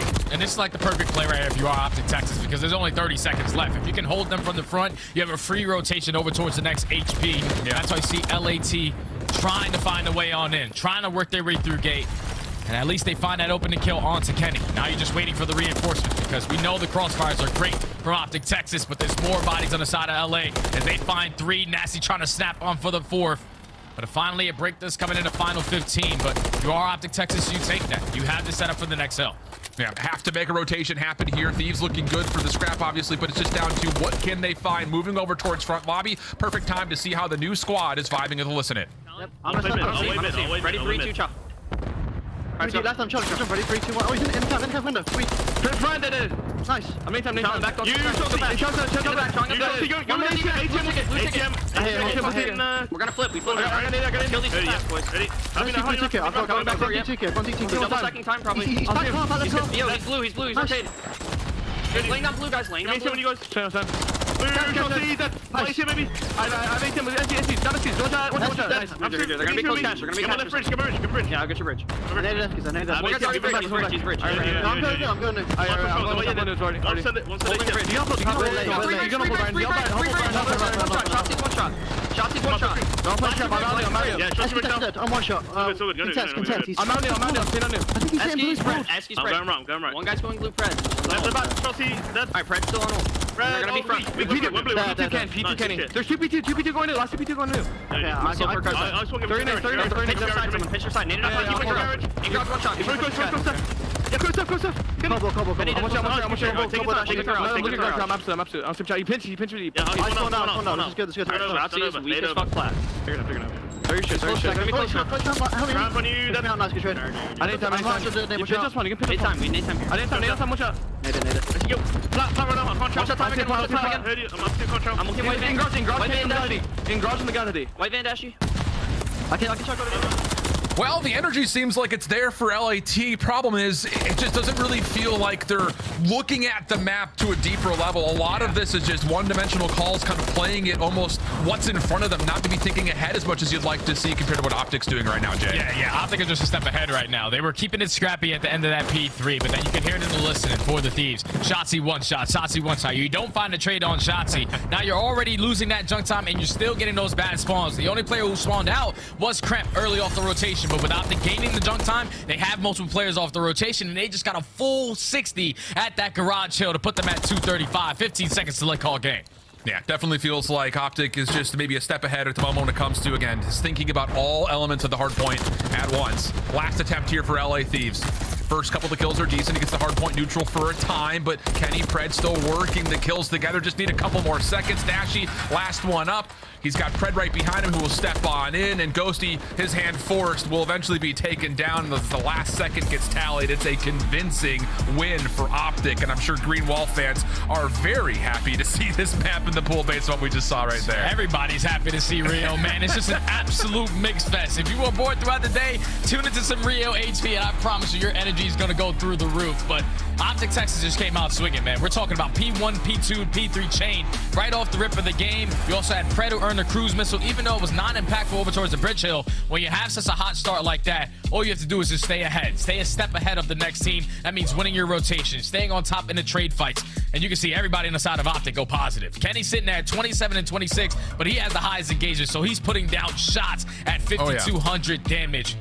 Optic, we were worried about, like, if Optic were going to be, you know, one of those teams on this map, and with the beating that they just showed, I know they're playing up against LA2, who are not the best hardpoint team, but this is a new roster. They shut down a young rookie in Kremp, who's usually a really aggressive SMG player, finds a lot of kills on the map, but they were just equalizing those guys, rotating early, playing as a team, and they dominated map number 1.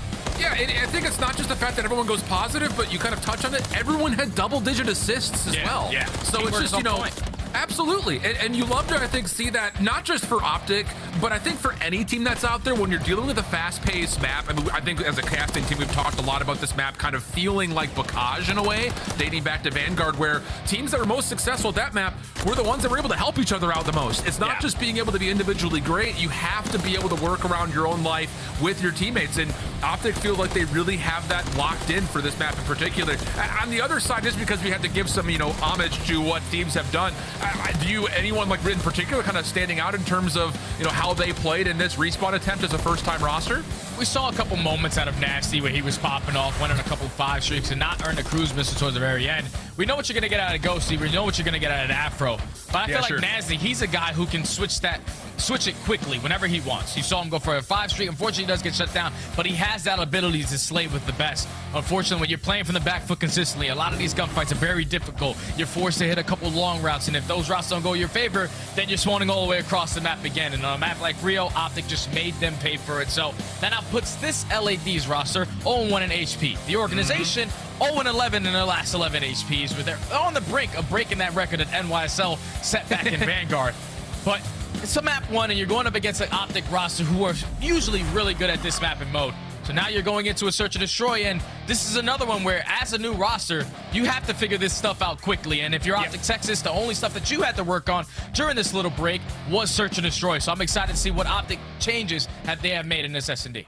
Yeah, and I think Namos is the one who brought it up in the desk. He made a really good point talking about how the Optic team has played a lot of Invasion, and it has not gone well against top teams. So you have to find something else to add into the mix that isn't, Terminal, which is their second most played search and destroy map. So I like the fact that they're going to give Karachi a go here, and I'd be really curious, I think, to see has maybe Rio with how many, them running kind of a 2-2 setup in terms of ARs versus SMGs. Does that lead to maybe an idea of like, hey, wait a second, like we're starting to feel a little bit hotter with these subs. Maybe we can make some of that magic replicate here in Karachi as well, because we often see the SMGs are the ones kind of leading the charge in a lot of ways when it comes to making plays. And as you take a look at these Karachi S&D stats for both teams, 1-1 for LAT, but when you look at all the numbers from that squad, keep in mind, this is a whole new team. On the opposite side for Optic Texas, 2-1, 9-4 in their attacking rounds, 8-7 on their defense. They usually tend to struggle when it comes to those retake situations. They've been a lot better as of recent, though. But then that opening duel win percentage, this is number 1 and number 2 going at it. On a map like Karachi S&D, obviously completely different for the new LAD's roster, but at least if you're Optic Texas, you have that in your back pocket. We're great at finding the first bloods. We just have to make sure we're consistently converting those into W's. And on the other side, I mean, the same thing could be said for Thieves. Great at getting opening first duels, but importantly enough, on this map, they also convert 83% of those rounds to win. So this may be a map that very well could be determined by what happens in those first bloods. And in particular, you're looking for someone who gets a lot of them. You look no further than Pred, who has been kind of the tone setter for this Optic search and destroy when it has found success. So that's where I think we can kind of take the spotlight as we jump on in, and we'll be Optic starting off on offense first, with Pred looking to make a little bit of noise over towards the A side of the map. The rest of the squad, though, heading over towards Market. Yeah, Pred just going to be the island player, roaming around red, trying to find any players, trying to go for that deep pinch, and he might have just played this beautifully, because there's 2 players from LA Thieves running right underneath him. He finds the first blood. Does he read the second? No. The trade is there instantly from Afro. That gives all the information to his teammates now, though. We can get the bomb down because no one's on this bridge side. Yeah, at worst, that's a 3v2 on this side of the map. So the bomb will be planted. Shotzi just going to lurk towards backside of sandbags, eventually able to find Nasty, make sure that every shot is perfect. Easy kill, easy elimination. Now a 3v2 post plant setup. Thieves have kind of worked their way in towards Market side, though. I mean, Afro would have to be the one to try to foil this setup, and as he does take down one, he would need to find a total 1v3. Tough to make his way back through arches. Shotzi waiting for clean shots out of Afro. Now on for the 1v3 and maybe the ace. Problem is he has absolutely no idea where Dashy is. And, well, he's the last place he looked, over towards the back of Market, and Dashy will secure the round. I cannot believe Afro just killed Shotzi the way that he did. Picks up that AR. He's usually nice with the SMG, but MCW works in his hands as well. Makes it a 1v1, but with only 13 seconds left. Position not known from where Dashy is playing. Easy round for Optic Texas to take the opening attack. Starts on the back of the first blood from Pred, gaining that early information. They know they have the 3v2 at that B bomb site. You get it down, you play your trades, you walk away with the round.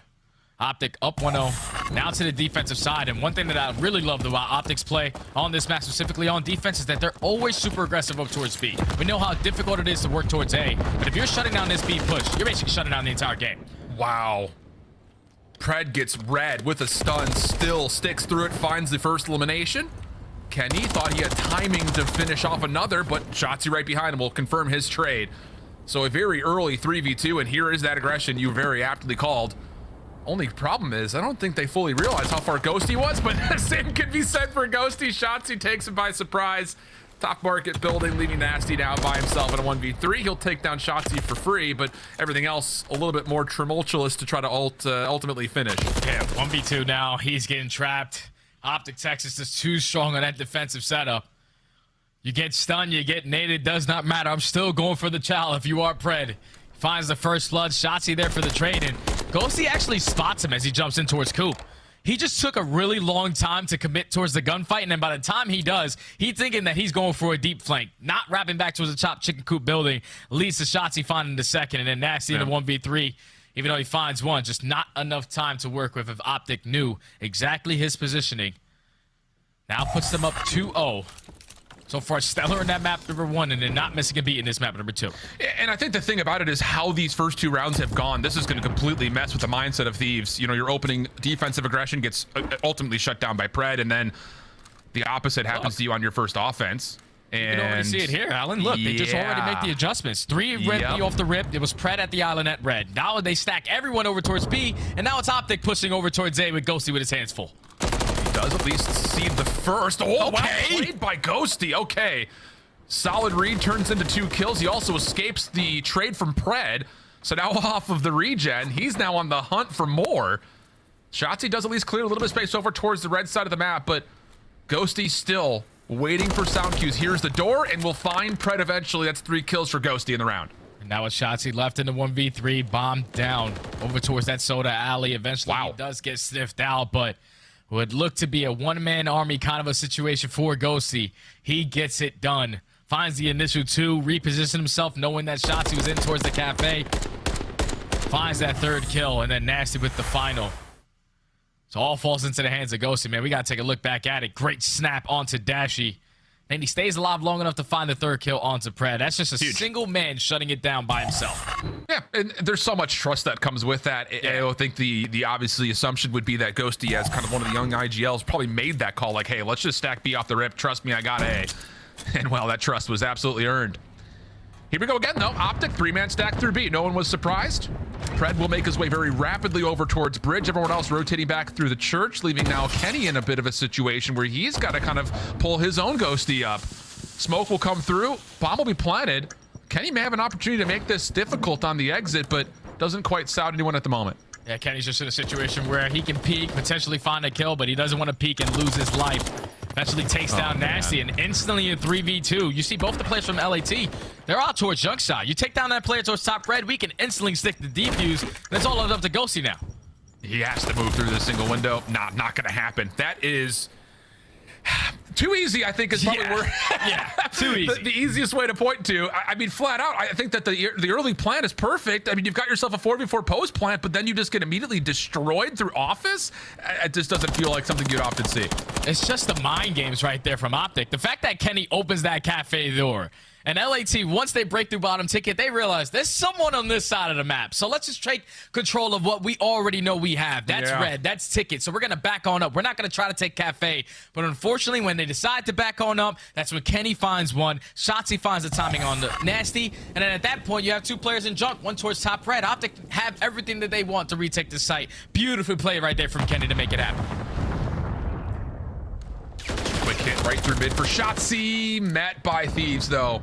The opening nades tossed towards B saw all 3 members make their way back towards the middle of the map, and in the same breath, Ghosty is able to find Kenny as well, kind of in the same position. So now bomb is down, Pred is forward, and it may be on Dashy to have to collect this bomb and then hope he can rotate the Thieves through Pred's awaiting arms here at Hotel. And I love this setup right now from the Thieves. Just absolute buddy system. No one-on-one chows. If you get the information, it's going to be 2 players putting down shots.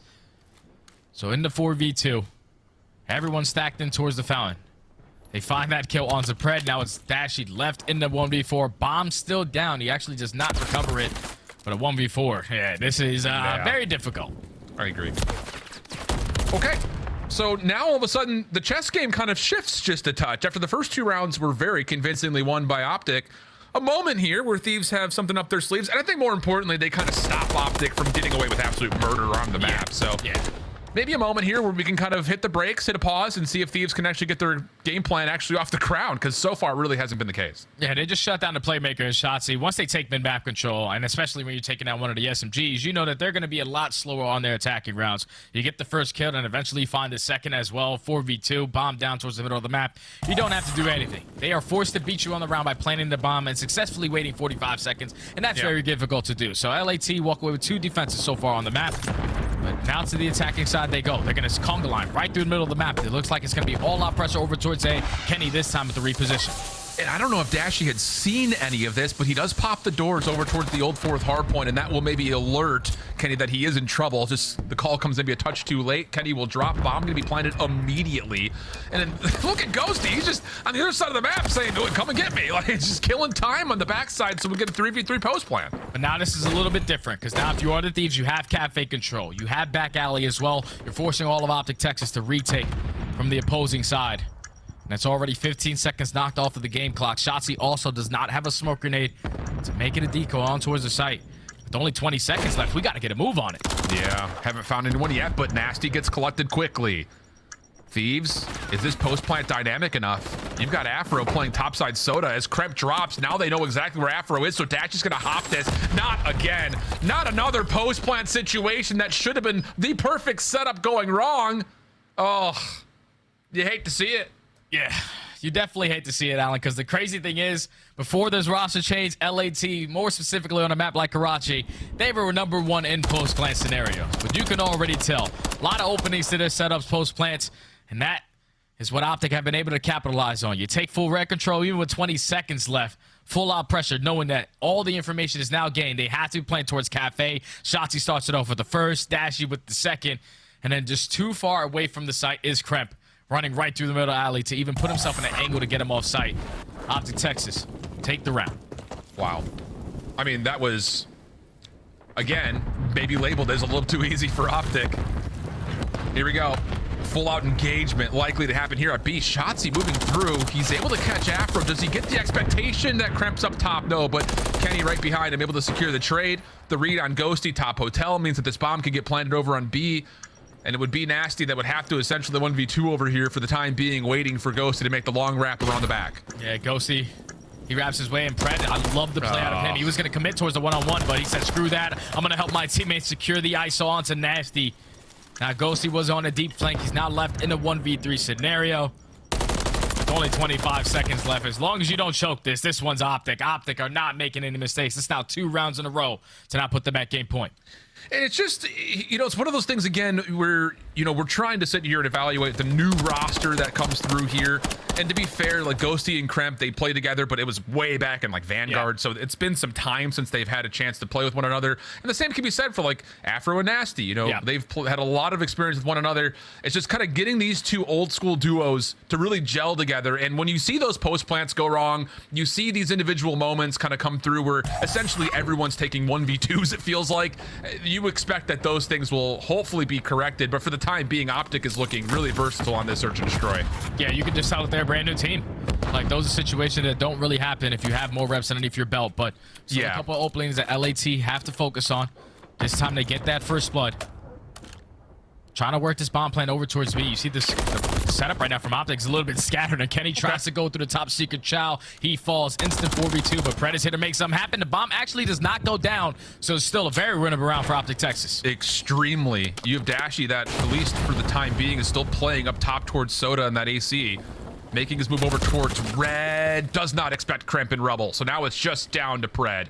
And yep, everyone from the Thieves know exactly where he's positioned. I mean, you got to make a move at some point. Looks like they're going to try to play for the kill. Afro taken down cleanly, but the follow-up up top is just as clean as the initial was. So Thieves will keep themselves alive, but still a lot of work to be done here. Yeah, they got the first blood that round, and then eventually sniff out the second player in towards Kenny. Then even when Pred finds that first kill, once they isolate dashing towards Red, you see it's everyone focused now onto Pred in the 3v1. We're not going to pick the bomb up. We're not going to rotate it. We're just going to ISO him and take him down with our gunny. As LAT keep themselves alive in the SD a little bit longer. Finally take their first attacking round of the map.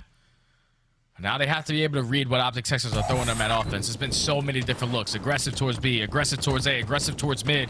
Can they get a read on it in this round? Different look on both sides, though. Kind of a 2-2 split from both sides' perspectives. Pred taking a couple of extra steps towards the bottom side at Red. Just making a little bit of extra noise, but Thieves looking pretty comfortable and confident in their setup. They're going to leave Nasty kind of by himself over towards B, but there should be an opportunity, to move over pretty quickly here. Yeah, this is a perfect play right here from Optic Texas. You get Pred jumping towards top Red, bust a couple doors open, get the rotation to come in from the Thieves players. they're still not working this bomb plan. Now they're going to decide to wrap back over towards red, thinking that, all right, it's the mind games. You get them to rotate over towards A. Now you waste a lot of time, so they're probably going to go back over towards B. But here comes the commitment. A-bomb we go. Wow, this is a bold commit. Kill's looking decent, though. Wow, how do they break through that cleanly? You think from someone playing bottom arches with someone else up at top red that Thieves would have been fine to lock things up, but the bomb gets planted swiftly. Kenny now playing bottom office. Long wrap from Pred. Dashy still kind of holding position topside at red. And he's going to get a freebie.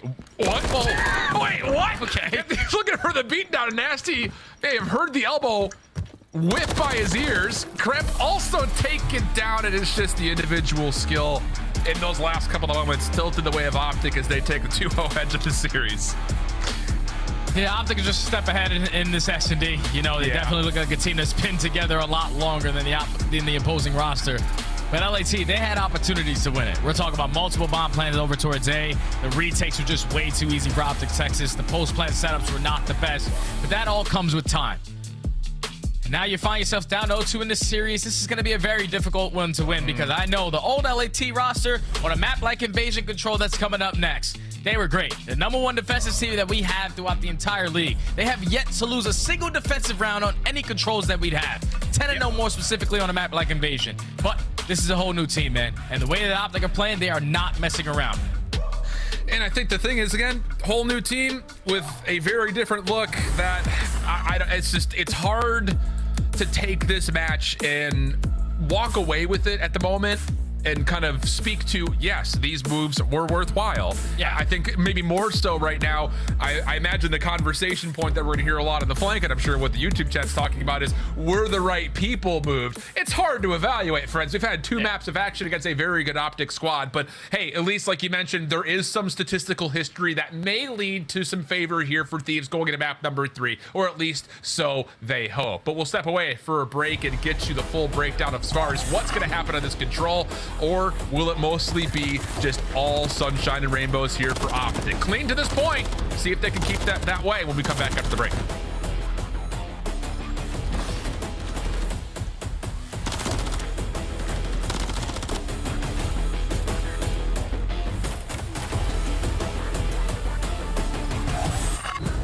Slice up your competition with the Executive Chef Operator. Now available in-game in the Call of Duty store. Upgrade your game with the Scuff, the official controller of the Call of Duty League.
Start the season strong with the Call of Duty League Pack.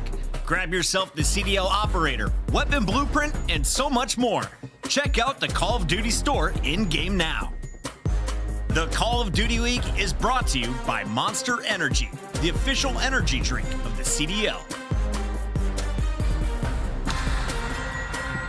Well, much like the Monster Energy matchup being all green, this series has also come up all green for Optic. Texas 2-0 to this point, 251-22 the opener, followed by a very clean search on Karachi 6-3. And Jay, we kind of let everyone soak on this for a while. We talked about LA Thieves and their success, especially defensively on Invasion, but that was the brand new roster. Yeah. And you kind of worried that maybe to a certain point that, hey, we have to live up to the expectations of the previous roster here just to show some signs of life. Yeah, that's the very difficult part about it, is that, all right, you pick up 2 new players to get better at respawn, better in general at HPs. You fall short in that one, but now you're going into a control where it used to be your bread and butter with the old team, undefeated on the defensive side, but now you are forcing the other 2 players who just on the roster to play the same exact way your last 2 teammates did, and that's usually a very difficult thing to do. Oh, no. As Optic Texas already starting off hot, Dash with 2, Brett with the 3rd, Brett with the 4th, already 4 dead, players on both points, not the best start for LA. Oh, brother. That's about all you can say right now. You've got 2 players still at mid-map, and Thieves are looking to reclaim over towards A. Couple of eliminations. Okay, first tick of progress gets completely quelled and depleted, but at the same time, Shotzi has gotten a second tick and is looking to make another forward play through DVD, able to catch Afro, at least the majority of them, and there we go. Follow-up kills are good, and this should be the B zone for Optic. Yeah, B zone's going to be done and dusted unless Krep has anything to say about it, but he's more focused on maintaining the map control for his teammates, not allowing anyone to take over that A Street control, but it's going to be time now extended by a minute. Optic trying to push their way up through Broken Side. All of LAT, though, sitting around DVD, sitting around mid-map, and the beatdown not strong enough as Astro takes down Kenny. At least for Thieves, they can hold and restrict this transition, looking for a lot of exit kills, and they have reduced the life lead back to just 1.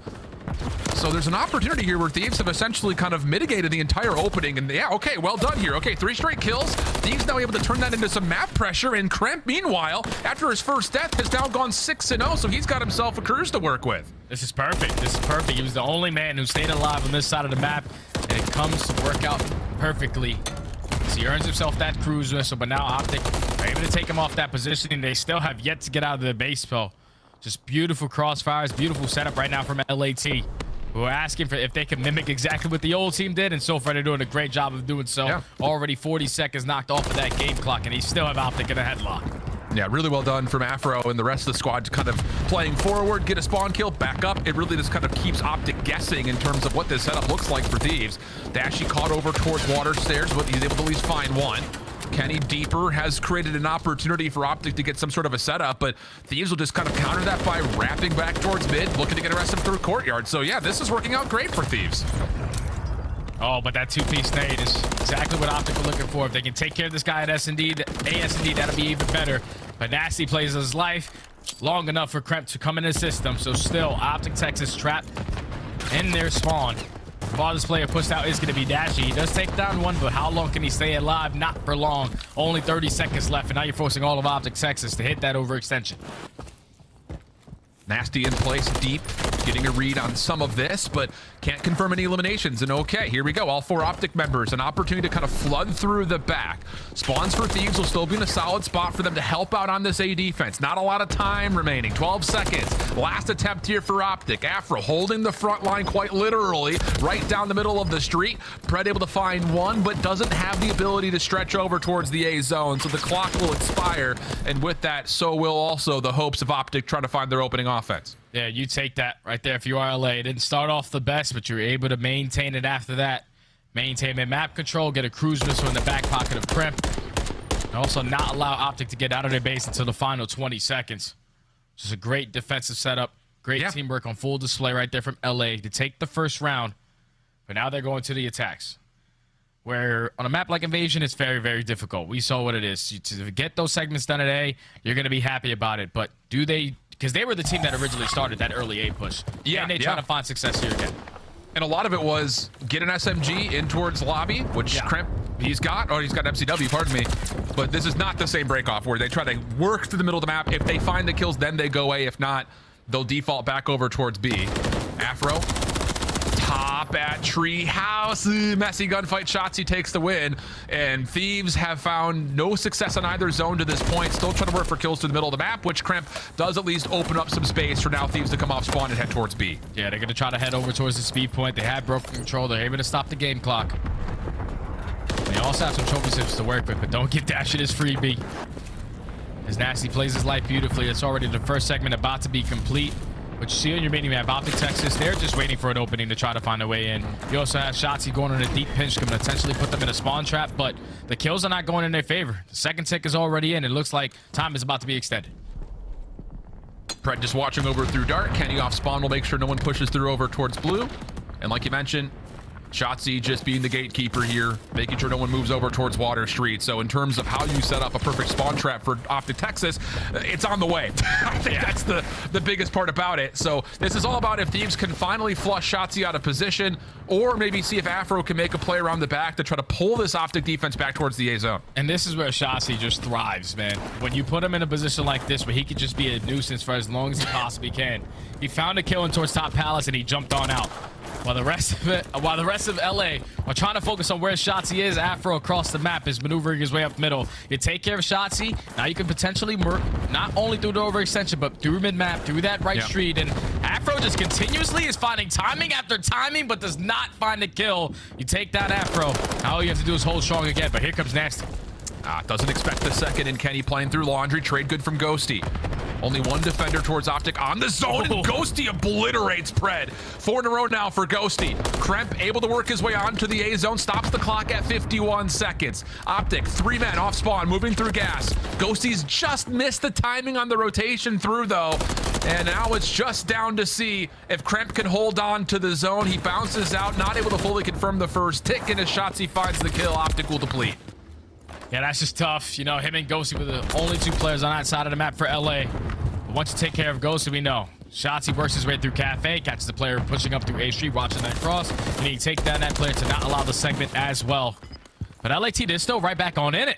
You have mannequin control, you have map control, you still have 1 player contesting through the front. Big one-on-one gunfight is abound, but Dashy's able to take it. Now you just have to find the trade on Ghosty, but he's still staying alive. Still an opportunity for LA.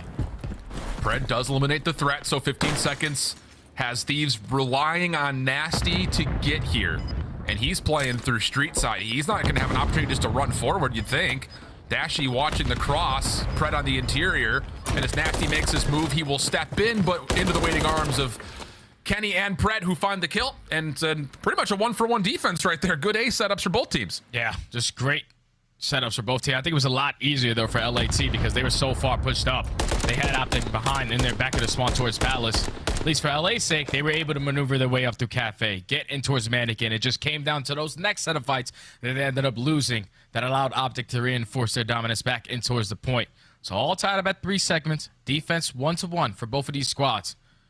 It might just simply come down to whoever can get a segment over towards A. And I feel like if you are Optic Texas, you go for that 2-2 split again.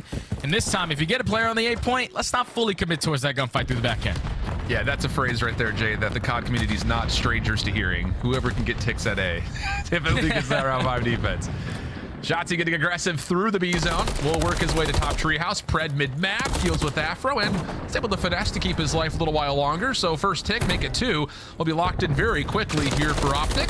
Retake attempt through dark on the way for the Thieves. And okay, clearance does come through, so that'll stop the 3rd tick for now. Pred, last one left. Will have a chance to kind of finesse his life here, maybe actually get the extra 60. Thieves did not really push through the eliminations they had, but finally will start to make their defensive contest known. And as the kills come out from Afro, that'll be enough to deplete the 3rd tick at B. Yeah, that's not all 4 dead as well. All of Optic Texas forced to play nice and slow through the backside of Ice Cream as Ghosty pushes himself up towards the spawn side tank, but Pred, great shots at that MCW. Guy just simply doesn't miss. He's got the beamer on him, but it's a good first kill to now maneuver your way out of the spawn a little bit. They're still applying pressure over towards this B side. Nades are hitting, stuns are hitting, but none of the gunfights are going their way. Nasty, it's your turn to hold down this mid tank. 18 and 14 from Nasty, quietly leading the lobby. Not quite able to get out from behind Dumpster, so he's eventually taken care of. 36 seconds on the clock. Sees Optic taking a 3-man hit right over towards Afro's waiting arms. Stuns are landing. No trophy system in place. Ghosty also affected, so that'll be enough for the lockdown to come through, and with that, likely the extra 60 seconds, unless Kremp finds some way to work through this, but no effort. It's all about setting up the A defense now for Thieves. Yeah, once those 2 kills went in favor of Optic, you saw Kremp. He was going to challenge through mid-dark, but he'd rather put himself in a position to make sure no one sneaks on by towards that A point, gets the information on the shot see. And now you know all of Optic Texas are over towards that B street. Currently up by 6 lives. You still have Kremp in his back pocket with the cruise missile. Yeah. But Optic Texas, they're just trying to find a different way now. Not wrap back through A street. We're going to overextend. Let's just see how long they can try to play this out. Good kills from the Thieves. See them have a 6, make it 7 life advantage on this defensive setup. Afro making sure nothing moves through the water bridge. So all of these guns for the Thieves should know that this is either coming through mid or probably coming through the old captured B zone, and that is exactly what the Thieves are set up to deal with. Now Afro looking to get aggressive. He'll make his way to top sandbags, and this will be a problem for Optic as he's just got everyone in front of him. Who do you want to shoot at? Pick your poison, friend. Gets 2 of the 3. Ghosty finalizes the trade, and an 18v7 with 30 seconds. This is looking really good from Thieves. Yeah, Optic just basically are making a decision to sit back in their spawn and chalk this one up. This is their last hoorah to try to make their way over towards this A point. The defense is just too strong right now from LA. Every single crossfire set up, but wait. There's 3 players now pushing up through the street. There's only 2 players left, but the team kill comes in from Kenny. They're able to get onto the point and stop the game clock, but there's more players from LAT on this side of the map. They just have to win the fights, and that's 3 dead to 1-on-1. It's a Ghosty, good for it, full HP. He's now 22 and 13. Absolutely taking charge. One last attempt. Fred will get in with 2.1 on the clock, but the only help he has is Dashy, and Dashy's nowhere to be found near this, so the clearance will come through, and here's the important part about that round. Not only does Optic barely even get the B zone, but the life differential is significant off that last round. So if Thieves don't find this A tick that we don't often see at all, they very well may have the life tie differential they need to hold that round 5 defense. Yeah, and they're happy as hell about that. That's now 12-0 on Invasion defense. Even with a new roster, they're still putting it together. Ghosty must have like the perfect game plan when it comes to defense on Invasion, because no one's slipping on by. And even when you think someone is, they are reading it to perfection. And just keep in mind, this is a round where Kremp, if it comes down to it, where they need to close down this B point because they're already out slaying heavy, that cruise missile will pay dividend to make sure they secure this B point. Absolutely huge. So here we go. B zone, the first bit of focus. First tick already locked. Again, you see that current tick counter. If they can get to 6, you would assume the life differential right now is favoring that of Thieves, which we would use as a tiebreaker to determine who gets that round 5 defense. Optic on the reclaim of the B zone, though, looking good. I think they are very also aware of what they need to do here defensively to set themselves up. Hold on to this B zone. Don't let anything further get captured, and so far, so good for the green wall. Yeah, they hold it strong, and they know that the pressure has to be over towards B. This is where LA are going to put a lot of their plays on this side of the map just to secure that side of that objective. Yeah. But it's still Optic Texas holding down Cafe, holding down DVD. Already puts up towards big cut. LAT have not been able to find an opening as that's all 3 dead. Farthest player pushed up is now Ghosty. And with only 40 seconds left, you have to go towards B. Yep. Too much time to rotate back towards A. And you have to hold on to this tank position. You cannot allow Optics ARs to get into a position like this. They can just shred you at the main street. Kenny teeing off now on 6 in a row. He's got himself a cruise missile. And oh boy, he's not done. The rest of Optic also pushing forward. And it's just a masterclass. Thieves getting a little bit of cold feet here at B. They can't make their way through either alley. They have to play this through mid. And it's just not going any better there. Pred not able to fully double up, but it is a significant life lead. Thieves will jump on with 1.9. Kenny looking for double-digit streaks. Does he get it? Sure doesn't. Bit off more than I could chew there. And there is still a chance for Thieves to try to get this zone captured, but Dashy's nade takes them off. And what a defensive masterclass from Optic. Mercy. That's exactly what they needed to do to secure defense in round number 5. The absolute Kobe over the top side of blue finds a 2-piece, no trophy system in sight for LA. But you only gave up 2 segments at that B point, so Optic Texas now secure defensive round number 5. Kenny was going off towards the B street, so now he has a cruise missile in his back pocket. And now if you are LAT, man, you got to figure it out on the attack or you're going down in 3. Wow. I mean, just when you thought both teams were looking really good on their B offense, Optic say, wait a second, they have the kill lead, right? All right, let's just not let them get more than 1 ticket at B. That's unreal. So here we go again. Thieves off their break off offensively, making their moves over towards B. No one's stepping on at the moment, but there are a number of members here. So just when they do, there is a chance to potentially double stack this. Kremp is moving in and out of the zone. Fred looking for the pinch through dark and clean. First gunfight win. Here come the rest of Optic. Trades though good, and it'll be a 3-for-2 exchange, allowing progress to be secured at B. Oh, that's a big gunfight win right there from Ghosty. Now you see they can freely go over towards this A point. Everyone is committing on that side, and now this is where Kremp is going to invest it. He's the only player over towards B. He's going to give all the information to his teammates on where the pressure's coming in. That's a double stack. That's 2 segments already done at B. First one about to get complete at A. Really good call on the usage from the cruise missile. Second ticket progress, like you mentioned, nearly there. Dashy with the contest. Oh, plus Kenny assisting over the middle of the map. So yes, you do have to chalk up the B zone, but only a single tick gets confirmed on A. And look at the defensive setup for Optic. They've got full water side control. Yeah, they have full water side, so now you're forcing all of LA to overextend. Push through Treehouse, push through DVD, and they are ready for the fights. But how many can they get? Because there's multiple bodies here from LA. Shotzi with the stun. You're still able to sprint. He still finds the kill. Now the only player here is going to be Ghosty. You take care of him. Hit the reset button for LA. 1:50. A lot of time to work with. But keep in mind, just in case it gets a little hairy, Kenny has that cruise missile. Look at this setup. I mean, you've got Optic literally possessing 90% of the map. Kenny only able to find the first, but gets a lot of damage confirmed on Afro, so he can't make any further moves over towards A. And for Thieves, again, they're just trying to feel out, where can we go? We've got no options through mid. There's people watching the OE at B. You got Dashy doing Dashy things on bridge. It just feels like an impossible situation. Without the cruise missile, this could lead to a very nasty spawn trap. I'm curious to see what their decision is. Do we decide to overextend, push to B Street? Do we try to isolate Dashy over here towards the car side? They do just that. Find a trade on him, so you have the opening up through A Street, but how long is this going to pay dividend? Because you already see Shotzi on a deep pinch, pushes up through the B Street, finds at least one, gets Afro one shot, not able to finish the kill as well. They're also able to pause the game clock, so Kenny's going to invest it. Big one-on-one at a point, Dashy's able to win it, but with only 57 seconds left, Optic have exactly what they want. Full map control. All you have to do is with his next set of fights, and the game is basically yours. Moments here, though, for Thieves. No one for Optic. Able to contest through mid-map. Kenny has to forfeit this, just play over towards Ruggs. Lots of damage, able to find Afro.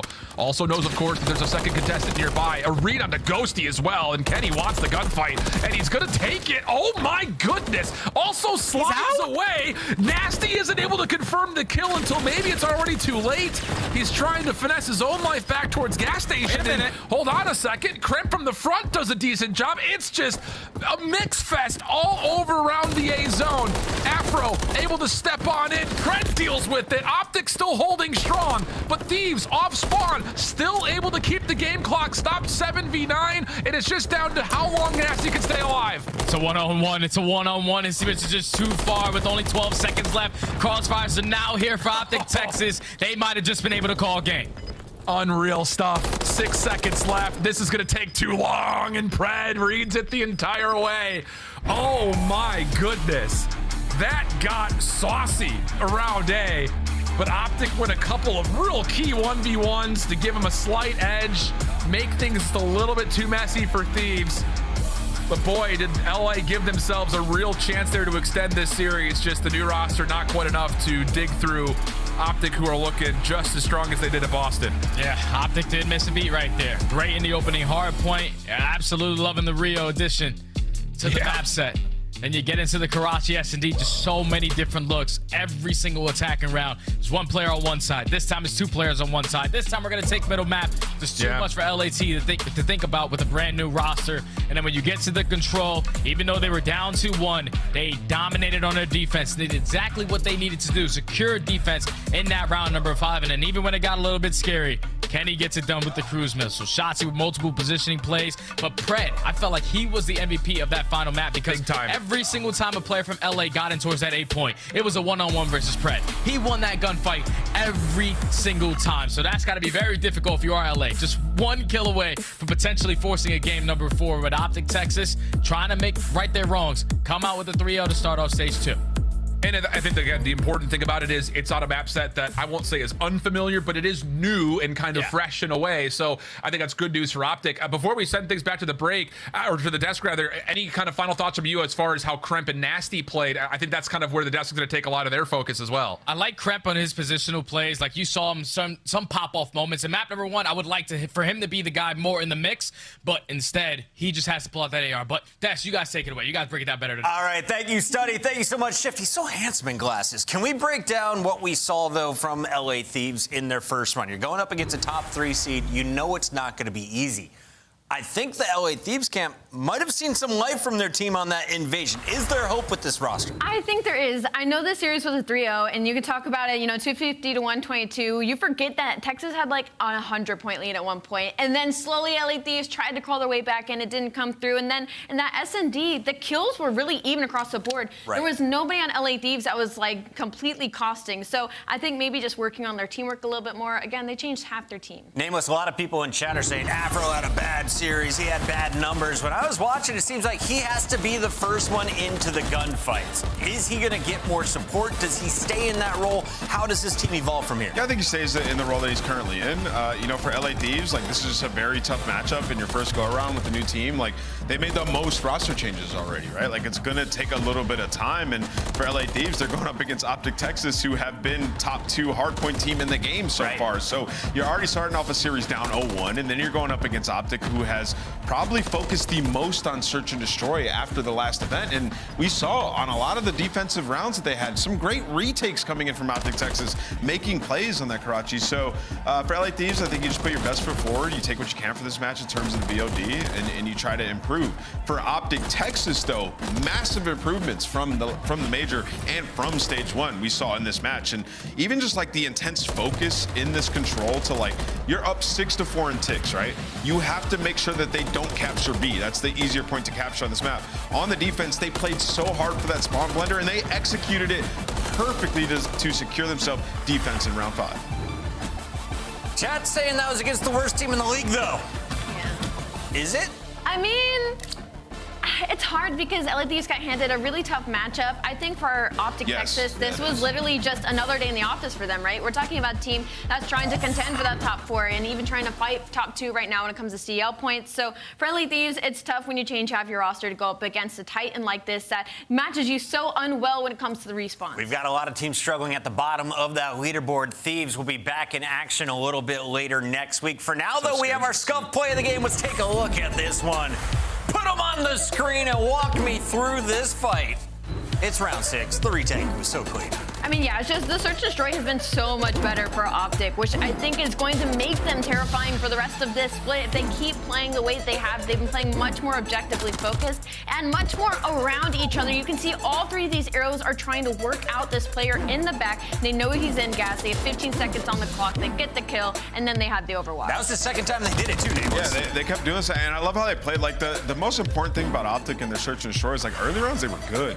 It was about these types of situations, like playing off of the contact. When you have a guy like Shotzi who's able to get so much information and stay alive, you have to make plays while he's being that nuisance. And you saw Pred instantly closing the gap, as well as Dashy coming in to help for the trio squish there. You saw the assist. Everyone had 10 assists in the hard point. Search and destroy was a one-man army at times, and then you see the teamwork on the retake. Right now, though, we have the greatest player to ever come out of Australia joining us live via the microphone at the Optic Texas studio.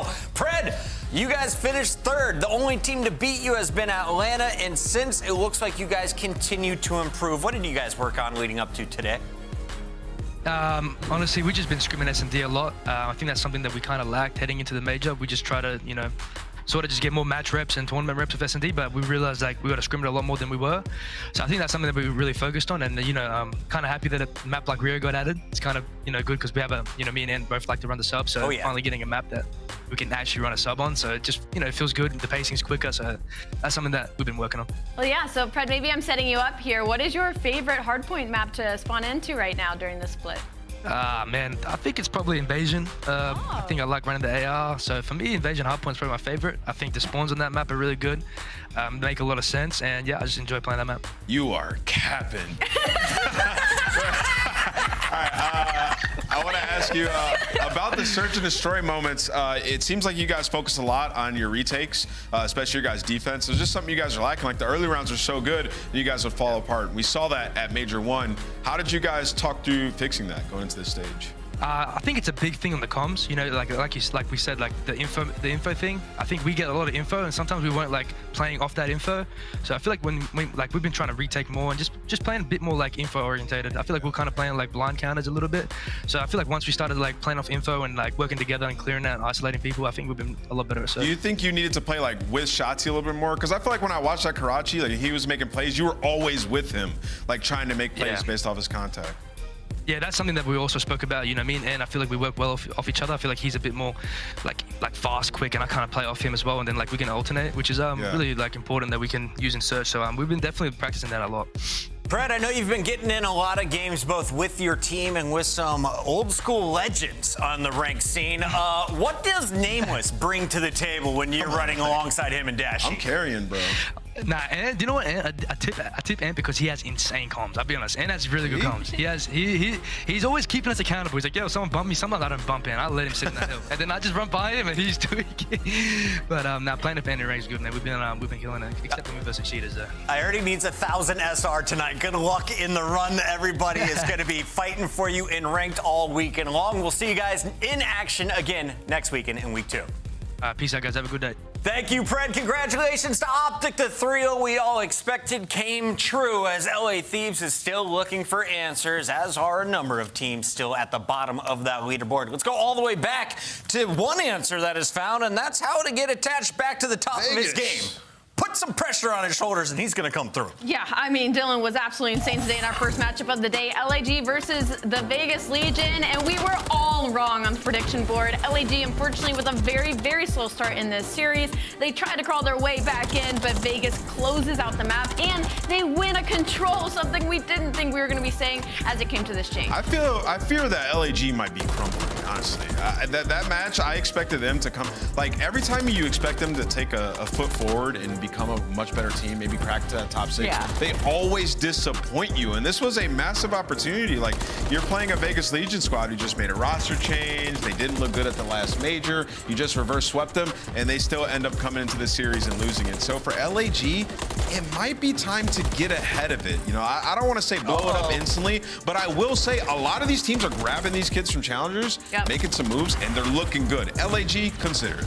I think the LAG members on the cutting scene know what's coming up behind them. They got to stay ahead of it. Ultra staying ahead of the rest of the pack currently with 12 match wins, only 1 match loss, including a Boston championship. Today, though, Minnesota taking them to a Game 5. And I have to say, out of all the teams that took an L here on the opening week of qualifiers, Minnesota looked the best. Yeah, this was a banger of a matchup. Probably my favorite on the weekend that went to a game number 5. Don't watch the actual Game 5, though, because it was a 6-0 sweep. But the first 4 maps of this matchup were incredible. Minnesota ends that hardpoint win streak for Toronto Ultra. Yeah, I thought that this was a banger of a matchup. Honestly, super entertaining. Exactly what we needed to cap off this weekend of like 3-0 and 3-1s. For the Minnesota Rocker, they're legitimate.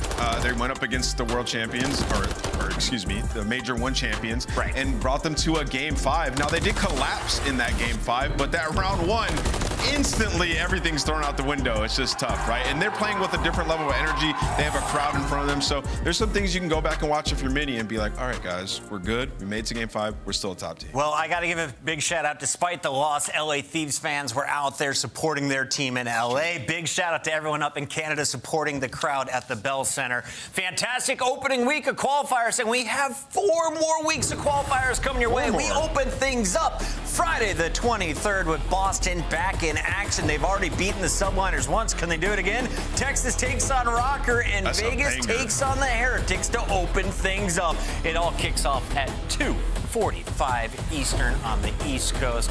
Right around noon there on the West Coast. Set your alarm 15 minutes early, right, Allie? Yeah. Wow, that was a lot of numbers. Wait, and sync your calendars too, don't forget. And sync your calendars, yes, the codes. Rewind, QR code in, and we'll see you next time. Thank you all for tuning in. We'll see you next Friday.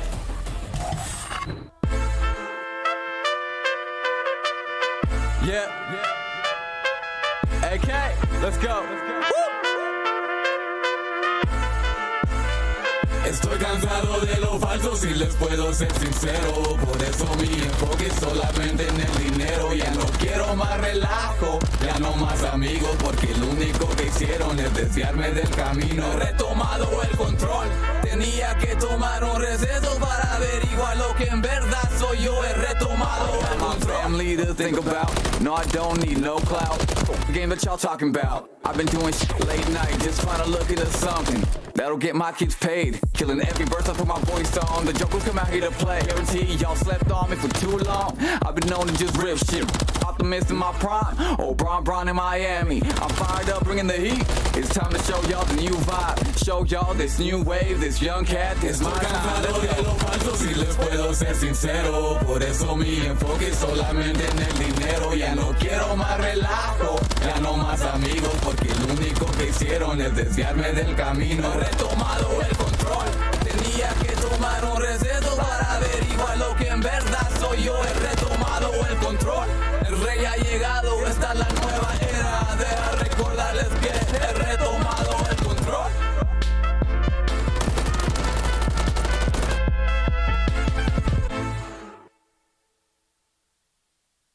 I'm one of my hop.